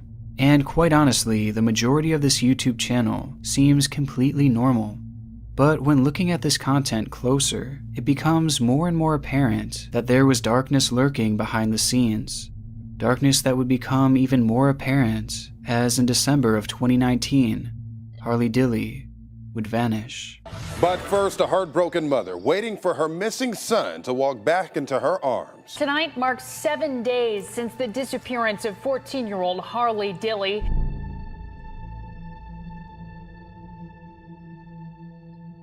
Like many kids his age, Harley was interested in video games, such as Roblox and Madden, and he had been posting videos of himself playing these games since the young age of 10 years old.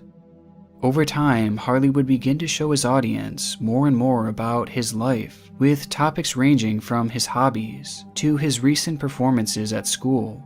And even through this, there was nothing that really seemed to hint at anything dark happening in Harley's life. But over time, a clear trend starts to emerge within these videos, and that is the fact that Harley and his mother would frequently get in arguments.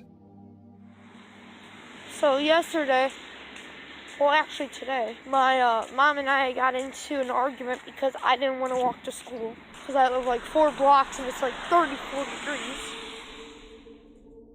This is something mentioned multiple times throughout these early videos, and it's nothing all that surprising. I mean, after all, most kids will argue with their parents, and it's likely that Harley was using his channel as an outlet to express his frustrations. But any idea of this being your typical family bickering would soon be thrown out the window in October of 2018, when Harley would hold a now deleted live stream titled, "I'm Scared." What's up? It is Harley Dilly. Probably one of my worst days in my life. My mom wanted me to go with her to go get a friend. And I said, I don't want to. I have work to do, so I want to go home. We argued for about a good 5 minutes. Then she snapped. She said she was going to call the police, and she said she already did. And she locked me out of the house. So right now, I'm outside. Yep, the house is locked. I haven't ate anything, and I still haven't even got to get my work done. My mom's gone. She won't answer the phone. I legit was scared. In the video, we see Harley outside in the cold as he explains that his mother had threatened to call the police on him over an argument that the two had had.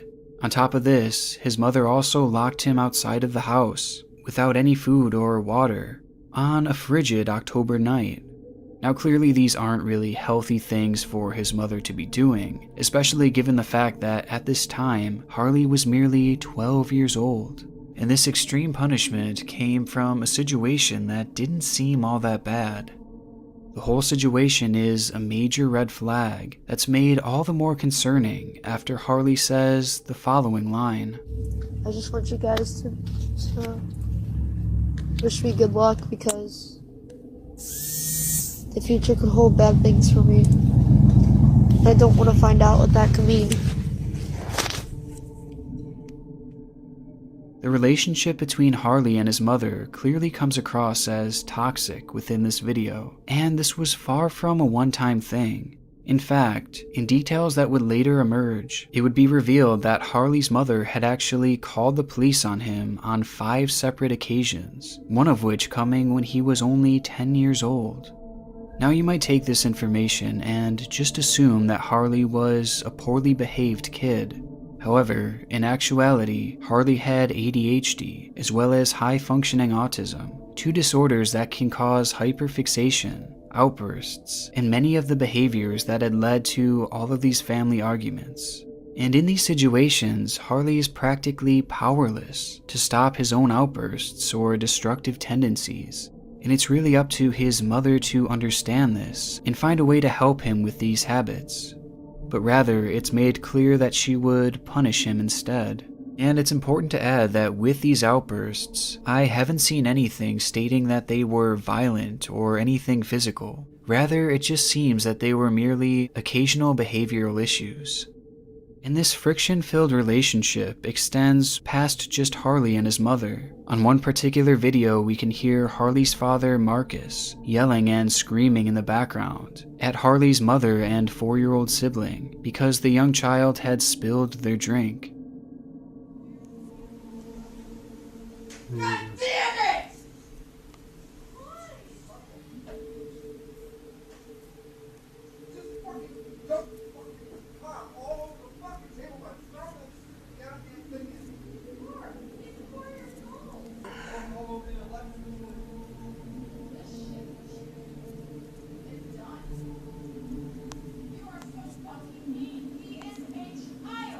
My dad's being an asshole right now in my bed.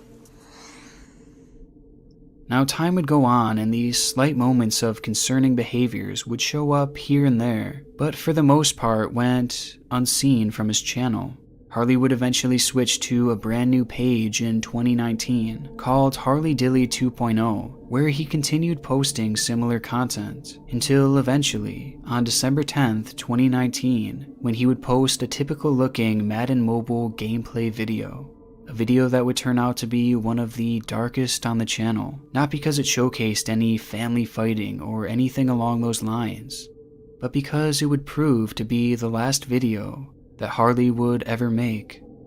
1 week later, on December 19th, 2019, Harley would complain of an upset stomach and ask his mother if he could stay home from school. She would not allow him to, however, telling him to, quote, "get your ass to school." And so he left the house, walking towards the school as he always did. Only this time, he wouldn't make it there. Day would turn to night, and not only had Harley not shown up to school, but he wasn't at his home either. And to make matters worse, it was yet another freezing cold night. Still, Harley's parents did not seem overly worried, as they would end up waiting until the next morning to report their son as missing. Harley's mother, Heather, would take to Facebook in a now deleted post begging people to help find her son, But days would quickly pile up into weeks with no sign of the 14-year-old boy. As search efforts ramped up and the story became national news, people began to stumble across Harley's channel, discovering videos like the "I'm Scared" livestream, calling many to question the parents' potential involvement in his disappearance, as it seemed throughout these videos that Harley had been potentially neglected or even abused. This theory was especially prevalent given the fact that they had waited a whole day to report Harley as missing, as well as the cold message that Heather had left Harley with that morning. However, most others believed that Harley had just ran away under the guise of going to school. Either way, authorities had no clue where Harley could have gone, as he just vanished without leaving a trail behind. However, on January 13th, 2020, this would all change. That day, police had searched an empty home across the street, which at the time no one was living in, as it served more as a summer home for the owners. When searching the house, police would find clothing that belonged to Harley, including his jacket, sweatpants, a single sock, and slip-on shoes. His glasses were also found lying there as well. It was clear that Harley had been in that home, but the rooms were all empty, and there was no sign of him at all, other than his clothing. It wasn't until investigators decided to look up the chimney that they would find what they were looking for. Lodged within the narrow, claustrophobic opening was Harley's decomposing body, trapped within its four walls. Coroners would later conclude that he had died of compressive asphyxiation, which happens when respiration is prevented by external pressure of the body. According to official reports, it was believed that Harley had attempted to get inside the locked house, knowing it was vacant, by going through the chimney. Right next to the house stood a telephone pole with prongs like a ladder that he would have likely taken to get up there. Once on the roof, Harley then supposedly attempted to slide down the chimney, an opening that was just 9 by 13 inches. But once halfway down, Harley would become stuck, having just enough room to shed his clothing in an attempt to have just a little bit more space. Unable to climb out of the chimney, and now in a minimal amount of clothing, Harley would have been stuck there in the cold, with virtually no hope of survival, as no one was home to hear his screaming. It would be within that chimney that Harley would slowly suffocate to death. It's a heartbreaking way to go, but even though this is the official conclusion, there are still many who point blame at the parents, with many even thinking that they were somehow involved. This is not only because of the circumstances seen throughout the channel, but also because of the behavior of Harley's father. While police were frantically searching for Harley, his father had allegedly bragged about the amount of coverage that this case was getting. He had also told his colleagues that he was taking out a life insurance policy on Harley just a week after he had disappeared and 2 weeks before his body was found. And when describing the relationship that Marcus had with Harley, his own son, he described it as strained, saying, "We know each other, and there's a relationship there. He knows I'm his dad and he's my son, but the relationship is rocky." Now honestly, I have never heard a father talk like this about their own son, especially when that son was missing. And so I can understand why people have red flags about the parents, especially with the dark clues left behind on his channel.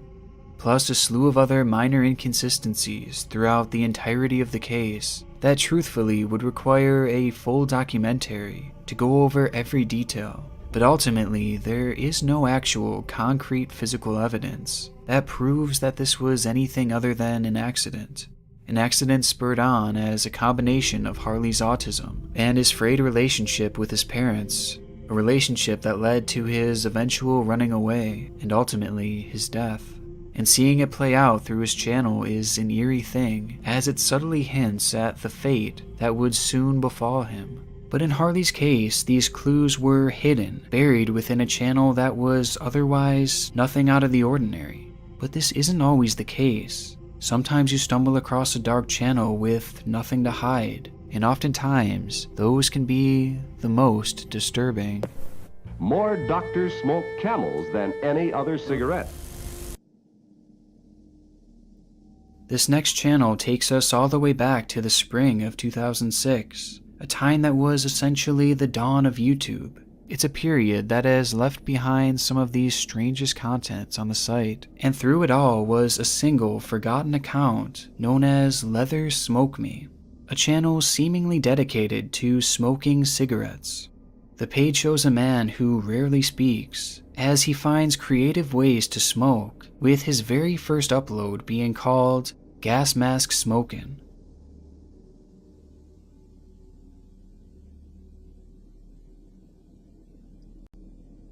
The video itself is quite uneventful, as this man does exactly what the title says. He smokes a cigarette with the use of a gas mask. And though it's clearly a fairly extreme way of smoking, it's nothing compared to what we'd see in his following videos.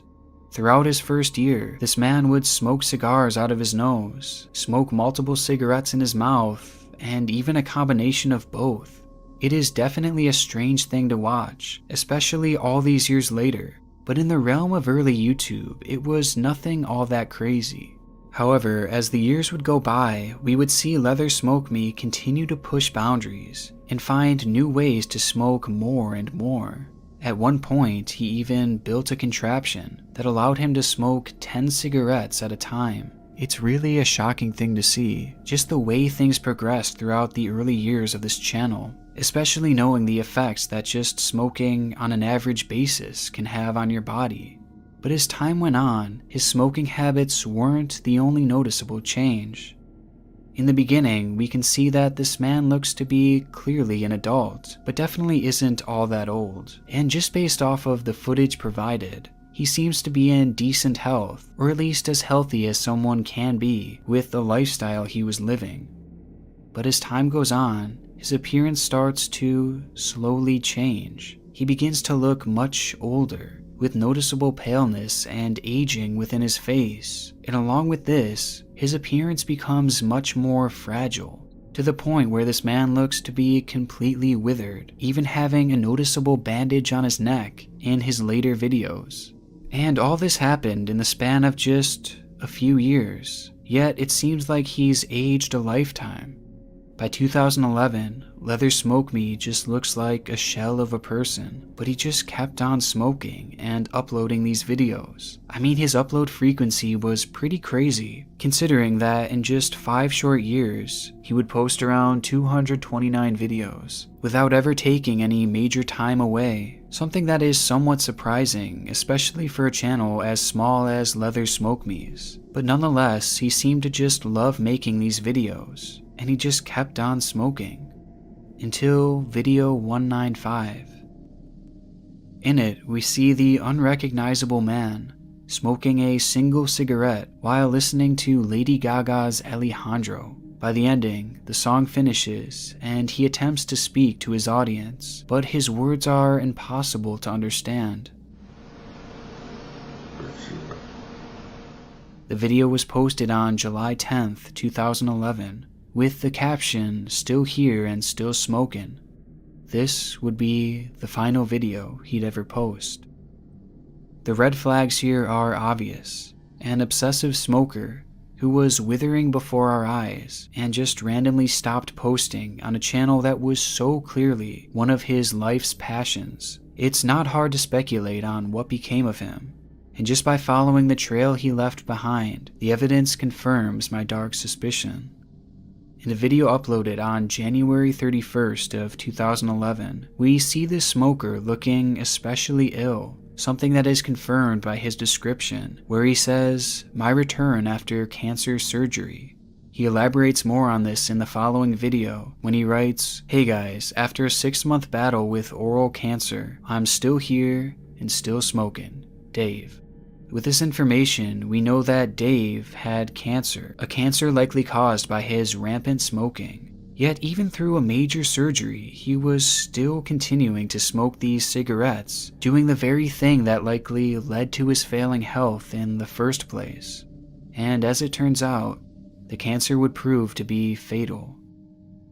I wanted to let Dave's friends on here know that he passed away last night. I have good memories of our friendships over the last 11 years, and he will be missed. This comment, along with multiple others on the channel, addressed to Dave all seemed to confirm what many of us were thinking, that Dave had passed away after posting this final video. It's a channel that is probably as dark as it gets, a man documenting the literal thing that would end up taking his life. And it's so saddening seeing his addiction get to the point that even though he knew it was going to kill him, he just kept on smoking. It's almost as if this channel shows a man in a 5-year-long suicide. Now, though this channel is dark in and of itself, there's a whole other side to this all that might make things even more disturbing. And it's something that initially I had completely missed until I read the following comments. The thread reads, "Smoker with cancer, such a frail man in his late 40s. He loved to smoke." Someone then responds with, "Exactly correct. The man ruined his life. I love it." The original commenter then replies, "Me too. Love the damage that Dave inflicted on his lungs. So f***ing hot. I'm pretty much following in his footsteps. I have an insatiable craving for my smoke." It's a alarming set of comments, as it's almost as if these people were sexualizing Dave's death, and the fact that the smoking had caused this horrible cancer. And it's made even stranger when the commenter says he wanted to follow in his footsteps.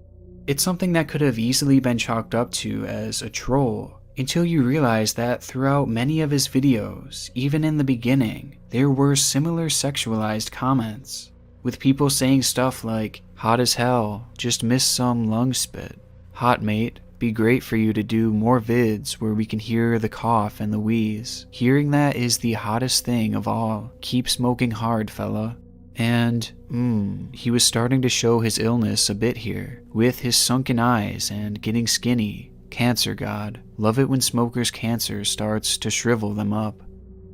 Even in YouTube standards, this is a strange comment section, and it's clear that people were viewing Dave's cancer and his death as sexually appealing. And after watching this video, I then realized that Dave's entire channel was seemingly meant to be fetishized, as he posts videos of himself showing off his gut and his wheeze for his audience, knowing that they're enjoying it in a sexual way. He even at one point posted this fairly disturbing clip where he has someone wrapped in latex completely with a gas mask on, and then forces them to smoke. All the while he touches himself in a sexual way that I'm clearly not going to show. But this is definite fetish material. And further going off that, he even subscribed to and linked to a number of other smoking channels that were obvious fetish pages as well, that follow the same mold as him, and he went as far as to put these accounts on his home page. And of the 4 separate channels that he links to that showcase other obsessive smokers, none of them have uploaded in years, making me wonder if they suffered from a similar fate. But ultimately, it proves that Dave created this channel not simply as a hobby, but as a fetish as well. Now, having a smoking fetish is a fairly common thing, but it's easy to tell that this is very different than just that, as these people seem to be aroused by the most disturbing parts of smoking, the coughing, the wheezing, and the eventual cancer and death. Now, I've heard of fetishes where people like to watch others destroy their body, typically from overeating, to the point where they become obese and handicapped, along with others who fetishize the idea of doing that to themselves. They like the feeling of their own body shutting down slowly over time, thanks to their destructive behaviors. Although this is something that I wasn't really sure actually existed. But watching this channel, I can't help but wonder if Dave was into something similar. Maybe he liked the idea of his body decaying due to his smoking, and that's why he did it so obsessively, and continued to do it even when his health began to fail. So maybe this was the end game all along with this fetish, but either way, it's dark no matter what, because on one hand, it may have been his overarching goal to end his life by way of cigarette smoking, but on the other hand, if it wasn't, then you just have a group of people who are sexualizing this man's cancer and ultimately his death. But judging by his descriptions and his frequent upload schedule, it's hard to believe that he wasn't at least aware of his audience, even posting videos especially for specific users who left comments making special requests. For his followers, Dave's passing was ultimately something they expected. But for our next channel, the disturbing mark that they would leave came out of nowhere. It was an account that featured sparse and practically unwatched content. The channel's name was Big Money T and featured just a select few videos by a man named Trent Pashal. Over the course of the next 5 years, it seemed the thing that he would film most was his RC cars and family trips, showcasing his 2 young children, as well as his wife, Savannah. It was the type of content that someone puts on YouTube so they can look back on and remember their good times with the family. The channel would remain active up until late October of 2020, when it would take the ultimate turn for the worst. Trent would upload a video titled simply by his daughter's full name, as the video was directed at both of Trent's children, as he apologized to them, further stating that this was their mother's fault and that he had caught her cheating. I'm recording this because I want my daughter to know that I love you, Pascal. I'm so sorry that I've done this. I want you to know that you mean everything to me. I didn't choose this. Your mom chose this. She's been cheating on me for a long time. I didn't do nothing wrong to her. It's a clip that you can tell is deeply personal and probably not something that should be posted for everyone to see, as at first many would likely assume that this was in regards to a potential divorce or something along those lines. But in actuality, what Trent was talking about was far more twisted. On October 21st, 2020, the very day that the video was posted, Trent would hide in the shower of his bathroom, waiting for his wife Savannah to come home. Once Savannah had entered the bathroom, Trent would jump out, pulling a gun and firing twice, hitting her in the stomach. Savannah would later pass away due to her injuries. Immediately after the murder, Trent would post this video to his children, apologizing for murdering their own mother, while at the same time blaming her for all this happening. I put everything into this relationship. I have done nothing to your mom. I've never hit her. I've never hurt her. I've never called her names. Throughout the video, Trent appears to cry on multiple occasions, although no tears actually fall. I haven't done anything wrong. I'm like, why me? My hair's a mess and I look horrible. Oh, sorry. Take these off. And it comes across as completely emotionless, as he shows no remorse for killing his wife and the mother of his kids. It's also made all the more disturbing, as he's clearly more focused on his hair and his looks, all the whilst he swears up and down that he is a good man. I'm hurting so bad.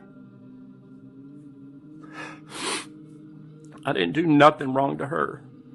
I provided what I could. I've done what I could for her. I've done nothing but good for her.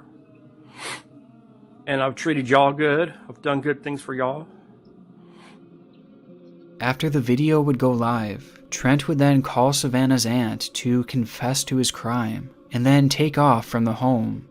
Police would later find Trent at a local Walmart, where he would pull a gun, but before he could shoot, authorities would open fire, striking the man in 3 separate places. And though being in critical condition, he would go on to survive these injuries, and is currently awaiting trial. It's a shocking crime and an equally as shocking video, especially given the fact that it was addressed to his young children, who now are without their mother. I mean, the whole situation is just wrong. But there is one more detail that makes this video even more disturbing. Throughout this final post, Trent can be seen looking to the right very often in a clearly nervous manner until the end when something catches his attention, causing him to grab the phone and run into a dark room before the recording would suddenly stop. And at first, I honestly thought that he was just nervous about the police coming and catching him. But in actuality, I don't think that that's the case. Instead, I think that his nervous looks to the side were being done in anticipation to his wife arriving at home.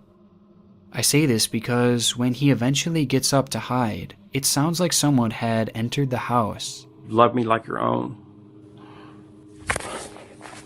And when he walks into this dark room and shuts the camera off, you can clearly hear what seems to be the movement of a shower curtain.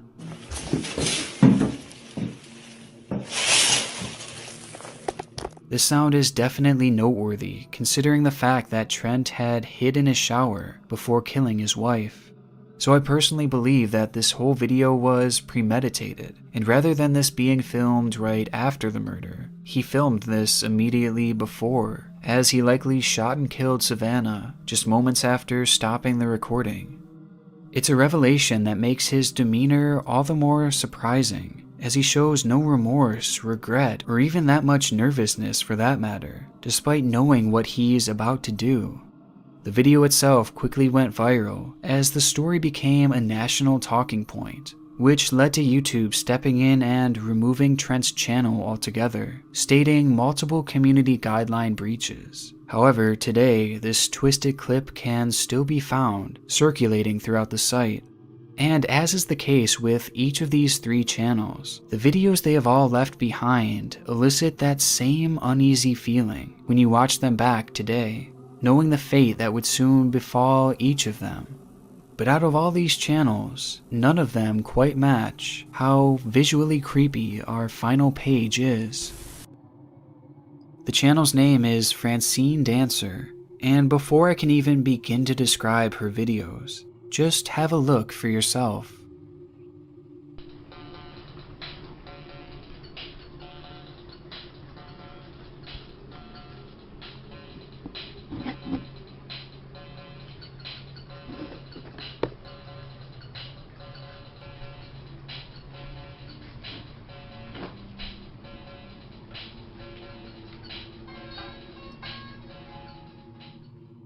That was a clip taken from her 2010 video called Tomstat Blues 088.avi that plays out the bizarre scene of a cat stuffed animal playing a keyboard, as well as a lady named Francine playing the guitar and singing. But out of all the elements of this decade-old video, it's clear which one is the most concerning. Highlighted within this clip is this off-looking, lifelike figure standing nearly motionless. However, there are certain moments where it appears to be moving, likely as a result of Francine dancing alongside it. It's unclear upon initial viewing what exactly this thing is, but the way it just stands there in such a limp manner implies that whatever it is, it's likely not alive. It's a figure that makes this video extremely unpleasant to watch, and as we're about to see, this wasn't the only clip that would feature it. In fact, in her very next upload, Francine gives us a closer look.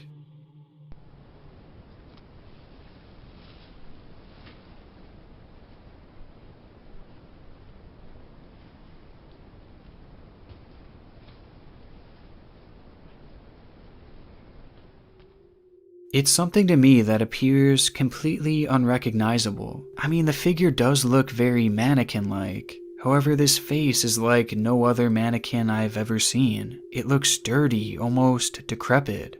And to make things even darker, this thing appears to be hung by the ceiling.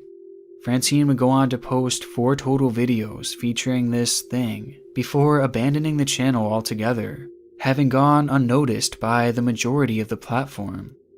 Well, that was until just recently, when some of these clips were picked up and shared across TikTok, throwing the channel and its strange contents into the limelight.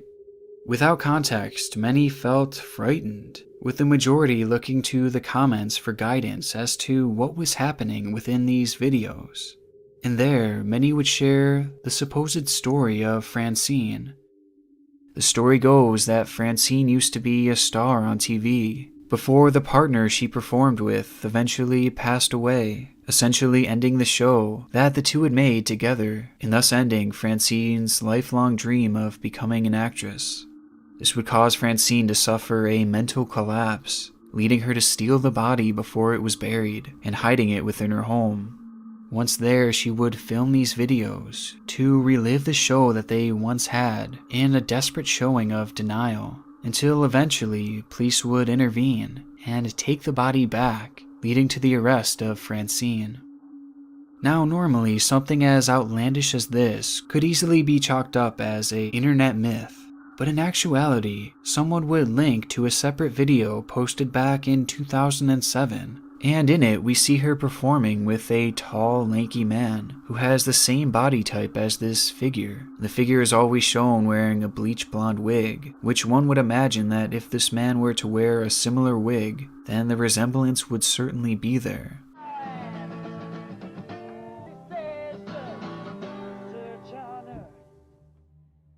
It's a story that is extremely haunting, and if true, would certainly be one of the darkest internet mysteries found to date. But in actuality, it's really anything but. Just by doing some light research, it's revealed that Francine Dancer was in fact a star on TV, but not in the traditional sense. It seems that Francine had starred in a number of public access television shows in LA, where she would become somewhat of a household name thanks to these bizarre shows that she would put together. And these shows were very similar to what we see on her YouTube page, and not just from a content perspective. They are all similar because they both feature the same figure. And the show didn't just run more than a decade ago. It seems that it was actually active as of 2018. And within the clip, we can see Francine dance with not only that notorious lifelike mannequin, but with a new one as well. It's a revelation that completely disproves the myth that this thing was actually a corpse, a theory that baselessly spread around thanks to a few people trying to get a cheap scare out of it. But even though this is the case, what is the actual purpose of this? What are we actually watching here? Well, in other clips posted to YouTube, we see that this figure's name is actually Starry Dancer. It is essentially just a dressed up and painted mannequin. In one episode, Starry is even described as Francine's boyfriend. But ultimately, it seems pretty clear that this is all just an act. It's not an ARG or anything that's meant to be scary. It's just a bizarre, funny show that was really only made creepy due to its lack of context and false stories. And sure, the mannequin is still quite creepy, but the strangeness of it all has helped to propel Francine into a household name for many, while being completely harmless. There's always more to a YouTube channel, and whether it be in a positive or negative way, what we see is never really the whole story. And oftentimes, the pages that seem the scariest end up being the most harmless. It's the accounts that are hidden, buried in a sea of normalcy, that typically hold the darkest secrets. And after 3 installations of this series, I can confidently say that we're just getting started. And I can only imagine what we'll uncover next. Thank you to my gold tier patrons and my amazing god tier patrons: Alfred, Donovan Aaron, Kaylee Kilcrease, Catherine Ross, Lacey, Mark PH, Max Jones, Michelle S, Nathan Backus, Raven the Nightwing, Sam Litvey, Sub to Micro O, Unblended Korchnoi, and Tracy Volpe. Thank you all.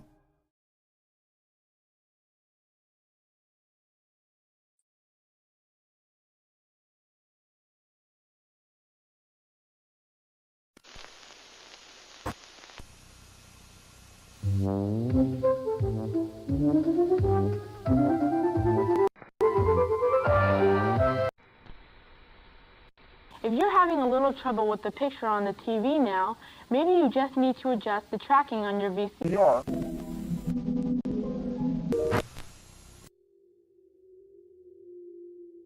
We've been here before. The dark side of YouTube.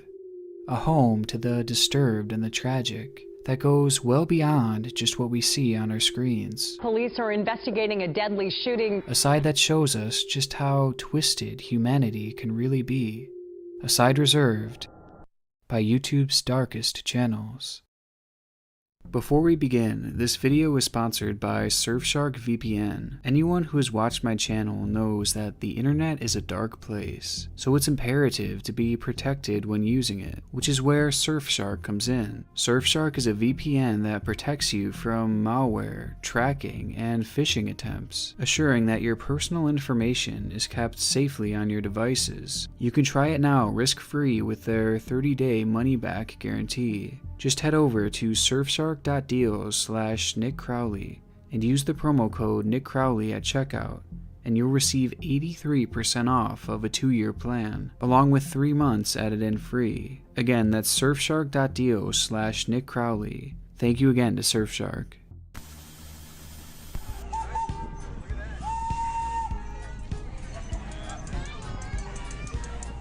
Admittedly, it doesn't look like much. In fact, the footage we're watching seems nothing shy of normal. A family spending the day out, getting to see Thomas the Tank. It was all smiles and all laughter. On screen, we see the youngest member of the family, Ainsley Stapleton, and her older brother, McEwen. Behind the camera was their father, Matt. And here we see Kelly Stapleton and her daughter, Isabel, or Izzy for short. The video highlighted the family of 5 having one of their many fun days out of the house, with a video being posted to YouTube under the title Stapleton's Day Out with Thomas. This clip went live all the way back in May of 2008 and would be the first of many videos posted to Kelly Stapleton's YouTube channel. And for the first 2 years of this channel's existence, many videos followed the same mold. Crudely edited clips showing the Stapleton family's wholesome moments. It's clear from these videos that the Stapleton family was a unit, even at times performing songs as a group together, and in many ways they all seemed like the perfect family. And it's likely that no one could have guessed the disturbing future that they were headed for. As 2010 came around, Kelly seemed to be growing less and less interested in sharing these family clips to YouTube, and by mid-July, the final video was posted before the channel appeared to be dropped for good. In the description, Kelly writes, "Mom and autistic daughter finally danced together. This dance project was years in the making." The video shows the heartwarming moments of Kelly and Izzy dancing together on stage. This also served as the first confirmation throughout the channel that the Stapleton's daughter Izzy had autism, a fact that will prove crucial as the story continues. With that upload, Kelly Stapleton's channel fell dormant, and the small channel filled with precious family memories faded into oblivion. However, this wouldn't end up being the last time Kelly would post on YouTube, as after a 3-year-long break, the family would come back with a new string of videos. Videos that were a far cry from the wholesome content they had previously posted. On February 5th, 2013, Kelly would upload a 28-second long clip entitled Typical Day. And fair warning, it's disturbing.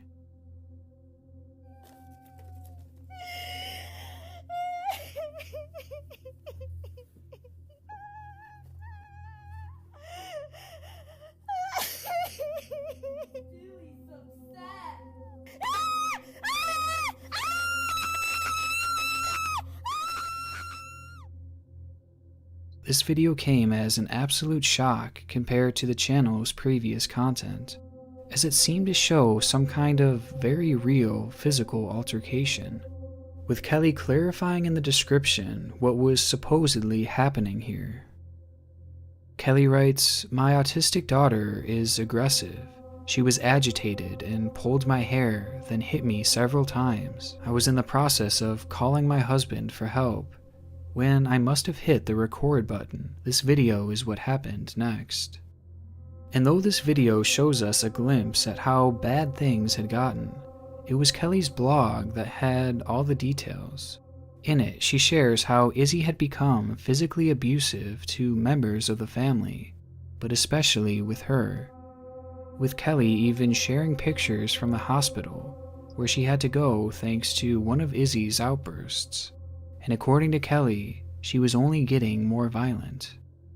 This was highlighted in the next video uploaded to the channel.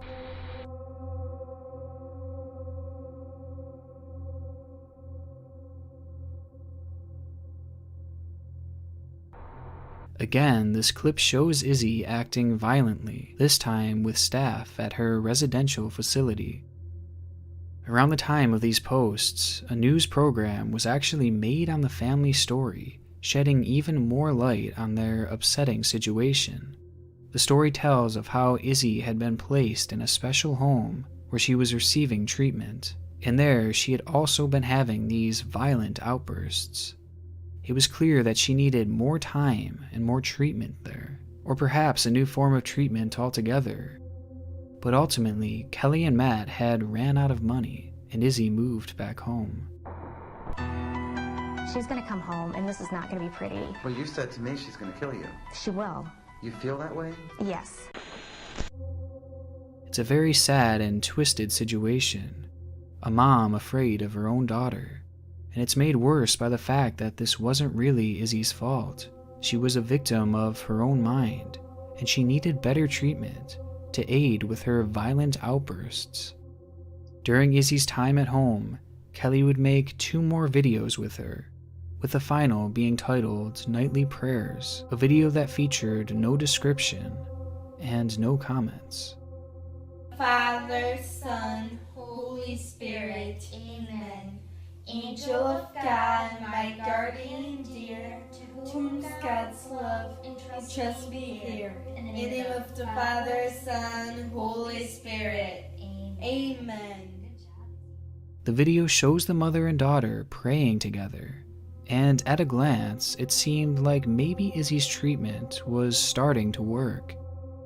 But strangely enough, this would be the final post ever made to the channel. And in the past 7 years, there's been no activity from the account, effectively marking the end of the Kelly Stapleton channel. It was also around this time that Kelly's blog became virtually inactive. So what ended up happening to the Stapleton family? And why did Kelly stop posting to her blog and to her channel? Well, surprisingly, it was all thanks to a camping trip. 1, 2, 3. When you go camping, what do you have to do? You have to fetch some firewood, that's what campers do. It happened on September 3rd, 2013. Kelly approached Izzy and asked her to go on a mother-daughter camping trip.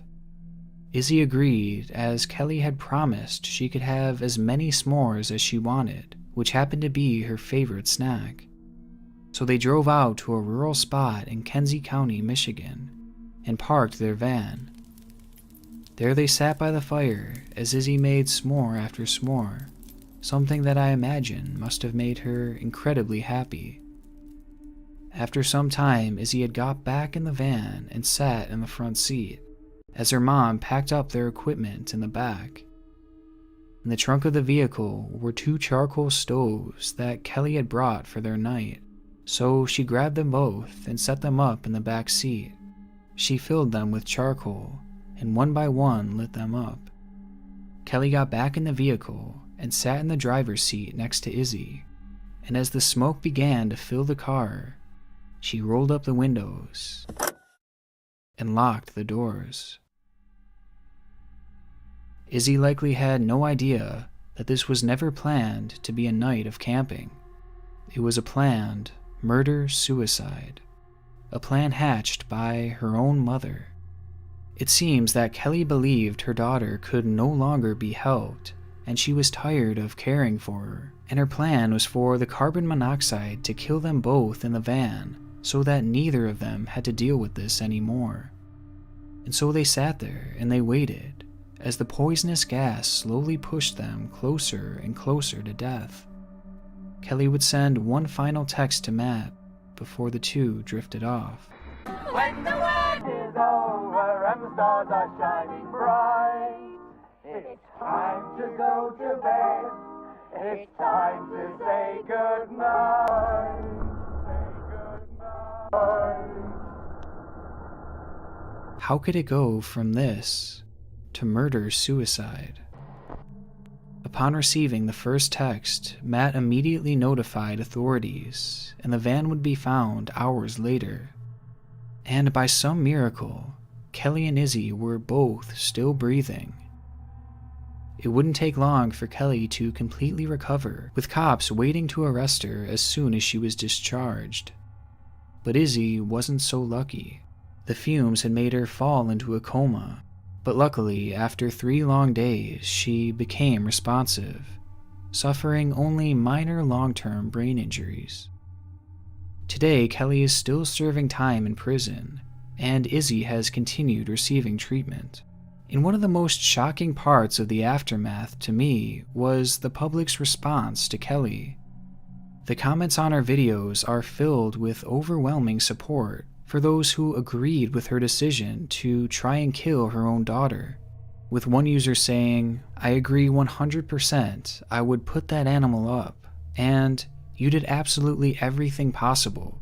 You should be proud of all you tried to do for Izzy and all you accomplished. I for one support you and understand why you did what you did." It's all very disturbing, and though the family was in a tough spot, they could have turned to foster care, group homes, new medication, or even just a new treatment plan. As in the time following the event, the family has been highly criticized for using a treatment plan that is known to cause agitation and anger. There was a lot more that could have been done, rather than murder your own child and rob her of the rest of her life. Kelly Stapleton's channel will forever serve as proof that there's more than what meets the eye. The family seemed perfect, but in reality, they were more troubled than most. This is a theme that I've seen throughout YouTube, channels who attempt to follow this mold. They make themselves look loving, caring, and perfect to cover up their true darkness.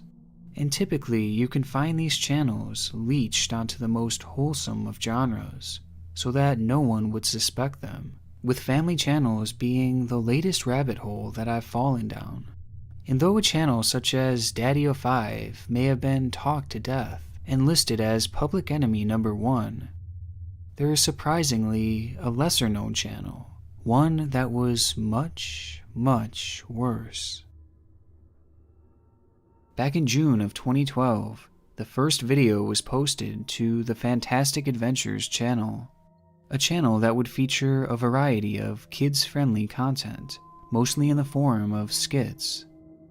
The channel featured 7 children, all between the ages of 6 to 15, and behind the scenes it was run by their adopted mother, Michelle Hobson, who would orchestrate the skits, the editing, and the posting of the actual videos, along with her 2 older biological sons who also helped out. And when you see the content, it seems so similar to what so many others are doing nowadays, a family making goofy, lighthearted skits made for children. And much like many channels in this genre, it pulled an incredible amount of views. Throughout its lifespan, the channel gained over 800,000 subscribers, and a staggering 250 million views. Young kids were absolutely loving this content, and parents likely viewed it as a wholesome family-run account. However, what many didn't know was that behind the scenes, a storm was brewing.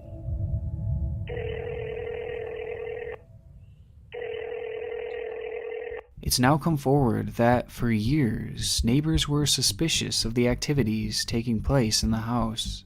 It's unclear what exactly they had seen or heard, but we know that people in the neighborhood had reported Michelle to the Department of Child Safety 15 separate times. That alone is a major indication that something wasn't quite right with a family-run channel. But ultimately, the reports didn't lead to anything, and the family continued operating their page, which meant more money going straight to Michelle's pockets, with the channel's revenue being as high as $3 million per year.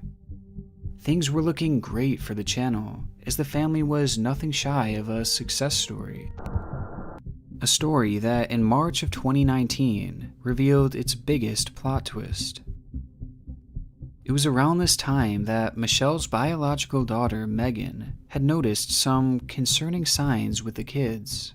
Megan was no longer living with her mother when they operated the channel, but she would often visit and occasionally even appear in the family sketches. And on these visits, she started to realize that many of the children showed signs of abuse. And so, concerned for her adopted siblings, Megan decided to call authorities and report the potential abuse. And it's a good thing she did. Police would end up making a welfare check at the house that revealed the shocking abuse the children were being put through. The welfare check showed that the kids had been forced into making these YouTube videos, to the point where Michelle had actually pulled the majority of them out of school so that they would have more time to create content. If one of the kids refused to participate, they would be beaten with belts and coat hangers, and even Michelle's own fists. The same would be done to the kids if they stuttered or messed up one of their lines. It's absolutely appalling, and the fact that each of these children were adopted makes one question if this channel was her motive for adopting so many kids, so that she could use them to create content. But the abuse is far worse than just what I've told you. When police entered the home, they found each of the children to be extremely malnourished, being starved and dehydrated. One kid was also found trapped inside of a dark closet with a diaper on, which was supposedly one of their usual punishments. In Michelle's room, there was a closet that had a deadbolt lock on the outside. The children would be put inside of there and locked in the darkness for days, without food, water, or even a place to use the bathroom. They would either have to go in diapers or on the floor. And all this was done if they were reluctant in any part of the filming process. And the punishments continue. They would also be forced into taking ice baths, and if they tried to get out, Michelle would hold their heads underwater for extended periods of time, nearly to the point of drowning these kids. A few of the boys had also told police that Michelle had forcefully grabbed them by their private parts and pinched them so hard to the point that they'd bleed. It's absolutely horrendous to imagine, and it's not even the worst punishment they'd face. Michelle also kept multiple cans of pepper spray in the house, and when the children would misbehave, she would spray them. And not just a little bit, she would cover their entire body from head to toe, with one of the adopted daughters reporting that Michelle had even sprayed her inside of her private area, which put her in extreme pain for days. It's unimaginable, and all this abuse was orchestrated by Michelle to virtually make her adopted children slaves to work on this YouTube channel and make her millions. This revelation instantly made this channel one of the darkest on the platform, with it being so twisted that YouTube ended up terminating it not long after the news had broken. Now, if only they took that kind of action with some other accounts. But to add to this morbid story, Michelle would never end up serving a prison sentence. Good evening and thanks for joining us. We're starting with breaking news. Michelle Hobson, the Maricopa woman accused of abusing her adopted kids and forcing them to perform on YouTube videos, died earlier today. Hobson has been sick for a while. She suffered a brain injury while in custody months ago and had missed several court dates. She ended up passing away in November of that year before she could ever face any real consequence. In a story so dark and twisted, Michelle's biological daughter Megan was the true hero. She ended up adopting 2 of the kids, with the others being placed in foster care. And without her, this abuse would likely still be happening because no one would know. It's a shame that Michelle's twisted truths didn't come out any sooner, as they remained hidden in the shadows for years. But this isn't always the case. Some channels will do their best to try and hide their dark backstories, but their attempts don't even last a day, with people immediately questioning their legitimacy. But as we'll see from our final channel, even then, it's oftentimes too late. Which brings us to our final story, the story of Russian pop singer Ziliam Bakev. Born in Chechnya, Bekev grew up with a passion for singing, and those around him knew that he had the voice to make it big.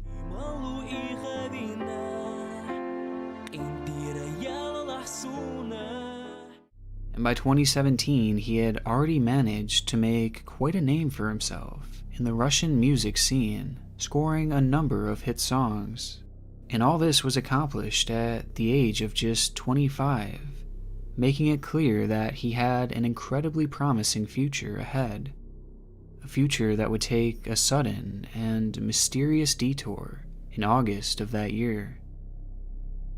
On the 6th of August, Bekev had flown into Grozny to attend his sister's wedding. The special moment was a break in the never-ending grind to make it as a famous singer.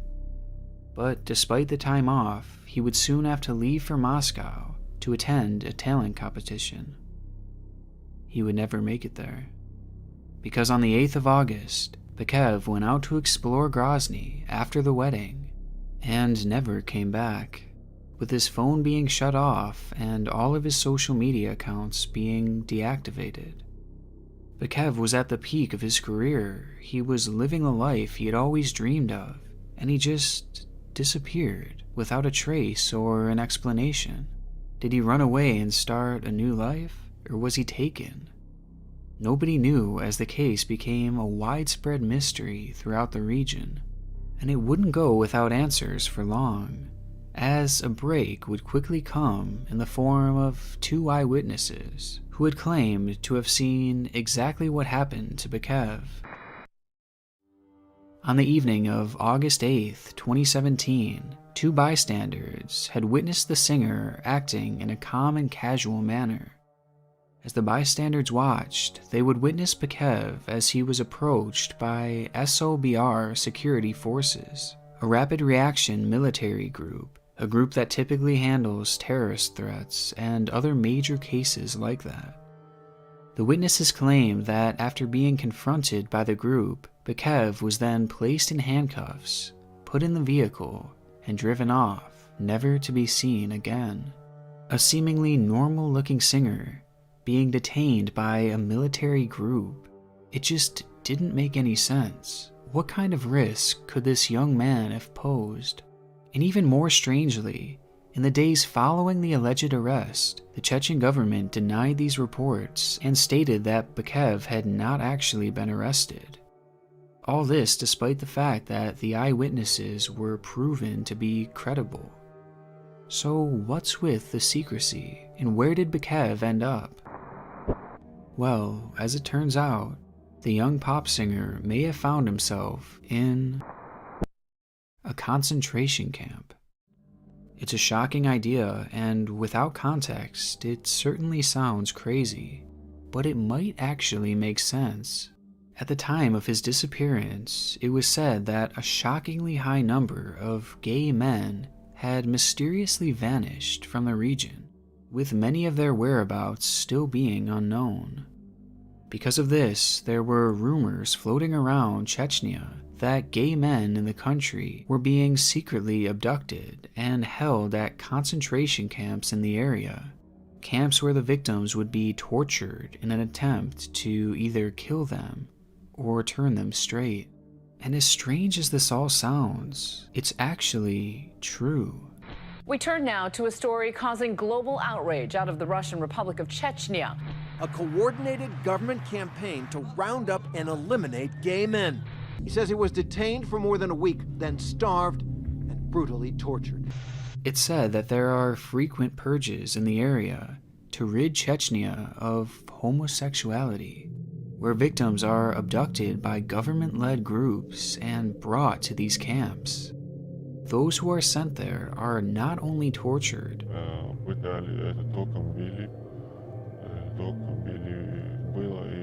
but oftentimes forced into straight marriages, or even into killing themselves. Now, on a few occasions, it's also said that a few of the victims are sent home to their families, which should be a good thing. Well, apparently not, as they are only sent home on the condition that their own families kill them.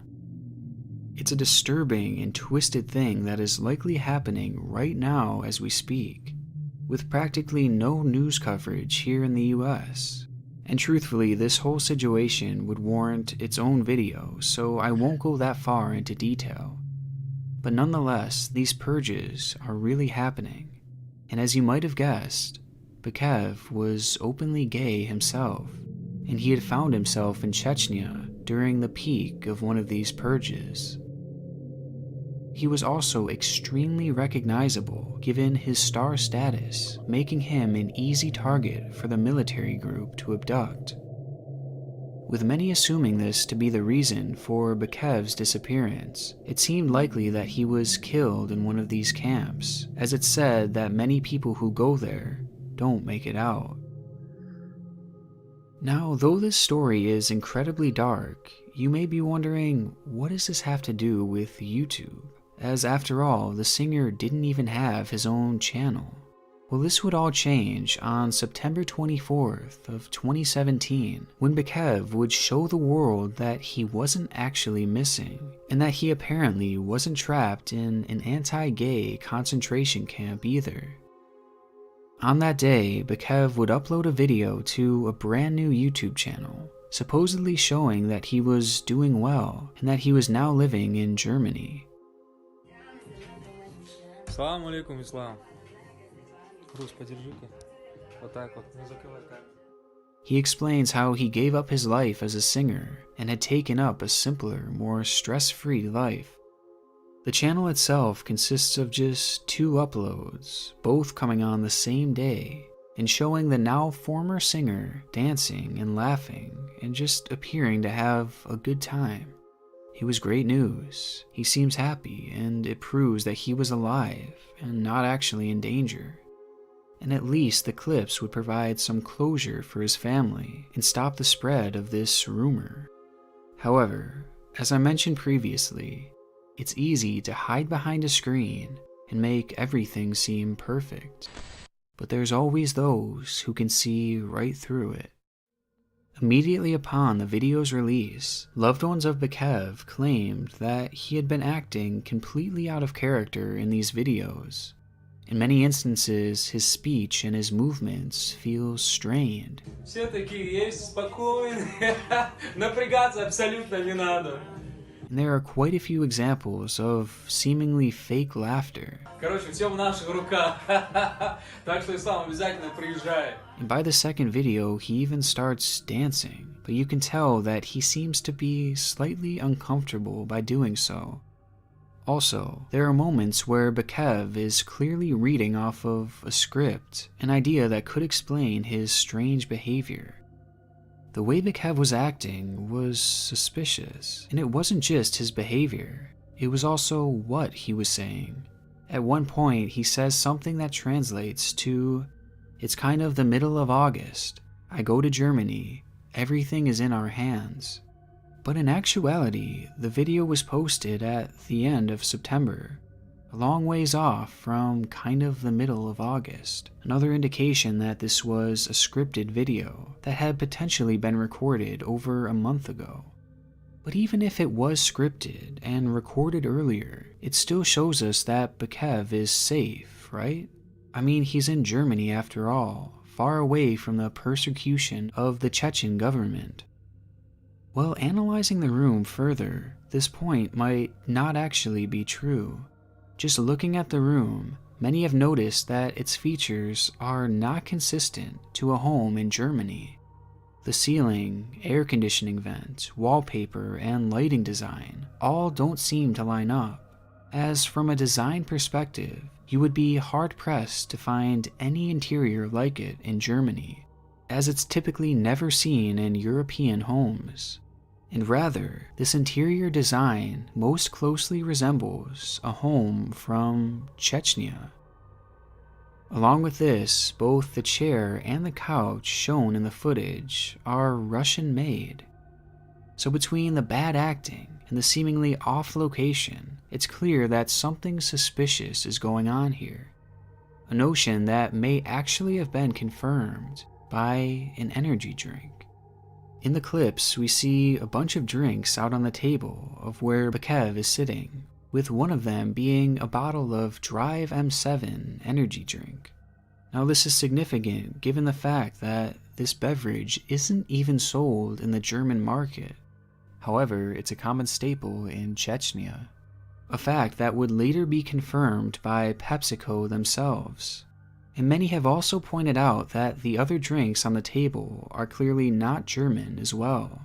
With this information coming out, it's all but been confirmed that these two videos that supposedly show a free man are completely fake. Now, making things even more suspicious, this video came out just 10 days after Bakev's mother had publicly called out the Chechen president about her son's disappearance, an event that caused a minor media frenzy. With all this said, it seems highly likely that Bakev was forced into making these videos by Chechen authorities in order to calm the public's suspicion. And there's a disturbing note to consider if this is true. Remember when Bakev said it's kind of the middle of August, despite the video being posted in late September? Well, maybe the video actually was filmed all the way back in mid-August, and authorities were holding on to it to release if suspicions ever got high.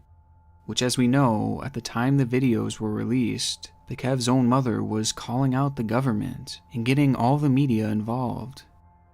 So by the time these videos were posted, there was a very likely chance that they were already a month old. Which means that throughout that time, Bakev was likely being beaten and tortured at a concentration camp where people supposedly didn't last very long. So when this channel was started and these two videos were released, it seems highly likely that Ziliam Bakev was already dead. It's clear that YouTube can be quite a disturbing platform at times, with many of its darkest channels hiding behind masks, and I can only imagine how many more there are out there, hiding in plain sight, just waiting for us to uncover. I want to give a special shout out to my gold tier patrons, as well as my god tier patrons, Eduardo, Lacey, Michelle Scaraccio, and Nathan Backus. Thank you so much, guys, and I'll leave a link down below to my Patreon if anyone else would like to join.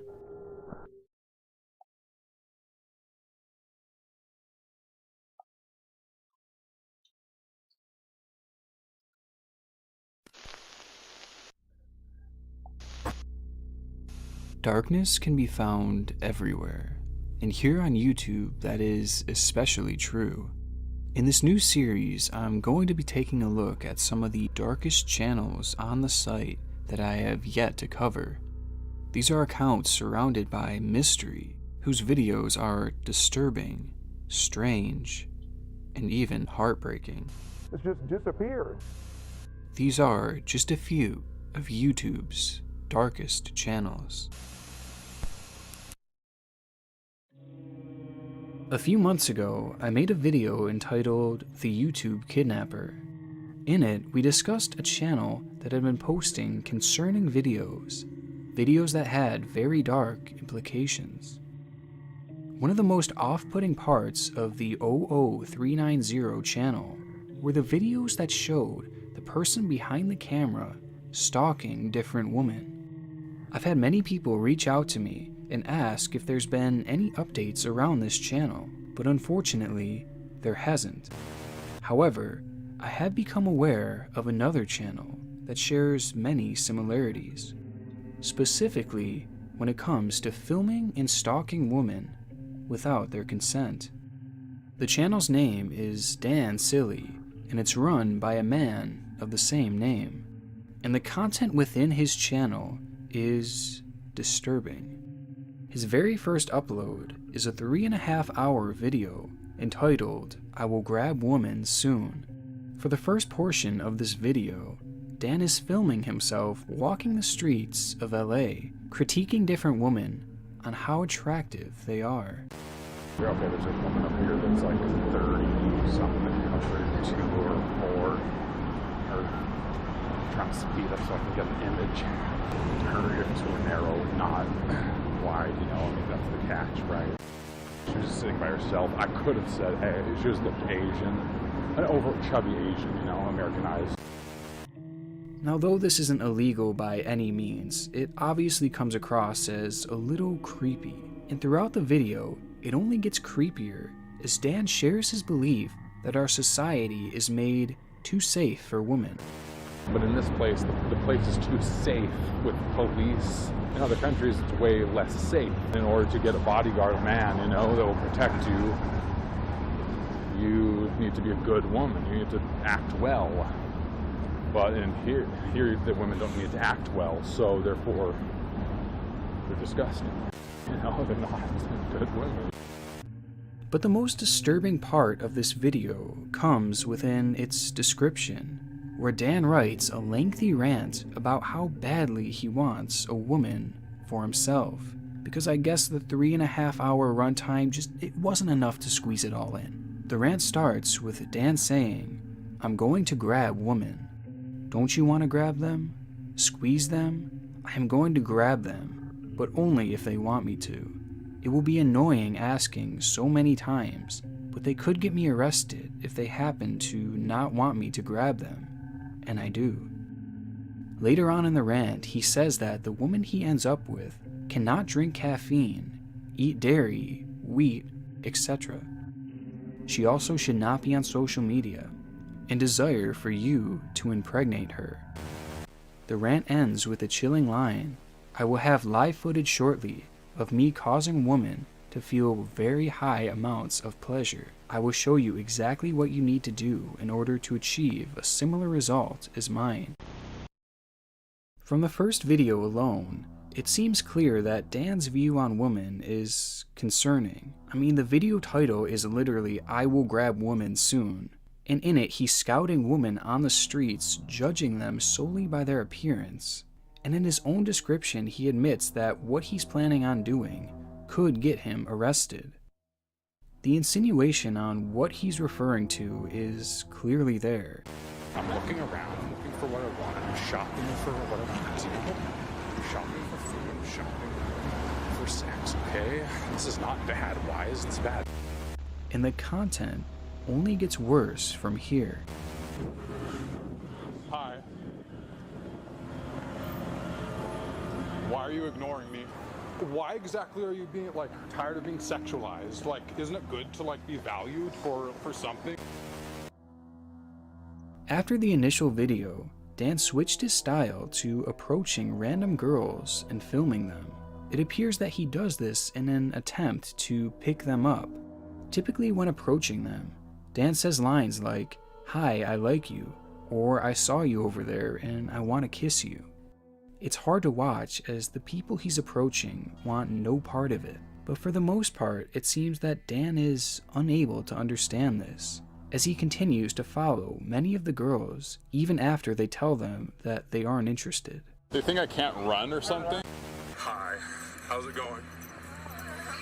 How are you? Okay. Why not? Because they don't give you consent. You don't have to. I mean, I don't need consent. Right? That's a myth. Oh, is it? Yeah. Security? Through all the hours of content, there are also multiple instances when Dan is filming where he clearly focuses on the private areas of these women. Do not. The more that Dan films these girls, the more you'll start to notice that some of them appear to be very young. In fact, some appear to be much younger than 18. Meanwhile, Dan is in his 30s. This is something that is pointed out in many of his comments, with one comment writing, "You should make sure that they're older than 18. A lot of the girls you've been approaching look like kids, dude." Now, just from looking at some of the reactions of the people that Dan are filming, it seems genuine. But as it turns out, there's actual proof that all of this is real. And it's proof that makes this channel and these interactions even darker. I don't think he could be supervised 24 hours a day. Daniel Patrick Silly is a high-risk sex offender who has moved to Rohnert Park. As it turns out, Dan Silly is actually a registered sex offender, as he was arrested back in 2017 for harassing a minor in a sexual manner. It's just another piece to an already dark puzzle, but the arrest did lead to some good. It appears that once Dan was released, he stopped posting videos of him approaching and harassing random girls, and in fact, his channel has seemingly been dormant since then. But that isn't quite the end of Dan's story. As it turns out, since his arrest, he has been actively posting on 2 separate channels. There, he posts videos such as 15-year-old white girls served me food and all looked me in the eyes. Marriage material? I saw a 14-year-old who had a round. And how to marry a 14-year-old girl. All of these videos are currently on YouTube, and all of these videos are being posted by a sex offender. It's truly one of the darkest sides of YouTube that I've ever encountered, and it makes me wonder how much stuff like this is going on unnoticed. Because I literally do feel like freaking like destroying these women when I accost them. My reptilian brain literally feels like attacking these women. Just strangling them and stuff, honestly. And making them submit to me. I feel like these women, seriously, you know? But before I conclude Dan's story, I want to add a disclaimer that it is very likely that he is suffering from some type of mental illness that doesn't make his actions right in any way, and it doesn't absolve him of everything he's doing. But I want to ask you to please not go to his channel and leave nasty comments, because feeding into someone's delusions like that will only heighten his current mental state, and that would honestly just make things worse for everyone. YouTube has its fair share of dark channels, but there are countless others that are more mysterious than Dan's. Channels whose entire purpose seems uncertain. Channels like David Sardison, a page likely run by a man of the same name. Throughout David's 2-year span on YouTube, he has posted 8,431 videos to his channel, which roughly evens out to be 11 videos a day. Posting that often alone seems like an impossible feat, especially for someone like me that likes to take their time. But it's what this channel is uploading that has spurred an internet mystery. The first video that David posted came back in January of 2018, and it simply showed a TV playing in a bare room. Pleasure doing business, Steve Ford. I'm Leanne Ford, and this is my brother Steve. Oh, yeah. From the looks of the angle, it appears that Dan was recording this while laying down, likely on a bed. The title of the first video is Restored by the Fords, January 15-1, which is in reference to the television show that was playing on the TV. Every single one of the 8,000 plus videos posted since then has followed the same exact premise. David is lying down on his bed, recording the TV in the same room. Now, the fact that David was posting so many of these videos throughout the entire day of every single day shows that David must have spent the majority of his time simply lying in bed watching TV. It's something that seems very mundane, but also slightly off-putting at the same time. Each video more similar than the last, just the same thing over and over again. Who is this content for? Why was David posting so many times throughout the day? And why was he always in that room? Well, for the first year of this channel's existence, these questions were left unanswered. Nothing changed. The same room, the same content, every single day. But roughly a year later, David's videos changed. Months go by, and a year goes by. And then what happened? The content stayed the same, but suddenly he was posting from a different room. There was no explanation given to the change in scenery. David was just now posting in a different location. But there's something about this room, something that looks familiar, something unmistakable. That curtain next to the TV. A clear indication that David wasn't filming at a house anymore, and that he was likely filming from a hospital room. At this point, another switch in David's videos was starting to become apparent. It seemed that with every upload, David's camera work got shakier and shakier. Because of this, and everything else that we know, a theory can be put forth that explains what we might be seeing here. It seems like David may have been bedridden at home, and he used YouTube and watching TV as a means to pass the time. This would explain the upload schedule and why he had seemingly devoted his entire life to posting these videos. But maybe David's health got worse and worse, something that the shakiness of the camera could signify. Maybe this led him to be transferred to the hospital, where he continued being bedridden and posting his videos to YouTube. It's an incredibly sad theory, but it wasn't confirmed or denied, and though it seems likely, David's channel still remained a mystery. But a twist was coming, and it was one that put the entire situation to rest. 6 months ago, David inexplicably stopped posting his videos. The channel that once put out nearly a dozen videos every single day was halted altogether. Some reached out to ask if David was okay, while others speculated that maybe he got better and that he was no longer stuck in bed. David's disappearance further deepened this mystery, as no one knows where he went and why he stopped posting. But once this happened, I immediately feared the worst, and for the sake of this video, I did some research. Sardison David Glenn, 1966 to 2019. It is with heavy hearts that we announce the death of our beloved David. Our appreciation to the nurses on the second floor of St. Vincent's for their care of David. This obituary was posted online 23 days after David's final upload. The middle name is even consistent with a second channel that David ran, called David G. Sardison.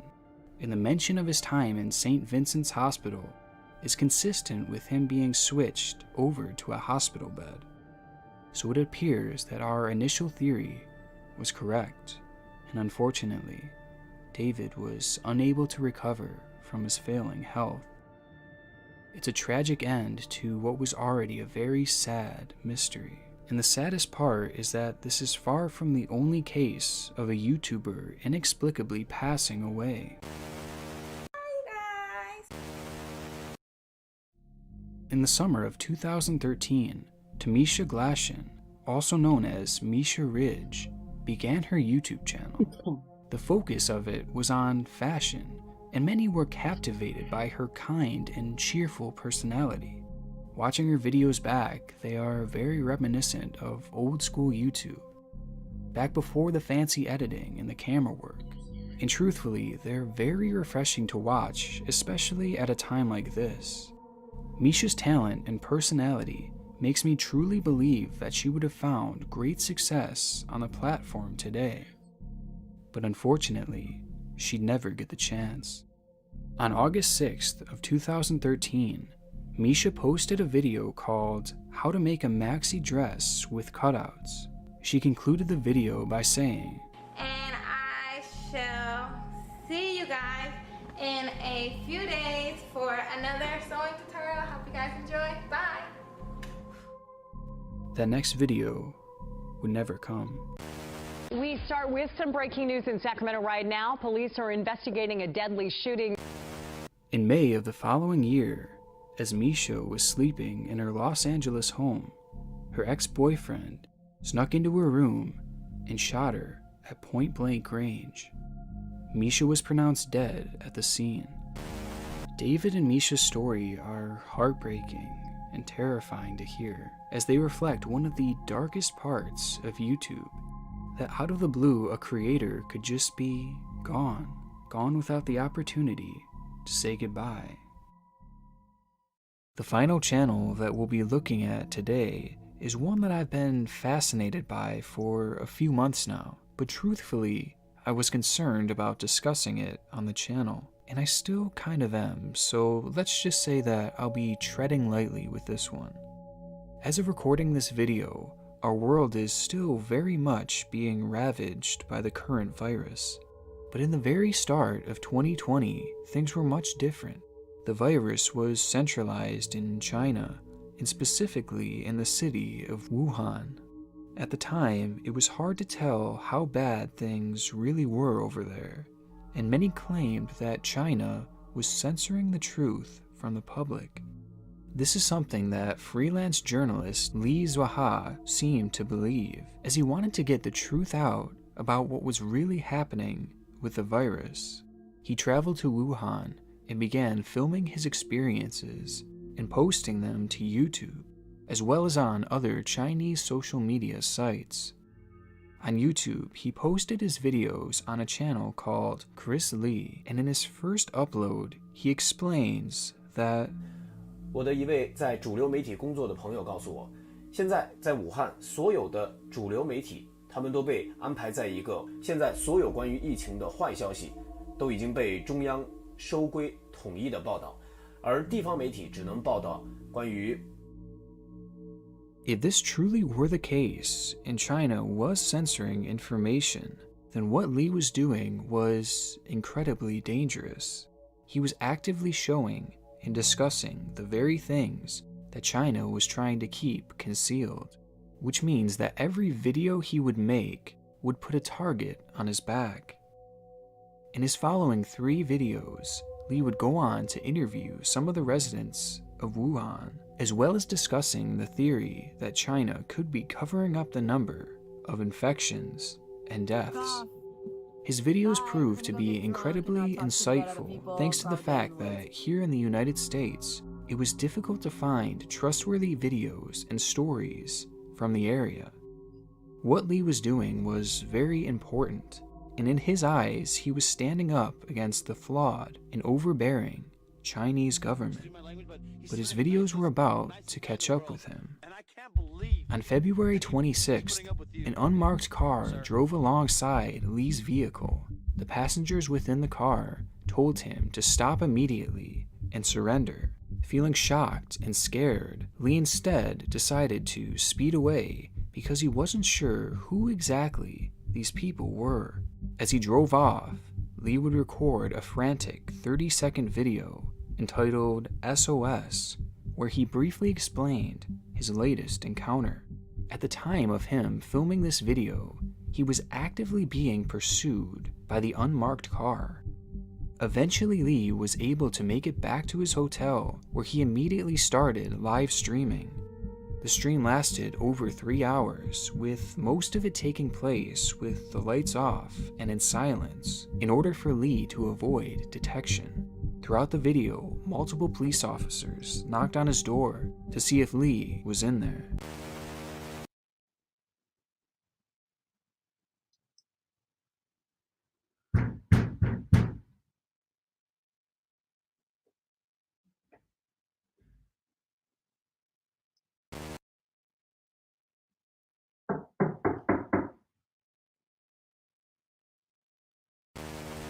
After roughly 3 hours and 45 minutes, Li finally opened the door and surrendered.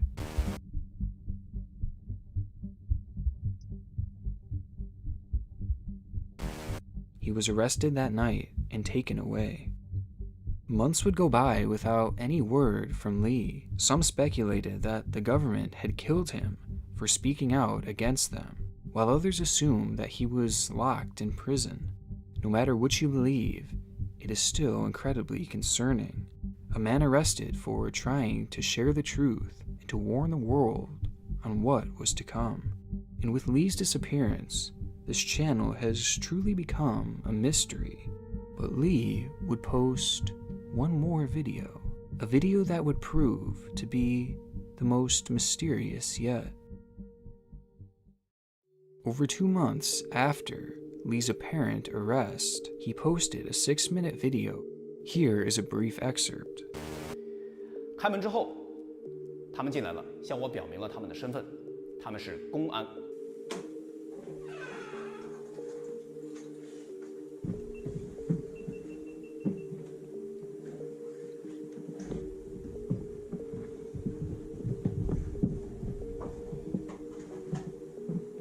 在整个过程中，警察文明执法，保证了我的休息时间和饮食，对我也很关心。感谢所有照顾和关心我的人，愿天佑华夏，愿世界人民团结。这些日子，无数纷乱的思绪满溢于我的脑海，有的转瞬即逝，有的只可缄默，唯独这一句不堪之论，铸印于心，不可磨灭。人心为微，道心为微，为精为一。允直绝中。 2 months ago, Lee was going against the government to expose their wrongdoing of the entire situation. And suddenly, now, he was praising them and thanking them after presumably being held captive for 2 months. According to Lee, he was treated well by Chinese officials, and they were simply keeping him isolated because he had been exposed to the virus. But many have their doubts. And what could have happened in such a short amount of time that would make Lee flip his core beliefs to the complete opposite side of the spectrum?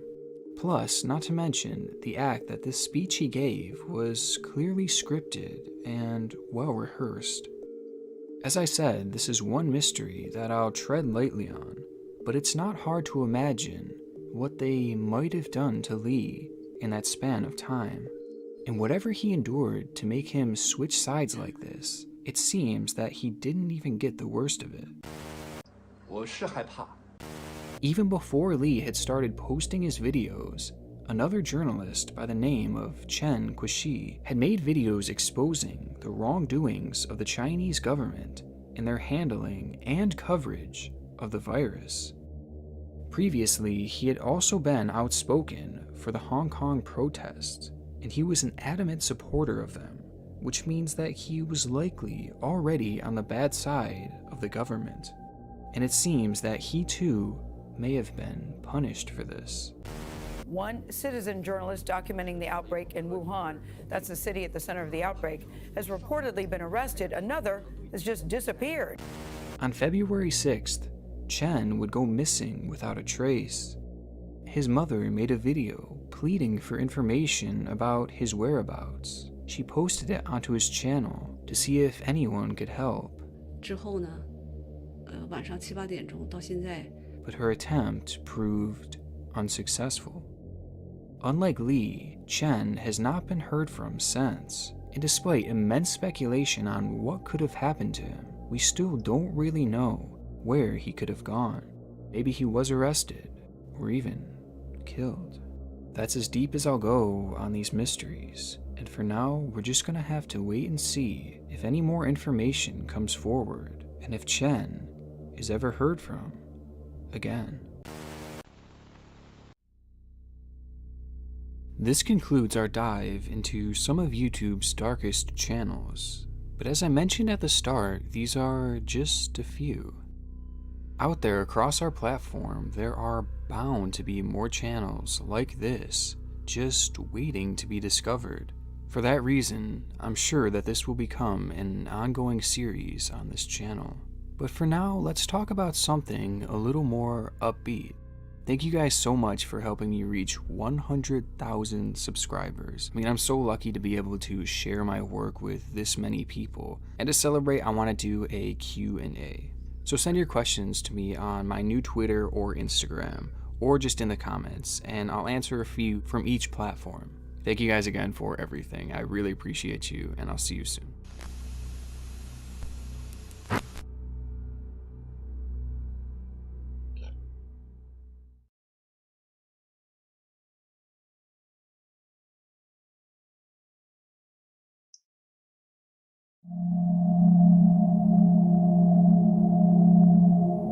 July 11th, 2014.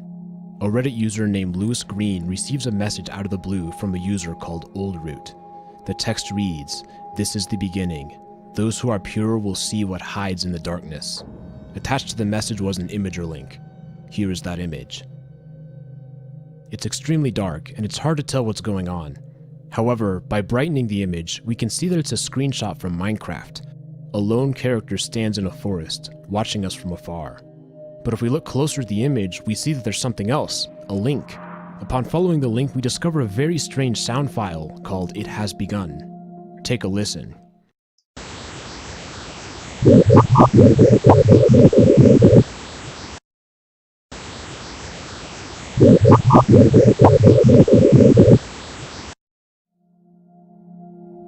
It's bizarre, otherworldly, even disturbing.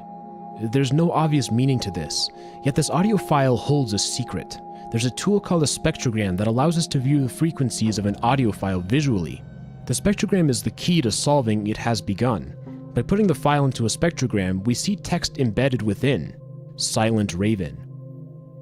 If we explore the SoundCloud some more, we discover a second audio file called Old Root. Take a listen.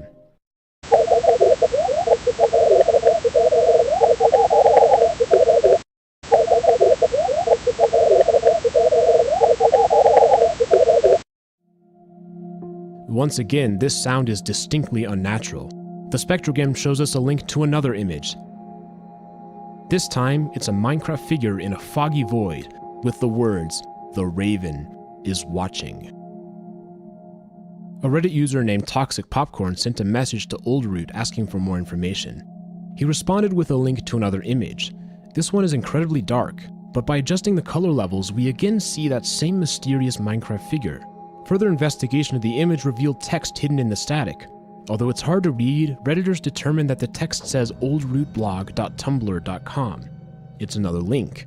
The investigators followed the link and found a password-protected page. Upon entering the code Silent Raven, the blog linked to a new image. It was that same shadowy figure in an underground tunnel. By brightening the image, we see the words "We are the answer" directly above the figure's head. But this image held another secret. Next to the figure, there are some pixels that are suspiciously miscolored in some type of pattern, Morse code. By putting the dashes and dots into a translator, it reads "Titinld." What could this mean? Was it some sort of code? Well, it turned out that the Morse code was embedded in the negative space. By reading the white area, the code translated to Old Root. Users quickly discovered that other images also had the same Morse code. This was clearly some type of signature or calling card of Old Root. Soon thereafter, Lewis Green received another message from Old Root.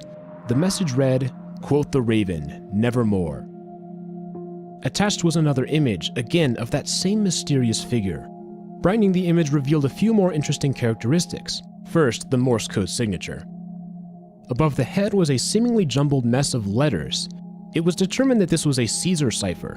A Caesar cipher is pretty easy to understand. Simply take two rows of the alphabet and shift one of them over, looping around to the other side. To encrypt a message, use a letter from the top row and write down the corresponding letter from the bottom row. Decoding is done in reverse. Take an encrypted letter, find its place in the bottom row, and write the decoded plaintext. The key to the Caesar cipher is knowing the shift. How far was the second alphabet shifted relative to the first? The mysterious text appeared as though it could be a Caesar cipher, but how could it be decoded? Well, the nice thing about the English language is that there are only 26 letters, which means that the Caesar cipher only has 26 possible shifts. It was trivial to try all 26, and in doing so, the text was decoded. The text was now, "We are waiting." But that wasn't all to this image. There was also some jumbled letters and numbers at the character's feet, which were identified as belonging to an image or link to another picture. When this picture was brightened, it showed the word Raven with text behind it. Users quickly realized that this was a reference to The Raven, a famous poem published in 1845 by Edgar Allan Poe, and the text in the image was text from that poem. Well, almost. There were some things that were strange about it. Typos, incorrect words, the image did not align with the poem as expected. Looking at these changes together revealed the following words: "The hidden truth is." The hidden truth is what? Nobody really knew. But it was becoming clear that there was a rich mystery. It was going somewhere, but where? What was the purpose of all this? And then the trail went cold, as investigations into a potential Minecraft server called Nightmarecraft proved to be fruitless. so the team waited, hoping for more information to come forward. They didn't have to wait long. A new image was posted later that day, yet the Minecraft figure was mysteriously absent, instead replaced by very blurred text. It was found that these were 8-bit numbers. This aligned pretty conveniently with the ASCII standard, which is one of the ways that computers store characters. Each 8-bit sequence corresponded to a single character. So it was simple, just write down the numbers, put them in an ASCII decoder, and find the next clue.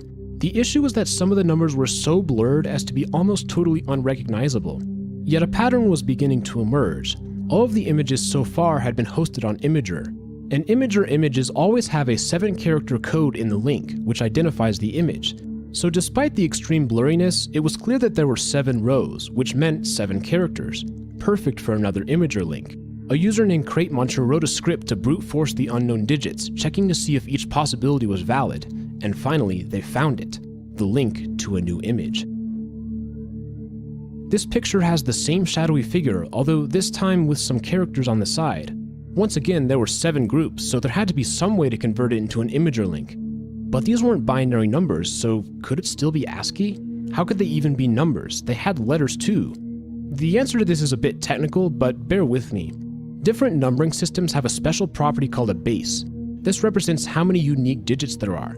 For example, we're used to base 10, or decimal numbering system. That means that there are 10 different possible symbols we can use. But other bases also exist. One example we just saw is base 2, or binary. In this system, there are only 2 symbols we can use, 0 and 1. Both bases have the same numbers. This number is equal to 13, whether we write it in decimal or binary. The value is the same, it's just a different way to notate it. There are more than just these 2 numbering systems. In fact, you can go as high as you want, so long as you can find enough symbols. The third most common is base 16, or hexadecimal. In this version, we need more symbols than just 10, so we start using letters as well. Again, it's just as expressive as the other 2, it just looks different. In this case, the number 13 would be written D. It turned out that the characters on this image were actually hexadecimal numbers and could be converted to ASCII. Doing so led to another Imgur link.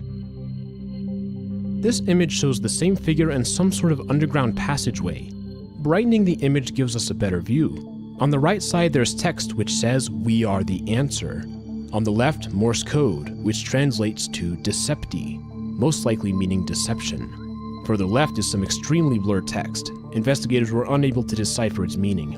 Perhaps this was the link to the next image, but once again it became clear that no one would figure it out, and Old Root ended up sending out a new picture as a message. More numbers in the fog. The investigators tried their typical ideas, converting between bases in an attempt to find ASCII values. Gellis12 stumbled upon the solution by converting from base 8 to base 16 to base 32 to ASCII, in a process which I have not personally been able to replicate. Regardless, the link to the new image was discovered. This one was quite simple. It said, "Good luck," and then underneath was a blurry link to the next clue. This one was not quite so easy to read. Somehow, Alamargin was able to brute force this, although SkinTig received a link to the next clue. Regardless, a new image was discovered, and for the first time, there was substantial unencoded text. It read as follows: "You are deeper down the rabbit hole. False prophets will deceive you. Those who are pure will see what hides in darkness. The raven is always watching. We are the answer." But what did it mean? Some of this text already made sense. Seeing what hides in darkness was probably referring to the fact that many images thus far needed to be brightened. We've also seen the final 2 lines in previous clues. But what about the false prophets? And why was it misspelled? It was interpreted to mean that there would be those who would post fake clues and lead people off the trail. And this did end up happening, although I will do my best to steer clear of these false prophets. Soon thereafter, Ribshark received a message linking to another image. It was a cryptic series of numbers and dots in a matrix. Using ASCII once again, "False prophets will deceive you" was spelled out in 2 directions. Yet this time, "deceive" was also misspelled, and the red dot was seemingly placed to point this out. The blue dots could also be connected to letters, although the meaning behind this was unclear. There simply weren't enough dots for another Imgur link, and to this day, we don't know exactly what Old Root was trying to say here. And for a second time, the trail went cold. And then suddenly, a huge development.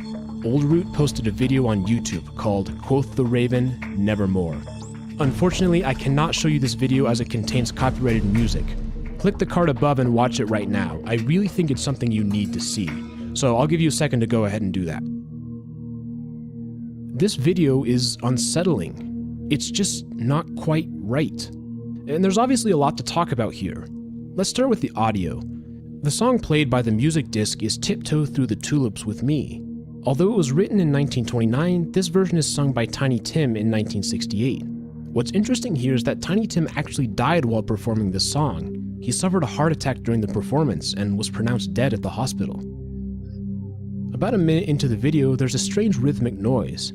If we go to the spectrogram, we can see that this is Morse code, once again spelling out old root. Then at the very end of the video, we hear 4 raven calls.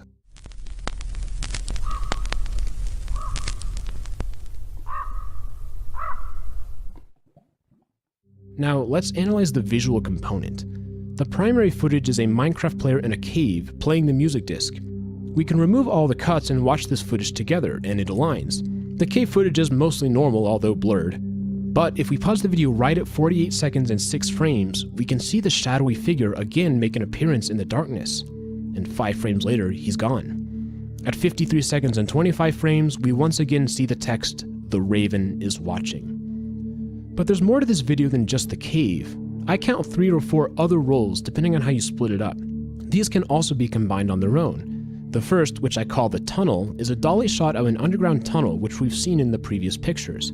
But at the end of the tunnel, the camera turns and looks at a bizarre split-up wood texture floating deep within the darkness. Another roll is the mine shaft. This one's pretty normal with one exception. The text, "He stole my face," appears for just 1 frame. This seems to be referencing that same mysterious character, which to this point has not had any facial features. The third roll is very dark and has dust floating around, and no one has been able to find any significance here. The fourth roll is the most interesting of them all. It portrays a green temple of melons with rows of seats facing a central altar. One shot shows a darkened character whose head turns slightly. To me, this is the truly unsettling part of the video. His slight motion combined with the loud noise that plays is disturbing in a very strange way. What is this place? How does it relate to the rest of the video? Nobody seemed to know. About 3 weeks later, user Spore the Cyan was sent a link to another image. The main text reads, "Whom the angels name." Beneath it was more scrambled text. Attempting to use a Caesar cipher was fruitless. It turned out to be a Visionaire cipher. I won't go into the details here, but what's important to know is that it works like a Caesar cipher, except there's a code word as a key. This makes it much more challenging to break. In fact, it used to be known as the indecipherable cipher. Nowadays, there are several ways to break it. The text from the image was decoded to, "You must learn the past before the future," and the key word was Lenore. The word Lenore is pretty unique. In fact, Edgar Allan Poe wrote a poem of the same name. This seemed to be an obvious connection considering that the raven had already shown up as a clue. Yet nonetheless, no one was able to learn anything new. They could not find a link to another image. There was a 3-month period of no new developments, and people began to wonder if this was the end of the old root mystery.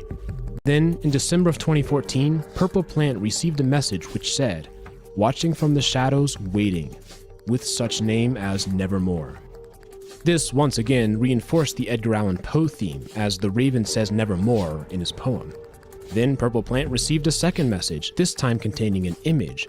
It shows a young man, or possibly a teenager. However, his eyes are blacked out, and the image is a bit jumbled up. It says one thing, "Hello, friend." Confused, Purple Plant posted this image to Twitter looking for more information. And Old Root replied with the username "We Are the Answer," another clue. This time there was more jumbled text. Beneath it was the number 6174. Upon further research, it was determined that this number was Kaprecker's constant. Kaprecker. Could that be the Visionaire key to the text? Not quite, but a Caesar-shifted version of it was. The decoded text read, "Purge yourself of your sins. Purge yourself of your desires. Purge yourself of your flesh." A few days later, Old Root tweeted out another clue. This time it was an image from an old Italian book called La Cifra, or The Cipher, written by Giovan Battista Balasso. Balasso was a cryptologist, and he's known to have invented the Visionaire cipher before Visionaire. It's first described in this book. A Reddit user was able to translate the Italian text as follows, For many years since I began to work on my studies and talk with important people who are viewed with high esteem, and of the same importance as the beautiful profession of secret writing by way of those who are universally called codes, I, with the inclination given to me by nature of having no greater delight than learning, have come to continue to practice that profession, and have found in it many methods that to someone of great skill won't not like. It occurs to me that this last empty seat to find myself Lieutenant General of the illustrious and most revered Cardinal Durante in the state of Camerino. So this clue seems to confirm what we've already known. The Visionaire cipher was crucial for solving the puzzles, yet it didn't provide any new information. That happened on January 19th, 2015, when Oldroot tweeted a link to oldrootblog.tumblr.com. The blog was empty, save for an animated image. It said perception most of the time, but shifted to deception occasionally. And that wasn't all. Buried within the HTML file were several more interesting things.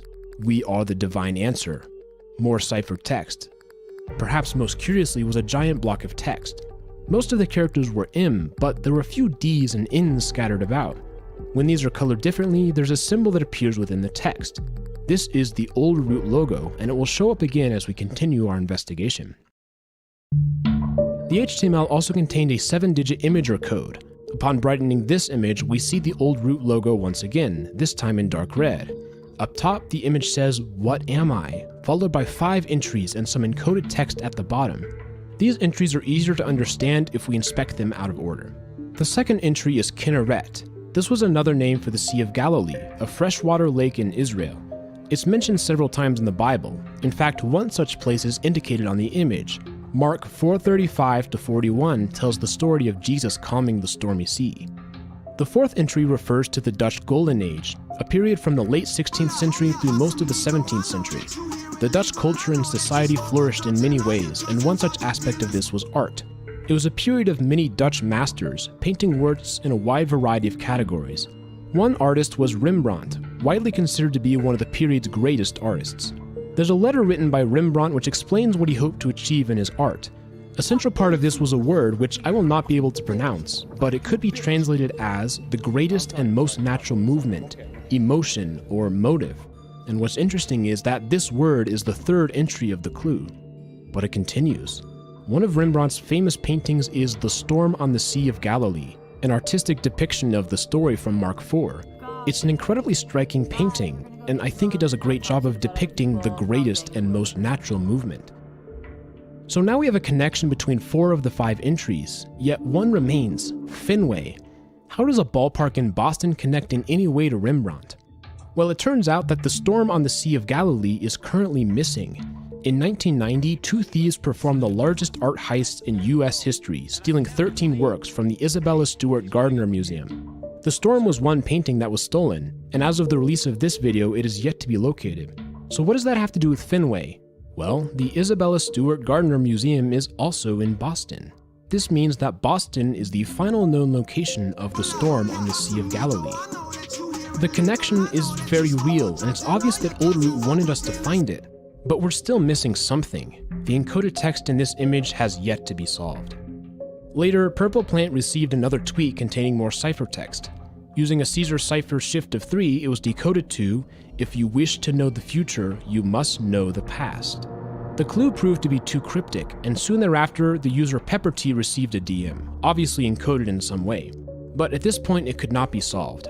Then Fergan Schuffner also received a DM. Although the title was a jumbled mess, the message was determined to be a Bacon cipher, an extremely clever code that utilized 2 typefaces to embed a message. This could easily be decrypted to another image or link. This image showed a code of several boxes, some incomplete and some with symbols inside. It was quickly recognized as a pigpen cipher. The version used in this code works by drawing 3 tic-tac-toe squares and filling them with letters. Then each square is labeled. The first is empty, the second is X, and the third is O. From here, decoding is simple. If the symbol has X or O or empty, move to that square. Then find the corresponding location, and that's the decoded letter. Doing this for the sequence resulted in "it's easier than you think," another clue that offered little in the way of progression. On April 11th, 2015, user Microphone Man was messaged by Oldroot. The image said, "The fun has only begun." When brightened, the words hidden inside were revealed. Hidden inside what, exactly? The image? It seemed obvious that there was nothing left to find after brightening the picture. Inside the letters? Again, no luck. So where could the next clue be hidden? The answer was the file itself. Using a tool such as WinRAR, the PNG file could be extracted as if it were an archive, resulting in a new image hidden within. This is very clever, and it's one of my favorite tricks that Oldroot used. The new image was another 7-digit imager code. It led to a picture with many green letters found in a wavy grid. By examining the image very closely, it was possible to transcribe these letters into plain text. The result was a block with 26 rows and 26 columns. Investigators began to discover some connections. The mysterious text on the Tumblr blog corresponded to most of the first and last row. The message sent to Pepper T existed as a square at the top left of the array. This was obviously important. 26 is the number of letters in the English language, so it seems as though it could be used for decoding messages. But at this point in time, nobody knew how it was done. A week later, Fergan Schuffner received another DM. Using a base 64 encoder, it could be translated into text, and then Caesar shifted 13 to reveal another imager link. This one was animated, and it appeared to be extremely glitchy. Nonetheless, users were able to make out the text "Remember" written in a script font. After another week, a further message from Oldroot was discovered. It contained 2 elements, some slashes with text interspersed, and a code. The slashes aligned with "the storm on the Sea of Galilee." This indicated that there was still something that needed to be done with that clue. But what about the second part? And then, a breakthrough. Frozen programmers solved the puzzle. By using the block of letters and the title of the painting, it was possible to decode the message in the DM. Here's the procedure. First, write out the title of the painting, "The Storm on the Sea of Galilee," on line 1. Then write out the ciphertext on line 2.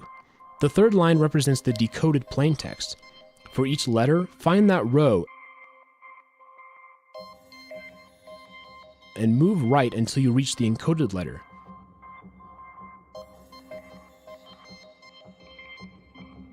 Then move up vertically to find the decoded letter.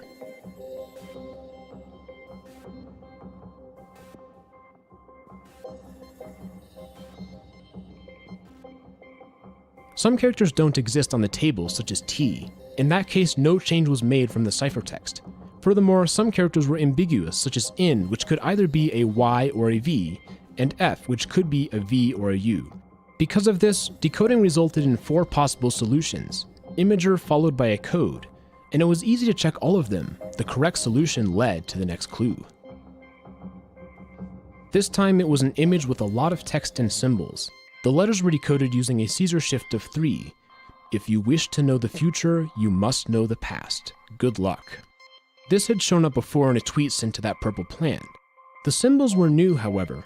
Redditors quickly noticed that there were groups of 3 and that each group ended with a dot. Furthermore, there were only 6 possible symbols, and brightening the image showed these symbols in a certain order: dot, dash, triangle, hourglass, box, and slash. So it was assumed that the dot represented 0, the dash 1, and so on. The text was rewritten as numbers, ignoring the final dot, which occurred on every group. The fact that there were only 6 possible characters seemed to indicate that this might be encoded in a base 6 numbering system. Each number was converted into decimal. Finally, they set 0 to be A, 1 to be B, and so on, up to 25 equals Z. Using this scheme, the text was decoded.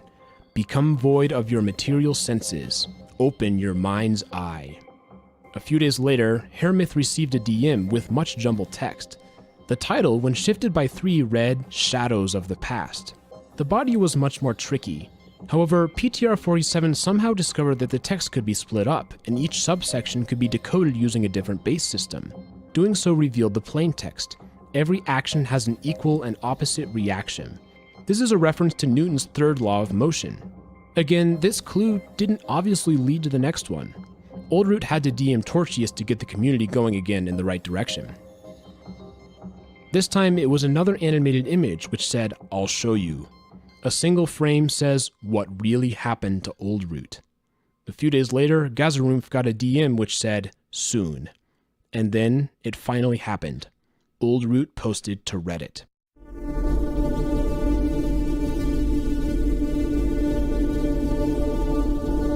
The title could be shifted by 23 to read "What Really Happened." the accompanying image flashed become void, with a single frame reading become faceless instead.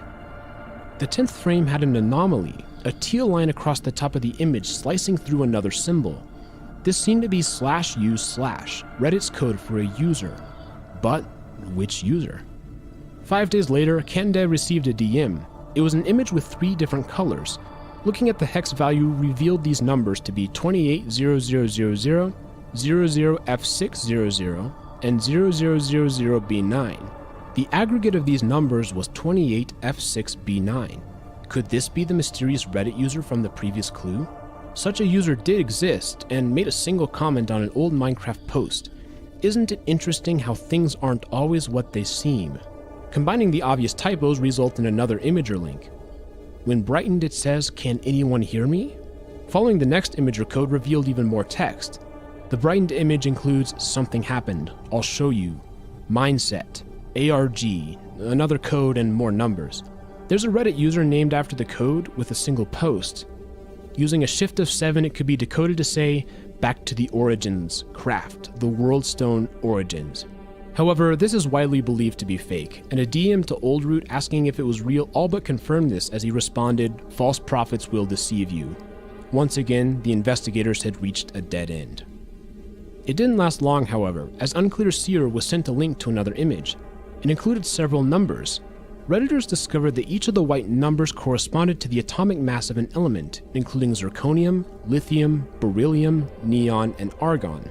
The meaning of the red numbers was still unknown. Behind the numbers was a dark and stretched out code linking to the next image. And this next one is one of the stranger pictures. An extremely washed out image shows a darkened figure in the corner of a room. The bottom text appears to say "Shadows of the Past." Closer inspection reveals text scattered throughout the room, including "The Raven Watches" and several other smaller chunks, such as T2 or N. Here's where the story takes a bit of an interesting turn. A user was exploring a server called Zedwork and stumbled upon something quite startling: the Melon Temple from Oldroot's YouTube video. By asking around, it turned out that Oldroot himself was on this server within the past week. Players explored and found several unique signs and landmarks. It was unknown if Oldroot had placed these or if it was another false prophet. Several search parties were sent to explore the server. Their findings are recorded on a Google Drive folder. The Zedwork server made things a bit trickier. How connected was this server to the puzzle? Were there actually any clues there? That question was answered on July 9th of 2015 when Gazaroomf received a DM from Oldroot. This image, when brightened, included 3 numbers at the bottom, XYZ coordinates. In the nether of the Zedwork server, there was a sign located here, leading to another imager code. There's a lot going on in this picture. The numbers on the right side correspond to atomic masses, this time of phosphorus, tin, and ruthenium. A text-to-numeral code was implied up top, and there are several entries crossed out. The top right included another imager link, the next clue. It appears to be written on parchment. In my investigations, I have come across many things that I have yet to explain. In order to understand the mystery, I first have to... and then it cut off. Brightening the image revealed nothing. Again, a dead end. Oldroot bailed out the investigators once more with another DM. Somehow, this was brute forced into an imager code. I'm not totally sure how they did it, since the post describing it is missing. Nonetheless, a new image was discovered. He won't be able to see, hear, or communicate. He'll be practically brain dead. Then there was a link to another imager picture. The shadowy figure from before appears again. Although the text is broken up, it wasn't too difficult to decipher it. Who is Oldroot? Why is he doing this? What is the Raven? I'll show you. But Oldroot would not show us until November 20th, 2015 with a DM to Gazamate. The Oldroot symbol made another appearance, engraved in a sea of red text. This text has issues though. Subtle typos interspersed throughout. Putting these typos in order revealed the next clue. What to do with this one? You think you can give us a new clue? 4 numbers? What did this have to do with anything? And once again, the community had no choice but to wait for another morsel of help from Oldroot. That morsel did not arrive until January 16th, 2016, when We Are the Answer tweeted out an image. It's a death certificate for a male person named Wester Allen. The cause of death is written as paralysis agitans, another name for Parkinson's disease. But on top of that is red printed text which reads falsification. This implies that, for whatever reason, this death certificate is invalid. Wester Allen died for a different reason. A few months later, Horderlock received a link to another image. It says "You're getting closer" on the top and bottom. The jumbled up text in the center is harder to decipher, but it appears to say oldroot.tumblr.com. Hidden in the blog was a template for a web address. Soon thereafter, a new image was found in the blog. Horderlock recognized the text to be something written by his alt account. Oldroot had obviously done some digging on the people investigating the puzzle. And then another image was discovered. This one was extremely similar to the first one of the darkened figure, and it did confirm that the text said "Shadows of the Past." Even so, people were unable to find the key to the next clue. Nowadays, this image is typically considered to be yet another dead end. On March 26, 2016, Oldroot posted another video to YouTube, simply called 5. Let's watch it.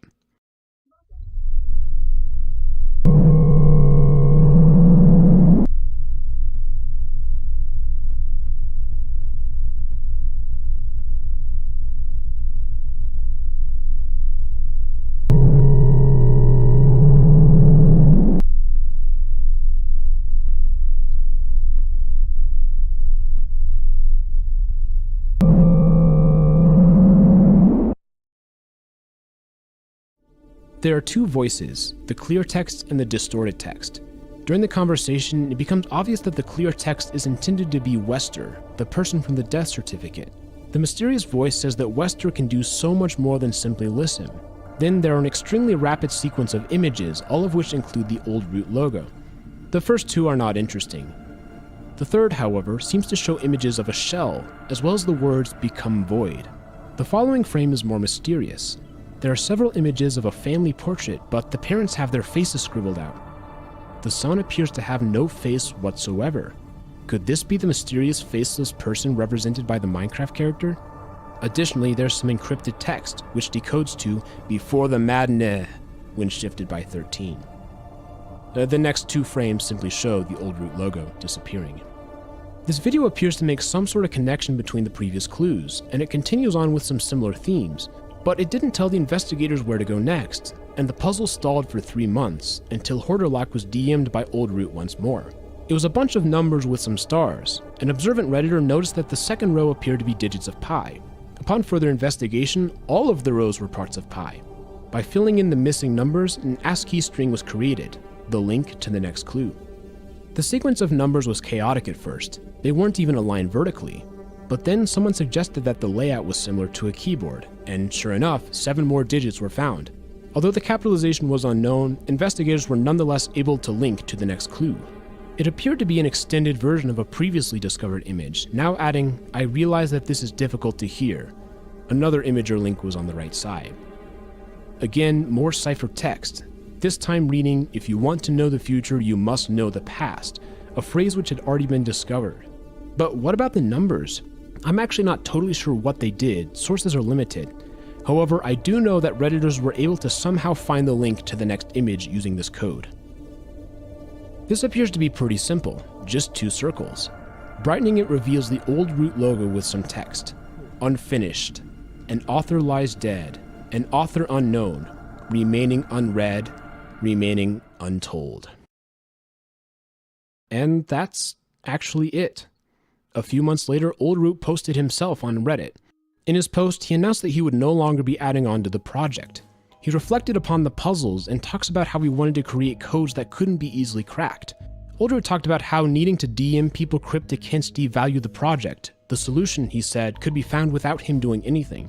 Nonetheless, he expressed his doubt that a complete solution would ever be discovered. We now know that Oldroot is Alex Bale, who has a YouTube channel. He actually commented on my Minecraft Iceberg video, so in retrospect, it's pretty cool to see that there was a real person behind the puzzle. So what do we do now? I think it's worthwhile for me to express my thoughts on this, having researched it over the past several weeks. I thought that the main idea behind Oldroot was really cool, the chain of connections from one image to the next. Modern art takes many forms, and Oldroot is really at its best when this is happening. However, as time continued, I felt that the story seriously lost its focus. It ended up being a constant waiting game, looking for the next clue to be DM'd to somebody. This hurt the overall continuity, and I get the sense that Old Root feels the same way from his Reddit post. Things work best when there was a clear link from one image to the next, and near the end that became rarer and rarer. But just because the link wasn't discovered doesn't mean that the link wasn't there. And in the process of researching this video, there's some things that I still don't understand, some questions which might lead to new ideas. First, why does this image have a border? Is there information hidden there, perhaps some sort of code? Can we analyze the difference between the gradients to possibly learn something new? And what about the first video posted to YouTube? That URL seems pretty unconventional. Is it possible that there's something to it? We also never discovered the meaning behind several misspellings found throughout the story. Furthermore, there are some cases where letters are missing spaces. Why is it constructed this way? Another question I picked up in editing is why is there such variation in aspect ratios? The first several images are the same, but then suddenly they start changing. Does this have a meaning? Also, why is this image a JPEG when everything else is a PNG file? If this truly is solvable, then the small details matter. Old Root told us at least 4 times that if you wish to know the future, you must know the past. There are things missing from previous images. One of the purposes of this video was to get everything all in one place. Hopefully this makes it easier for the community to make connections and progress on the puzzle. There's some deeper analysis that I would like to do on my own, but I felt that this was not the correct video for that. Instead, I wanted to give the community a solid roadmap of the story so far. So I encourage you, whoever's watching this, do some research for yourself. It's likely that I missed a clue somewhere in there, and all it takes is one person to make the right connection. The solution is out there. Will we ever completely solve it? The only way to know is to try. As always, I encourage you to join the Retro Gaming Now Discord. Have you found something new? Come talk about it here. It's a great place to spitball some ideas, and maybe we'll eventually discover something. I'm going to do my best to put all my findings into a document, and I'll update the description of this video so you can see it all in one place. Anyways, I hope you enjoyed the video. It's a bit different than what I typically do, but I think this is a topic worth exploring. As always, I love reading your comments, so let me know what you think. We'll go ahead and end with that. This has been Retro Gaming Now, and I'll see you all in the next video.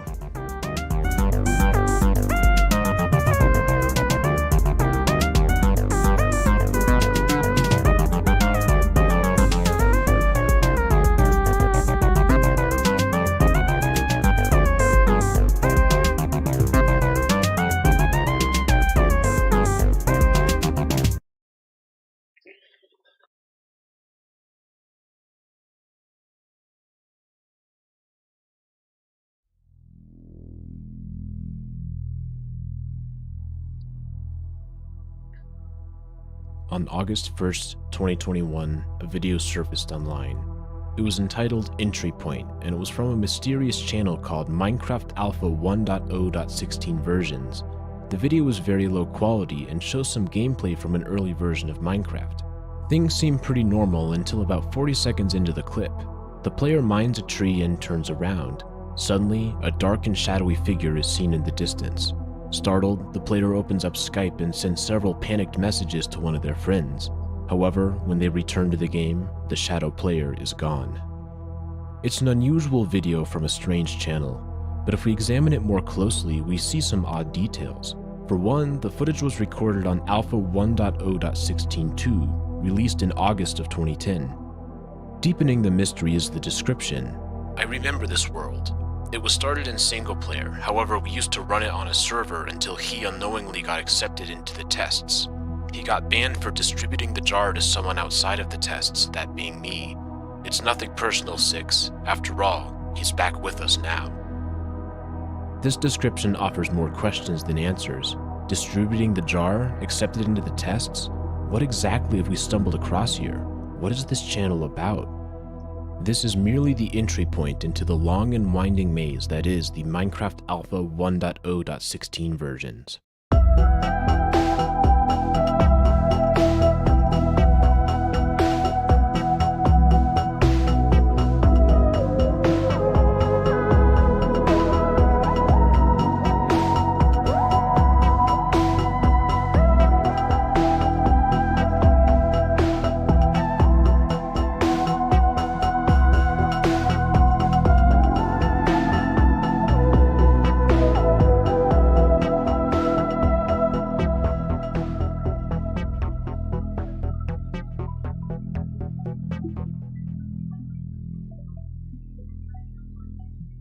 Entry Point is not the only video that was released on August 1st.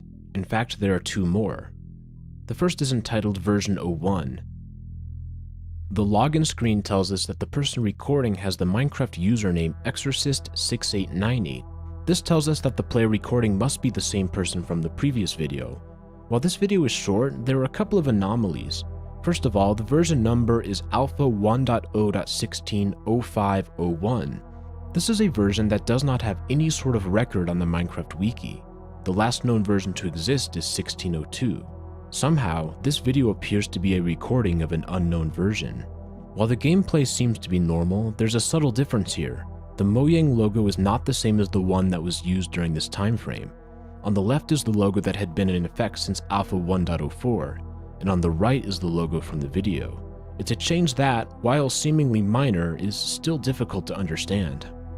This brings us to the third video uploaded on that August day. It's called The Search. It's about 2 minutes long, and it includes Exorcist and a player called DJP155. The description says, "We try to find the thing from a previous video. We couldn't find it." The video shows the two players chatting and attempting to find the shadow player, though no matter what they do, everything seems to be normal. There's nothing special about this video whatsoever. That seems to make sense though. During the year of 2010, Notch released several updates called the Secret Friday updates. They were released on certain Fridays and were accompanied by a Tumblr post. The version of this gameplay footage is 1.0.17, which is the 8th Secret Friday update. Curiously, this version is also a missing version, but even so, there are no known anomalies such as shadowy players appearing randomly. Let's take a step back. We have 3 videos so far with 3 different versions. The first is 16.2, the last is 17, and the middle is 16.05.01. The version numbering seems to indicate that it should slot somewhere in between 16.2 and 17. There's another implication here. If this is 16.5, then where is 16.3 and 4? And of course, there's the other bewildering issue. Why do none of these versions have any records of their existence? A salient attribute of 16.05.01 is that it has a second underscore number not typically used by the naming scheme. This is what the title version 1 is referencing, 16.05.01. The reason for this is not clear. Why would there need to be such specificity? In fact, it appears that the entire channel is dedicated to these specific versions. At this point in the investigation, the reasoning is far from obvious. A video released the following day only deepens the mystery. The description tells us that this is the only found footage of version 3, and sure enough, it's 16.05.03. Once more, this is Exorcist's recording, as we can see the same desktop background as the previous videos. From the very beginning, things are just a bit off. The opening shot has a few subtle issues with it. Notice how the brick texture is slightly different, a bit more on the gray side. Furthermore, the torch geometry is altered, adding a bit of a guardrail to the edge. As we continue the video, Exorcist leaves the house and jumps into the water.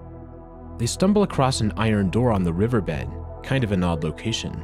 After examining it for a few seconds, Exorcist leaves the water and heads back up. Suddenly, out of nowhere, a player join message appears, although there is no username. Panicked, Exorcist leaves the game, and the video ends.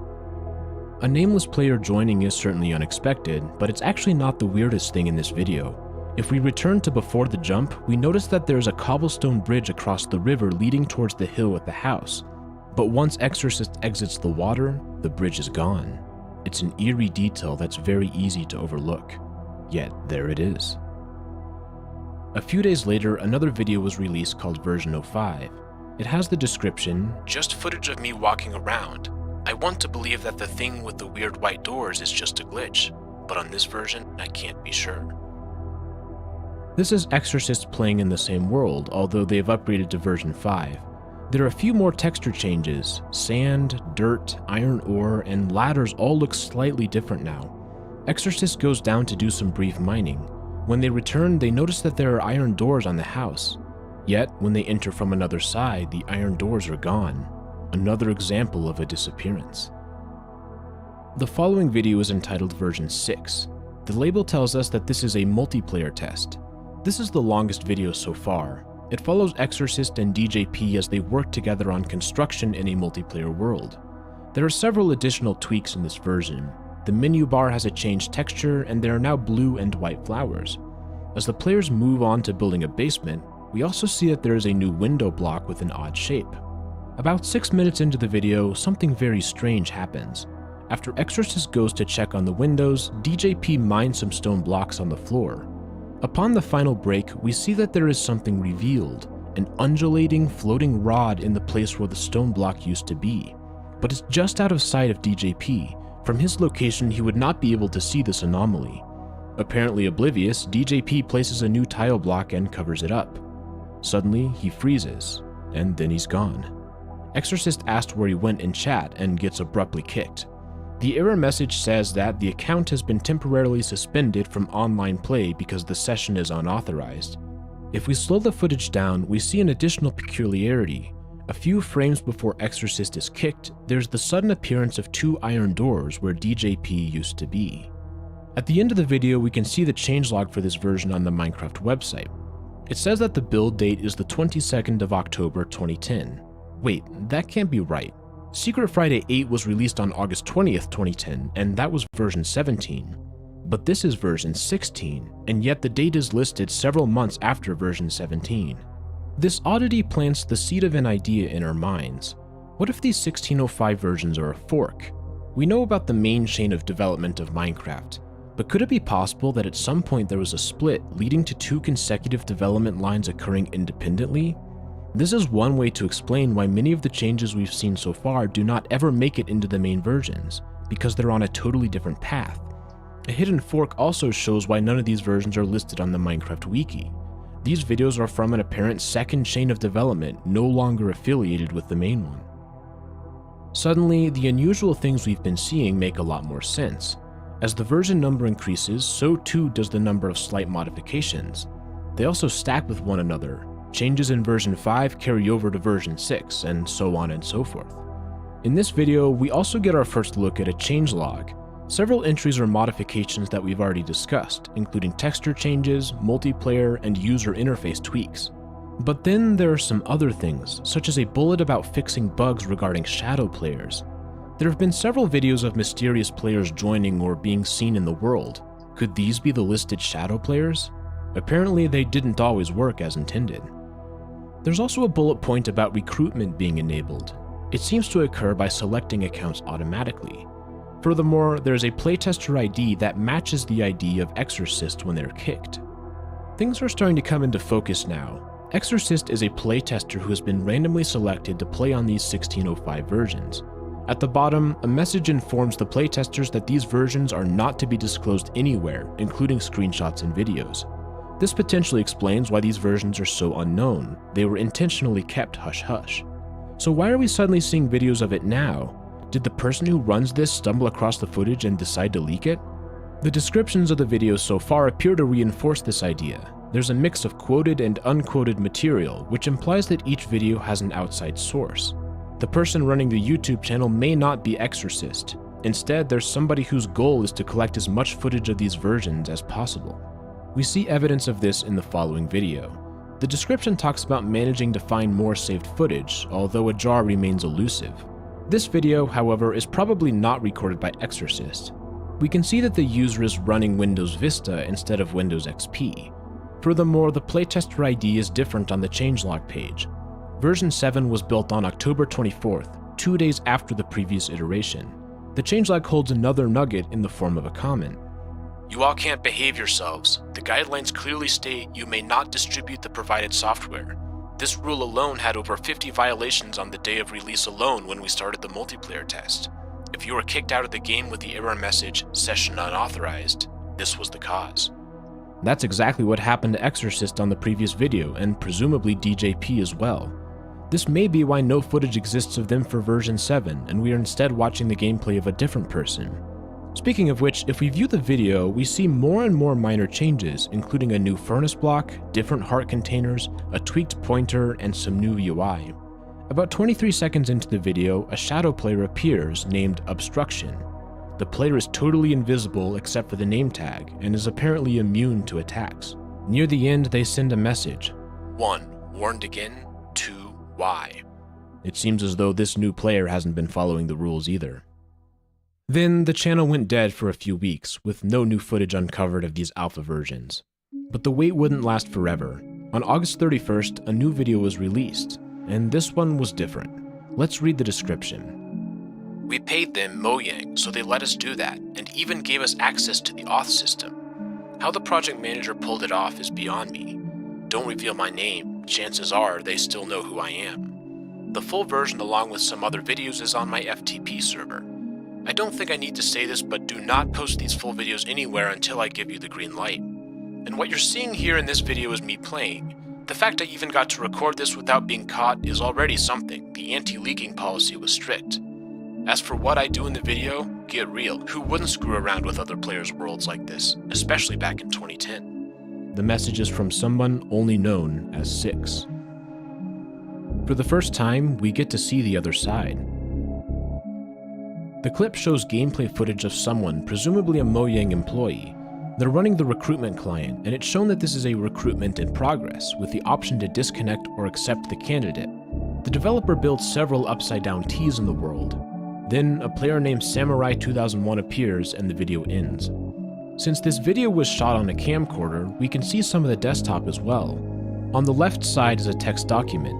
It begins by explaining that unauthorized recording is not allowed, something that the description tells us that the employee clearly knew. Then there are 4 guidelines for recruitment. The first explains that the client must be on a certain version, and the second ensures that the client is not being run on the development branch. The third is more interesting. It says that the player character must not be discovered in-game. If it does happen, they should tell management and not attempt to take down any images that appear on the internet. Finally, the 4th bullet point gives some guidelines on what types of players are ideal candidates. Let's briefly pause and consider what we have. In the summer of 2010, Minecraft had a fork in the alpha versions, with several new alphas that were distinct from the main Minecraft version. These alphas were closed, only certain players were allowed to be playtesters. They also had new features, including UI changes and new blocks. Additionally, there were shadow players who were apparently Mojang employees who would mess around with the world with the goal of recruiting people. This YouTube channel represents a location for any sort of footage that has been discovered regarding these versions. What's not yet clear is the motivation for this. Why were things required to be so hidden? Why couldn't people share screenshots or employees take recordings? And why is it that it's taken over 10 years for any sort of information regarding this to emerge? How is the creator of the channel finding this stuff? We get some insight into that final question on the next upload. Unlike other videos, this one is from 2021, as we see some conversations in a modern Discord client. It's a group chat called Alpha Version 05 Players, and there are 3 members. There's a decent chance that one of these people is running the channel. From the messages, a user named Orable was apparently able to find a jar, and this video shows an attempt to run it. The person recording is DJ155, probably the same person from the Exorcist videos. Over 10 years later, here he is again. He downloads the jar from Discord, puts it into multi-MC, and runs the game. Shockingly, it works. He creates a new world and walks around. As he looks into the distance, he notices that there's something out there, and when the cursor is pointed at it, the game lags. Curious, DJ swims closer and discovers that it is an iron door with a different texture. Sure enough, whenever he looks at it, the CPU usage skyrockets. As DJ explores, he stumbles across several more of these doors that have naturally generated in the middle of nowhere. After the 3rd door, the game crashes with a message, unable to connect to main servers. DJ returns to Discord to tell the news, but a user named Machine Rage seems perplexed. Apparently, this wasn't supposed to happen since this version isn't connected to the server. There were these things that happened when the PC was connected to our servers, but this version isn't one of them. Machine Rage talks as if he was one of the people on the inside. Our appears to be referring to Mojang, or at the very least, the development team. Is Machine Rage the same as Six? I think there's a decent chance, unless the team was able to convince multiple developers to talk about this project. Regardless, the discovery of a playable jar file of one of these versions is a huge step towards understanding what is happening here. A week and a half later, more footage was discovered, this time from version 10. This video shows a multiplayer area where you could go to different worlds. The description gives us some more detail. The idea was, these doors would spawn in your world and you would open them and you would end up in a hub area. This area was hosted on our servers and other players who were there could see each other. You couldn't use chat and it was not a bug. It was an actual decision to disable chat in this area for a more interesting experience. The players we accepted into our tests, however, turned out to be smarter than the project leader expected, and started building their Skype names out of blocks, and would communicate that way. The video shows just that. Exorcist has apparently been unbanned, as a Skype window tells us that they are the one recording. They craft a lever and use it to enter an iron door. The game shows a loading screen for joining the hub, and suddenly Exorcist finds themselves in a totally new place. The hub world is a bizarre, back rooms type of location with a shimmering blue-green color scheme. This world contains other doors, and other players such as Bug Nation. Exorcist follows Bug Nation and is able to enter their iron door, leading to a new world. This video explains a lot about the purpose of some of the oddities that we have seen, especially the iron doors. Yet mysteries remain. For example, why is it that when the jar was run in 2021, doors still existed in-game? According to the description, iron doors shouldn't appear if the game can't connect to the hub world server. And surely the test has long been concluded. There's no way that these servers are still running, right? Soon thereafter, another internal footage video was discovered, recorded by Dev6. The video is about 3 minutes long. It shows Dev6 fixing bugs that are reported on the website. While we know that this is version 1605, it is unclear what subversion it is. During debug, we get a peek at some of the internal code, including lists of packages and methods. On the surface, this is somewhat dull, but there's some intriguing things if we look a little deeper. The date is August 27, 2010. This confirms one of our theories. Development of these alpha versions was occurring simultaneously alongside the main versions, as by this date Mojang should be well into 1.0.17. However, a comment on the bug website seems to suggest that the October dating on the download page is incorrect. From this, we now know that versions 6 and 7 are from August 22nd and August 24th, not October. This entire project so far has taken place over the course of less than 2 weeks. But these sneak previews into the development process of the 1605 versions are just the tip of the iceberg. 6 days later, a video called Developer Preview was posted to the channel. The video itself is nothing groundbreaking. While it shows some features such as a new door texture, overall it's just standard gameplay. What is interesting, however, is what's in the description. For the first time, a jar from one of these alpha versions has been released to the public. There's a link to a file. It's possible to use this jar and open up the game. Before we continue, there are a few things I want to mention. Running programs downloaded online is inherently risky, and unfortunately it is difficult to know for sure if a given program is malicious. While you are free to do as you wish, I must make it very clear that I make no guarantees or claims about the safety of these files. Use your own discretion, and if in doubt, don't run jars you've downloaded online. Stay safe out there. Also, if you're enjoying this video so far, feel free to subscribe and hit the bell. It really helps me out. Alright, now back to the video. The jar only gives 40 minutes of game time, as it is just a preview. Upon starting it, we can choose to preview single player. The gameplay within does appear to match the videos. However, to really see what's new, we need to extract the jar and poke around the internal files. The jar has a multitude of notable things hidden inside, and it is by far our deepest look into the project. As we expect, there are many new items, some of which we've seen in videos. For example, the items.png file includes a strange new green powder. Furthermore, there are also 2 new discs. If we dig around some more, we can find the audio associated with these. One is called Hidden Den, and the other is called Lemuria. Let's take a listen.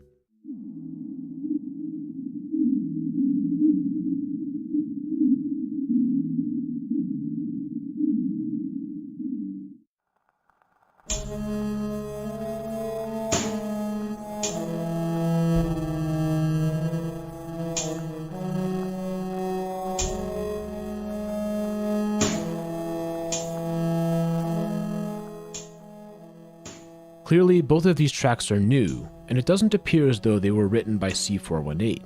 The style is wonky and edgy. There's also the addition of 3 background music tracks, including Moon 2, Norway, and Sadway.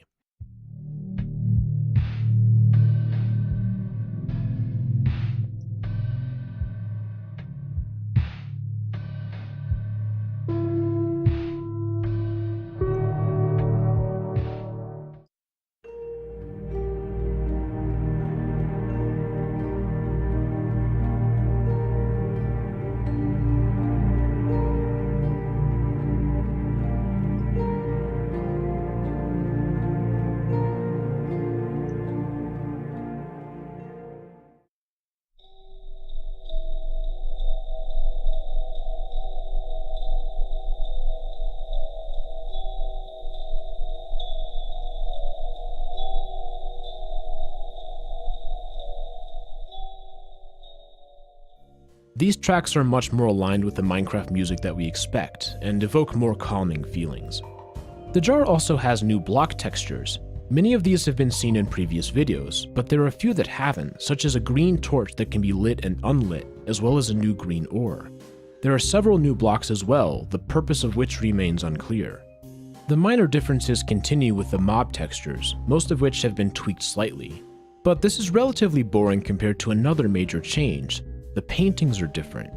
There are two texture files, one corresponding to the original paintings and one with totally new paintings. Some of them appear to be images from in-game, such as this one of a house or this one of double iron doors. At least one of these connects to a real-life painting, a portrait of a poet named Lermontov from 1837. This direct connection to a historical figure is notable, though the reason for it is mysterious.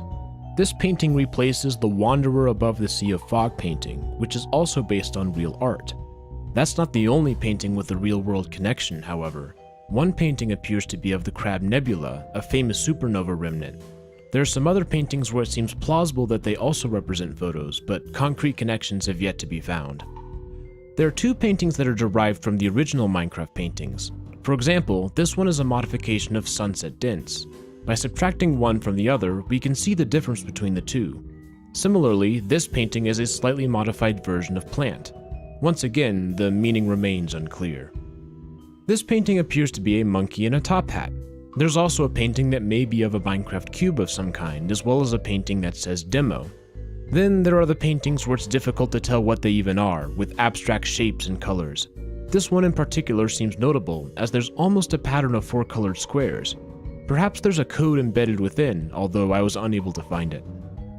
Finally, the splash texts are different. Of the 7 listed in the file, 6 of them are totally new, including the somewhat ominous "knows where you live." If we continue to explore the jar, we find a strange folder called Sample, which contains 3 labeled .dat files. These files take up a relatively large portion of the overall file size. What are they? Well, it turns out that if we run the jar outside of MultiMC, it dumps these files as PNG images.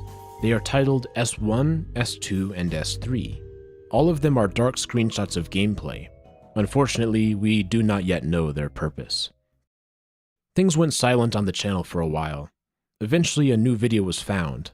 Let's go ahead and watch it together.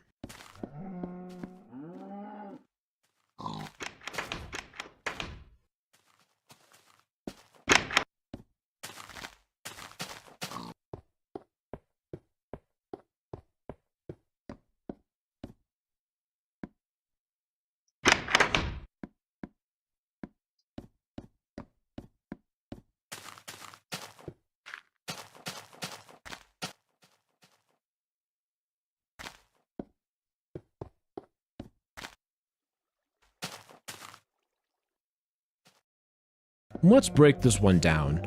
Early on, while the player is crafting, we hear a door open and close several times, although there is no door nearby.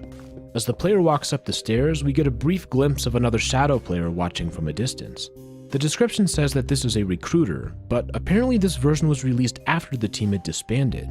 Yet, all of that pales in comparison to the ending when we stumble across a bizarre window-like block. While we may initially think that these blocks are a recording of the past, comparing the two shows that the player took a different route. That leaves a somewhat chilling possibility. What if this window doesn't show the past, but the present? Is that shadow player right behind them, walking up? Again, we have a video that leads to more questions than answers. After it was released, we have our largest gap in between videos to date. The next video would not be found until early November. This one is an unrestricted preview. Not much happens in the video. It's the description that's truly interesting because, once again, we have a jar file. What's that? 2 jar files? Client and server? That's right, we have our first multiplayer version. But there's a problem. When we try to run the game, it asks us for a key. To find it, we will look at the description. We will be able to figure out how to find it. After all, we found what I've hidden in the first preview. That could be referencing several different things, from the textures to the music. Yet the most clearly hidden things were the images disguised as a different file format. Sure enough, if we look in our new jar, there are 3 more DAT files that we can convert to PNG. S3 is an image of a darkened cave with a torch, but unfortunately we don't see any sort of code here. S2 does have a number written on scrap paper, and it turns out that this is the code that we need to get into the game. How about S1? Well, if we adjust the colors, we can see that there is a set of numbers hidden in the top right corner. It turns out that this code enables cheats. This is how the developers were able to spawn in items in the internal footage videos. It's possible to pause the game, type a number, and hit plus to spawn it.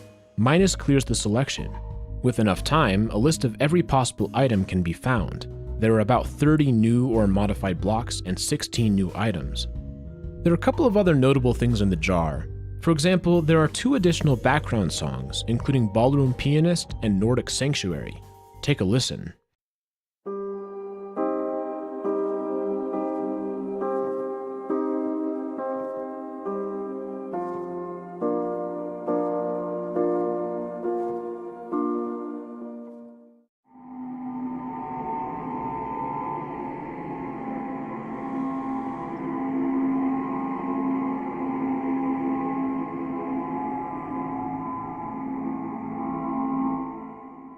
It's at this point in time that the story takes a bit of a turn. By now, this mysterious channel had gained a bit of notoriety, and there was a group of people on a Discord server who were following the uploads closely. They created a multiplayer server for this version on November 2nd, 2021, and sometimes when they played online, weird things would happen. Shadow players would join the game. The first sighting began 2 days after the server was made, when a user noticed that there was a strange man within the trees. Soon thereafter, an invisible player named Desecration appeared. They left 4 bizarre messages in chat. "You made it work, did you? Well, I guess I can't do much. Technically, you're not breaking anything, so might as well let you be. Farewell." Later that day, an unnamed player joined the server. They started sending cryptic messages such as question marks. At one point, they sent a long hexadecimal number. Putting it into a translator, it reveals the message, "Walk upon derelict halls." The following day, a user named Artificery joined and left 4 numbered messages. "These blocks are fake. They are not of nature. They are special creations. Artificial." On November 10th, a different user named Aprobation joined and sent more numbered messages. "Testing input. Lorem ipsum dolor sit emet. 54321. Input working. Leaving a probation site." This was soon followed by a poem with 7 messages. "Again the beginning, the first one of all. Again the new milestone at large at home. You won't need these again. Not anymore soon. The ante is rising much like a monsoon. And on this high note I must leave, a storm is coming soon. Au revoir."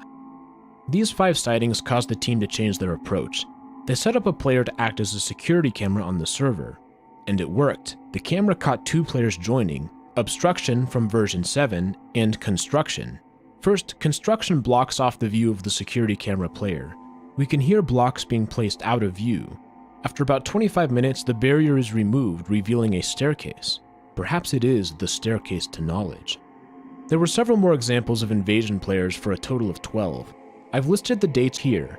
The meaning of these incidents is not clear. The messages ranged from humorous to completely bizarre, and despite their occasional hints, they provided little in the way of actual explanation. The next video released on the channel was called Feature Testing, and it shows a totally different world. Each chunk has a name, and there are floating crystals in the sky. These crystals can be broken and put onto these weird lily pad blocks, which can set zombies on fire. The description claims that this is the last version to ever exist. It's so far removed from the normal Minecraft as to be approaching the level of unrecognizability. A few weeks later, the 3rd and final internal footage surfaced. Dev 4 is recording, and Dev 6 shows up in the video. Early on, there's an absurd number of new players joining, leading to confusion amongst the developers. Later, the footage cuts to a Linux desktop, where they are in the hub world. They eventually use an iron door to teleport to an overworld location, where they build for several minutes. We do get some cool shots of the creative inventory. Again, the most interesting things to appear are in the description. There's a link to a file called ost.rar, and shockingly, it contains an entire soundtrack for the game. Some of these tracks have been heard before, although there are several new ones, including Rostrum, Pattern Ponder, and Faux Divinity.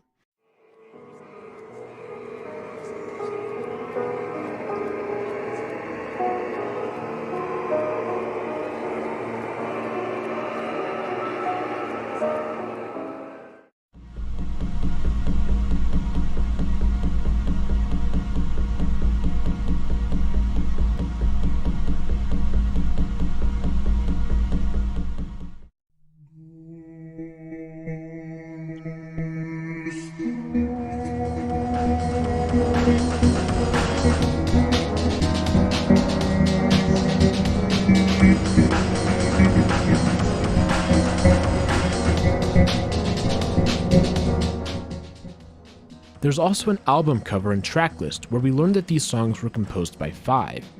The metadata has some noteworthy things. For example, moon2.ogg is listed as Moon2 on the album cover, but Fjord in the file. There's also this strange symbol on the cover. Finally, the RAR file has a comment that contains a weird number of some kind, labeled 7. Are there more related numbers to be found? The description also contains a link to an image file, extension 1605 Lilypad release notes. The new game mode is the most interesting part of this, but right now we don't know what that is. The following video released also shows footage from version 13. The player walks around the world at night and kills some monsters. Suddenly, a health bar for the giant of Kipan Shiagasud appears. There it is out in the distance. The player attacks and kills it using a new type of sword. This video appears to be recorded by someone new. It's a desktop that we have not seen before. If we take a look at the description, we find some interesting details. What I haven't told you yet is that we were the ones that started off RD. RD was a much bigger project. It was closer to an actual finished game, and Minecraft was just their side project they used to experiment on. 1605 was a side branch, which attempted to implement some of RD's ideas. This does confirm our theory that these 1605 versions are a fork of Minecraft. What's interesting here is the use of RD. That stands for Rubydung, which was the direct precursor to Minecraft. There only exist a few screenshots of it. However, this description says that Rubydung was apparently much more fleshed out than what we've seen of it, so big that Minecraft was the side project.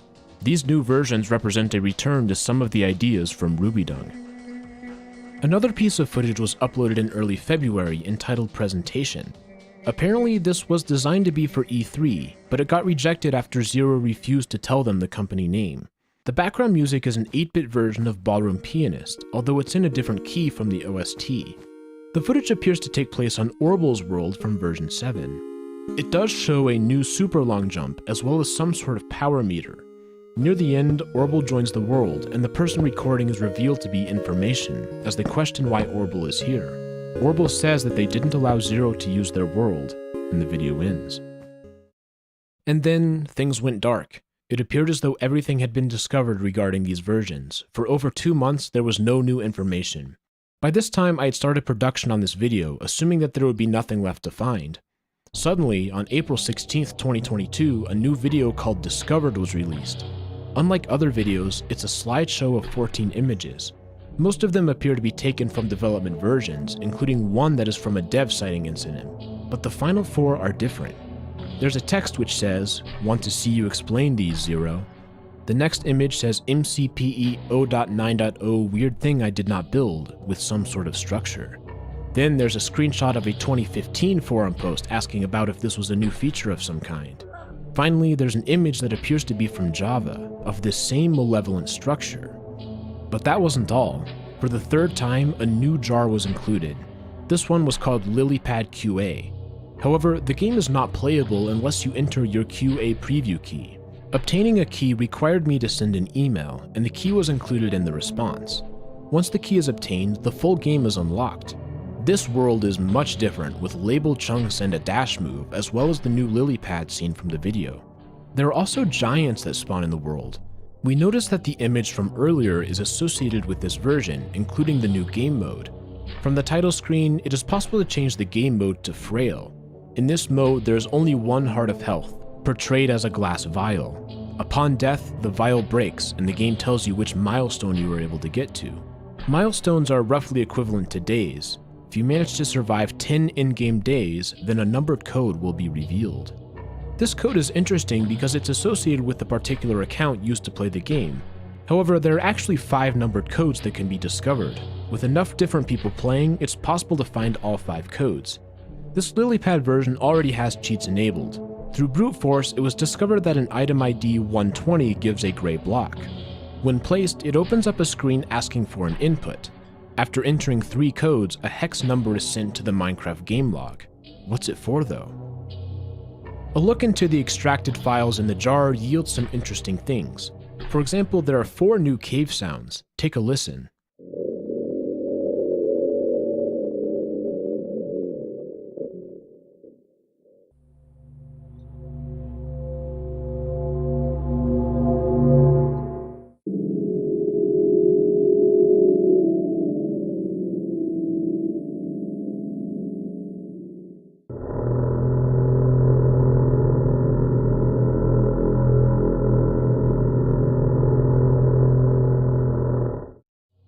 even more intriguing are two mysterious .rar archives in the root folder called PH1 and PH2. PH1 is password protected, but if we put in our hex number from the input block, we can access the archive.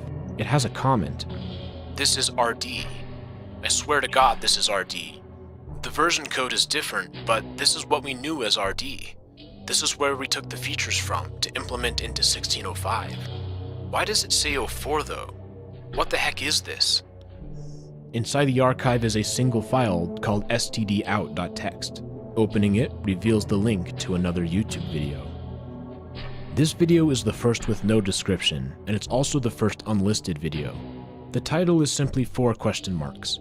A player walks around a foggy world. Up top, we see that this is 1604, and a new code is also listed. Things in this version look weird. The geometry of the player and mobs is all messed up. As the player explores, they stumble across a huge mysterious structure, imposing its will in the fog. If we look more closely, one of the images from Discovered is taken exactly from this video, a connection whose meaning isn't entirely clear.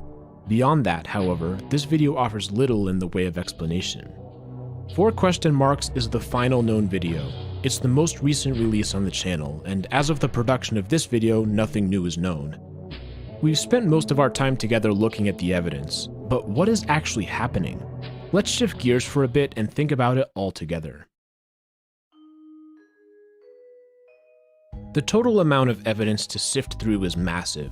There are 19 videos and 3 playable versions. I've done my best to give you a brief overview of them, but the reality is that I can't show you everything. There's just too much to see with nearly an hour of raw footage. Obviously, I'm still trying to figure this out, but let me give you a brief overview of what's happening here to the best of my understanding. This channel is a found footage channel. That means that most things that are uploaded are footage that have been discovered from elsewhere, such as on old hard drives. Some of these are from random players, some are from developers, and some are unclear. What they have in common is that most of these videos are from versions of Minecraft Alpha that are not known to exist. From the descriptions, we can tell that these versions were developed separately from the main Minecraft versions, with a different team.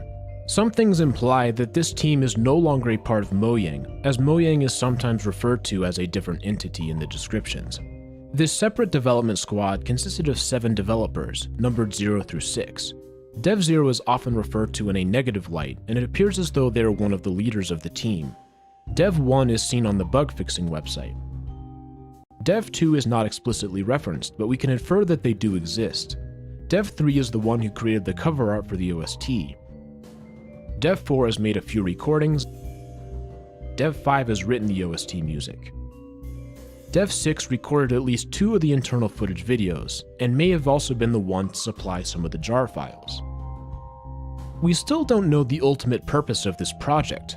While there have been references to recruitment through the use of shadow players, the reason behind the program is unclear. We do know that it was intended to be top secret, and that not everyone was allowed to be a playtester for them. The fact that the presentation was designed for E3 implies that at some point this project was going to go public, but for whatever reason that never happened. These alpha versions have several new features, becoming progressively different from the main Minecraft series. One important aspect is the ability to create doors to a hub world and access other players' worlds. There's also a new game mode, many new blocks, and new mechanics such as the dash attack.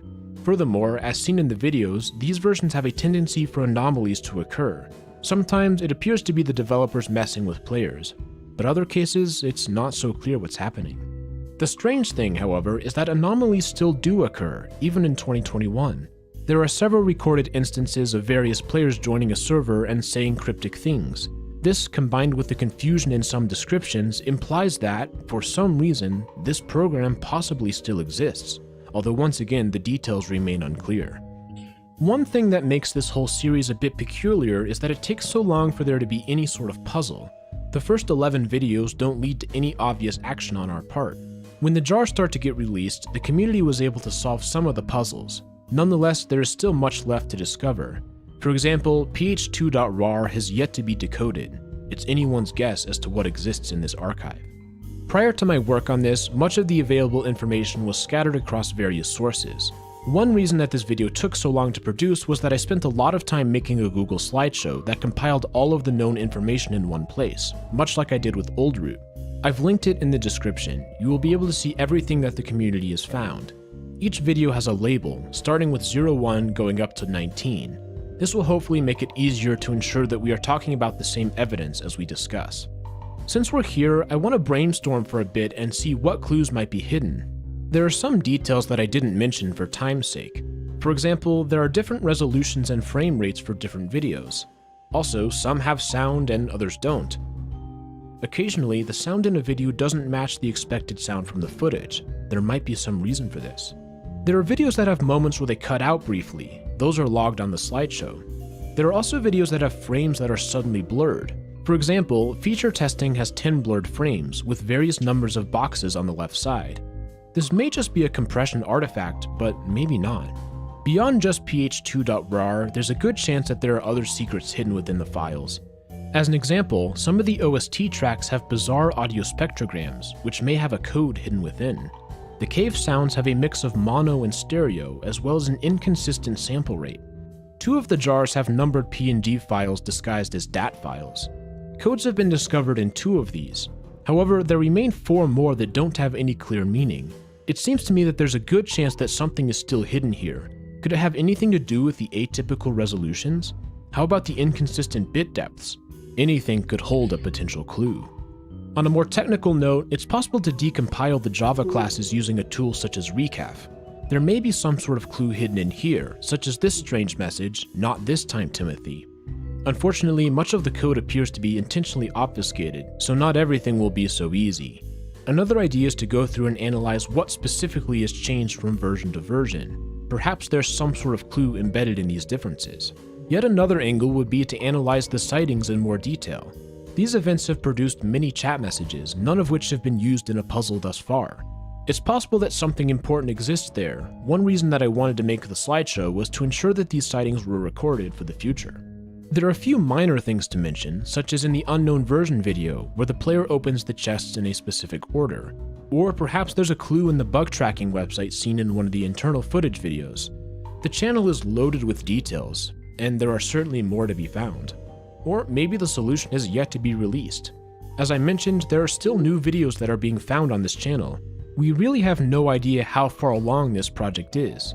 Perhaps it's mostly complete, or perhaps we're at the very beginning. I've worked on this long enough where I'm hooked. I really want to see where it goes. If it wasn't already clear, this is an ARG. At least I think it is. It's so high quality and high effort that there are moments where I have questioned if this could possibly be real. Either way, there's some sort of story here that we need to understand, one that is presently unsolved. This is a relatively unknown channel, and the community attempting to solve it is rather small. Per their request, I will not be posting a link to that Discord, as they would prefer it if the community remained tight-knit. Therefore, I'm going to create an alpha version project channel in my Discord. This will be an excellent place to discuss what you've discovered, and it will soon become the primary location for conversation about this topic. The link is in the description. I'm really excited to talk with everybody and see what you're able to come up with. Unlike Old Root, this ARG is still very much in progress. There's a lot left that we have yet to figure out. So take a look. What are we missing? Is there any new angle here? I'm really excited to hear from you. We will start wrapping things up. It's been a fascinating experience to dig through this stuff, and I hope you enjoyed it as well. The attention to detail is tremendous. There's even a whole soundtrack. If you want to dive in, I'm going to leave a link to the channel in the description. Also, don't forget that there will be a place for discussion of this on my Discord. Come on over and join us for our journey. I'm very excited to see where this takes us. I want to give a special thanks to the following people who were very helpful in the production of this video. We will go ahead and end with that. This has been RGN. Thank you so much for watching, and I will see you all in the next video.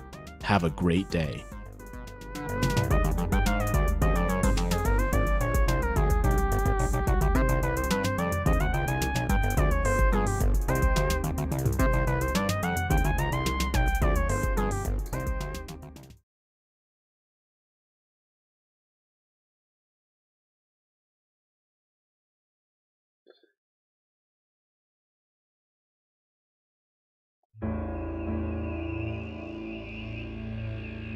We've all played or at least heard of Minecraft. It's one of the most popular games of all time and has sold over 200 million copies. But even such a well-known franchise has its secrets. There are layers of the iceberg that most of us will never see. Today, I want to take all of my viewers on a journey down below. I'm going to address the elephant in the room. This video was inspired by the Super Mario 64 iceberg video by Mishkaz. However, he has stated that he doesn't have any interest in doing the Minecraft iceberg, so I decided that I might as well do it. Thanks so much for the concept, and I love your channel. I am going to use one of his ideas, which is the health meter. For every theory I talk about, this health bar shows my confidence in its accuracy. 1 heart means that the theory is clearly proven false, and it gets more and more likely as we go up, until we reach 10 hearts, where the theory is definitely true. One more thing. I'm not entirely sure where this iceberg originated from, but I've included a few references at the end of the video. I didn't make it, I'm just explaining it. With that out of the way, let's dive under the waves and see how deep the Minecraft iceberg goes. Steve posting done by Mojang. Steve posting was a meme that originated on 4chan in 2018, which had an uncomfortably realistic render of Steve, Minecraft's main character. A user on the V board created a post trying to convince others that Steve should be included in Super Smash Bros. Ultimate. From there, people posted various spin-offs. The theory is that some of the Steve posting was straight from Mojang themselves, maybe to legitimately push for Steve in Smash, or maybe just for some obscure viral marketing. Regardless, I can't actually find any information that leads me to believe that this is true. However, given the anonymous nature of 4chan, it's certainly not impossible. The Farlands. The Farlands is a terrain generation glitch that existed originally in older versions of Minecraft. If a player went far enough from the spawn point, the world generation would become crazy with choppy columns and bizarre structures.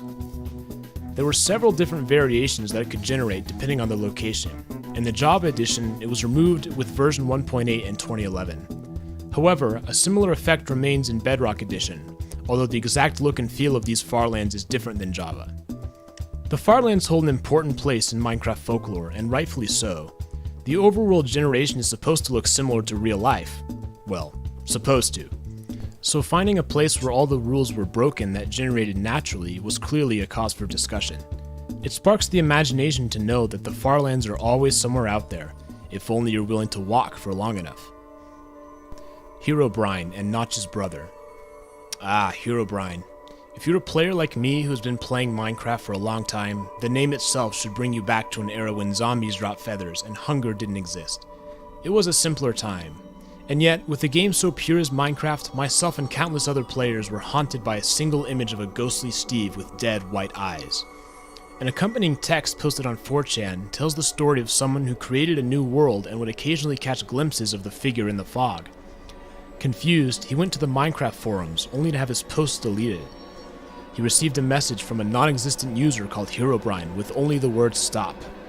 The player was able to connect with some others who had seen Herobrine, and one of them revealed that it was supposedly the brother of Notch, the game's developer. The player emailed Notch asking if he had a brother. His response? I did, but he is no longer with us. I could make an entire video on Herobrine and his place in Minecraft history, but others have done this better than I ever could. For now, I'll stick to the facts. First of all, Herobrine was never coded into any version of Minecraft. Data miners have not been able to find anything that matches the story's behaviors and textures. Notch denies Herobrine, stating that there's no such thing as Herobrine and that Notch himself doesn't have any dead brothers. Still, there are quote-unquote canonical references to Herobrine in Minecraft.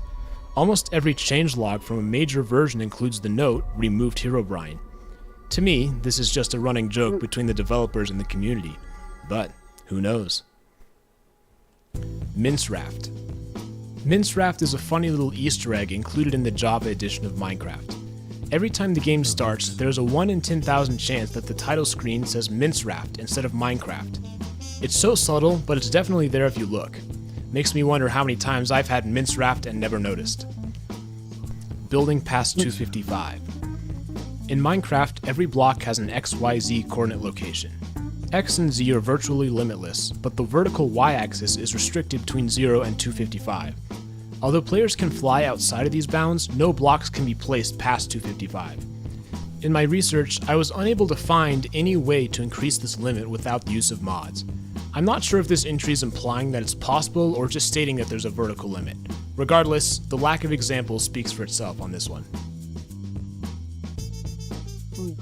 Entity 303. This is another creepypasta about a disgruntled ex-Mojang employee that hacked into players' games and was going to destroy Minecraft. Strictly speaking, this one's not impossible, but I think the story takes advantage of people who don't really know what hacking is and are easily scared by computer jargon. Additionally, 303 was supposedly going to ruin Minecraft by the end of 2014 or 2015. Yet, here we are, discussing a game that remains wildly popular. I think of Entity 303 as a bargain bin Herobrine. It's a similar type of idea, but without the intrigue and novelty that made Herobrine so fascinating. Red Dragon. The Red Dragon was a mob that Notch planned to add to Minecraft. It was intended to live in the overworld in order to balance out the Ender Dragon. However, since Notch left Mojang, the mob has yet to appear in vanilla versions. In 2013, the developer Dinnerbone said that it was never promised. We have no plans of adding a Red Dragon at this time. A few months later, he said that Red Dragons would be added one day, but not right now though. That was over 6 years ago, so it seems to me that Red Dragons are relegated to the list of scrapped features. The Nether Reactor. When Minecraft Pocket Edition came out, there was no way to access the Nether. As a result, the developers added the Nether Core block. When blocks were placed in an appropriate configuration, the Nether Core could be activated, generating a structure of netherrack called the Nether Spire. Then it would spew out items such as glowstone, quartz, and melon seeds, as well as spawning pigmen. It was an interesting solution to the technical limitations of the mobile platform, but to me, it's not much more than an oddity in the history of Minecraft.